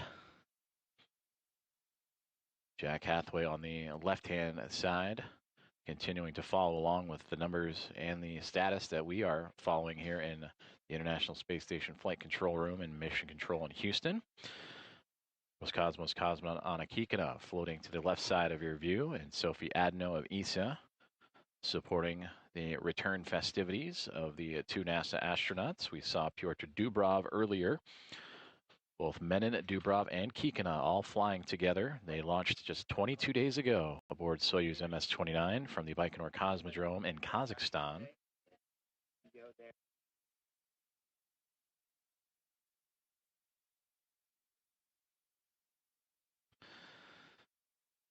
We have reached 14.42 pounds per square inch, and Sophie Adno starting to turn the hatchway to open it up as the pressurized portions have since matched each other from the crew lock to the equipment lock.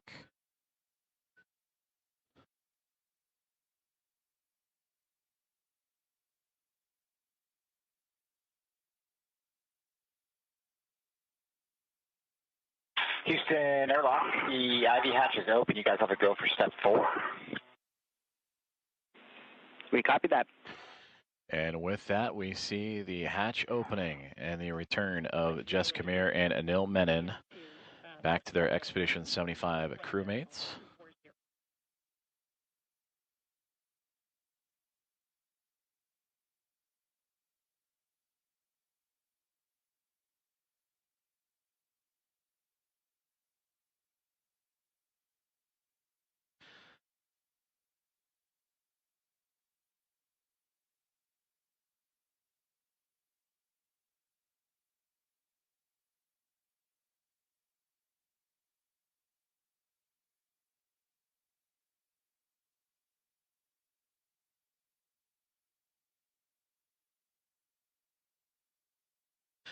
First one through the hatchway is NASA astronaut Anil Menon, who arrived and returned to the Quest airlock first. Jessica Meir will shortly join him as Jack Hathaway and Sophie Adno positioning Menon's spacesuit.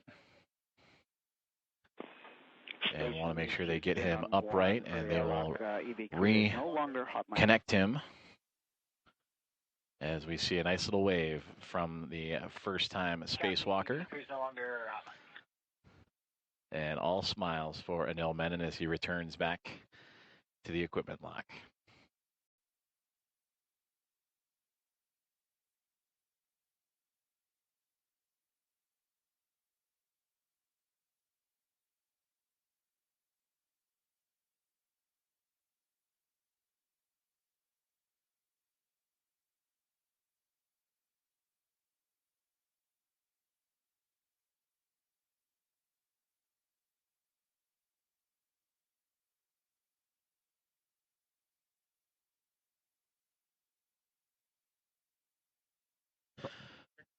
So as Anil Menon is getting positioned properly inside of the equipment lock, you see Sophie Adno now with the safer, that is the simplified aid for EVA rescue, in which she and Hathaway would put on the backside of both Menon and Meir earlier in the day.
And you saw Anil Menon on the left-hand side now, firmly secured to the side of the equipment lock, with Jack Hathaway at his side. Sophie Adno taking the safer from Menon and removing it from that equipment lock. And now Hathaway has entered the crew lock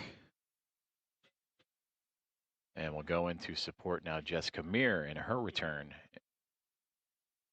back inside the equipment area of the Quest airlock.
And now Jessica Meir has returned to the equipment lock, and Sophie Adno and Jack Hathaway removing her safer, the simplified aid for EVA rescue, in which Adno will take and move into the International Space Station. And for Jessica Meir, with the aid of Jack Hathaway, will be attached to the side of the equipment lock. And you see a wonderful exchange between Meir and Menon as their spacewalk has come to a close at 6 hours and 27 minutes. It wrapped up about 33 minutes ago at 2 o'clock Central, 3 o'clock Eastern.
photos and live views inside the equipment lock of the Quest airlock of the International Space Station as the Expedition 75 crew welcoming back in their crewmates. Anil Menon on the left-hand side, Jess Kamir on the right after completing U.S. spacewalk number 96 today at 6 hours and 27 minutes.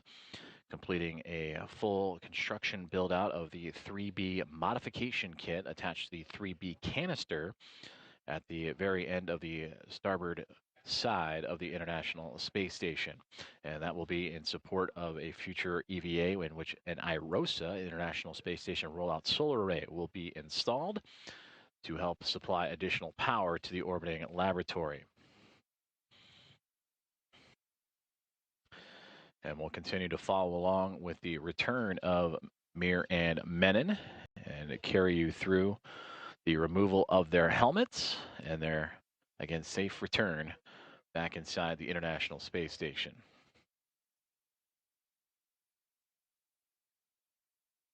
And of course, this spacewalk, the 281st in support of the International Space Station assembly, maintenance, and upgrades. And this one, U.S. Spacewalk 96, the first of 3 in the month of August. And we'll take a look at the next one coming up, which will be a week from today, Thursday, August 13th for U.S. Spacewalk 97, and then further down the line, U.S. Spacewalk 98 as well.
NASA astronauts Jack Hathaway and ESA astronaut Sophie Adno continuing to work through the return procedures for Anil Menon on the left-hand side in his spacewalking spacesuit, and Jess Kamir on the right-hand side. Menon with the gloves off his hands, and Hathaway has lifted off the helmet for Menon after he just recently completed his very first spacewalk. For Jessica Meir on the right-hand side, similar procedure for her. She just wrapped up her 6th spacewalk of her career. For Meir, over those 6 spacewalks, 42 hours and 33 minutes. And of course, for Anil Menon, it is his first. His career totals matching today's spacewalk at 6 hours and 27 minutes.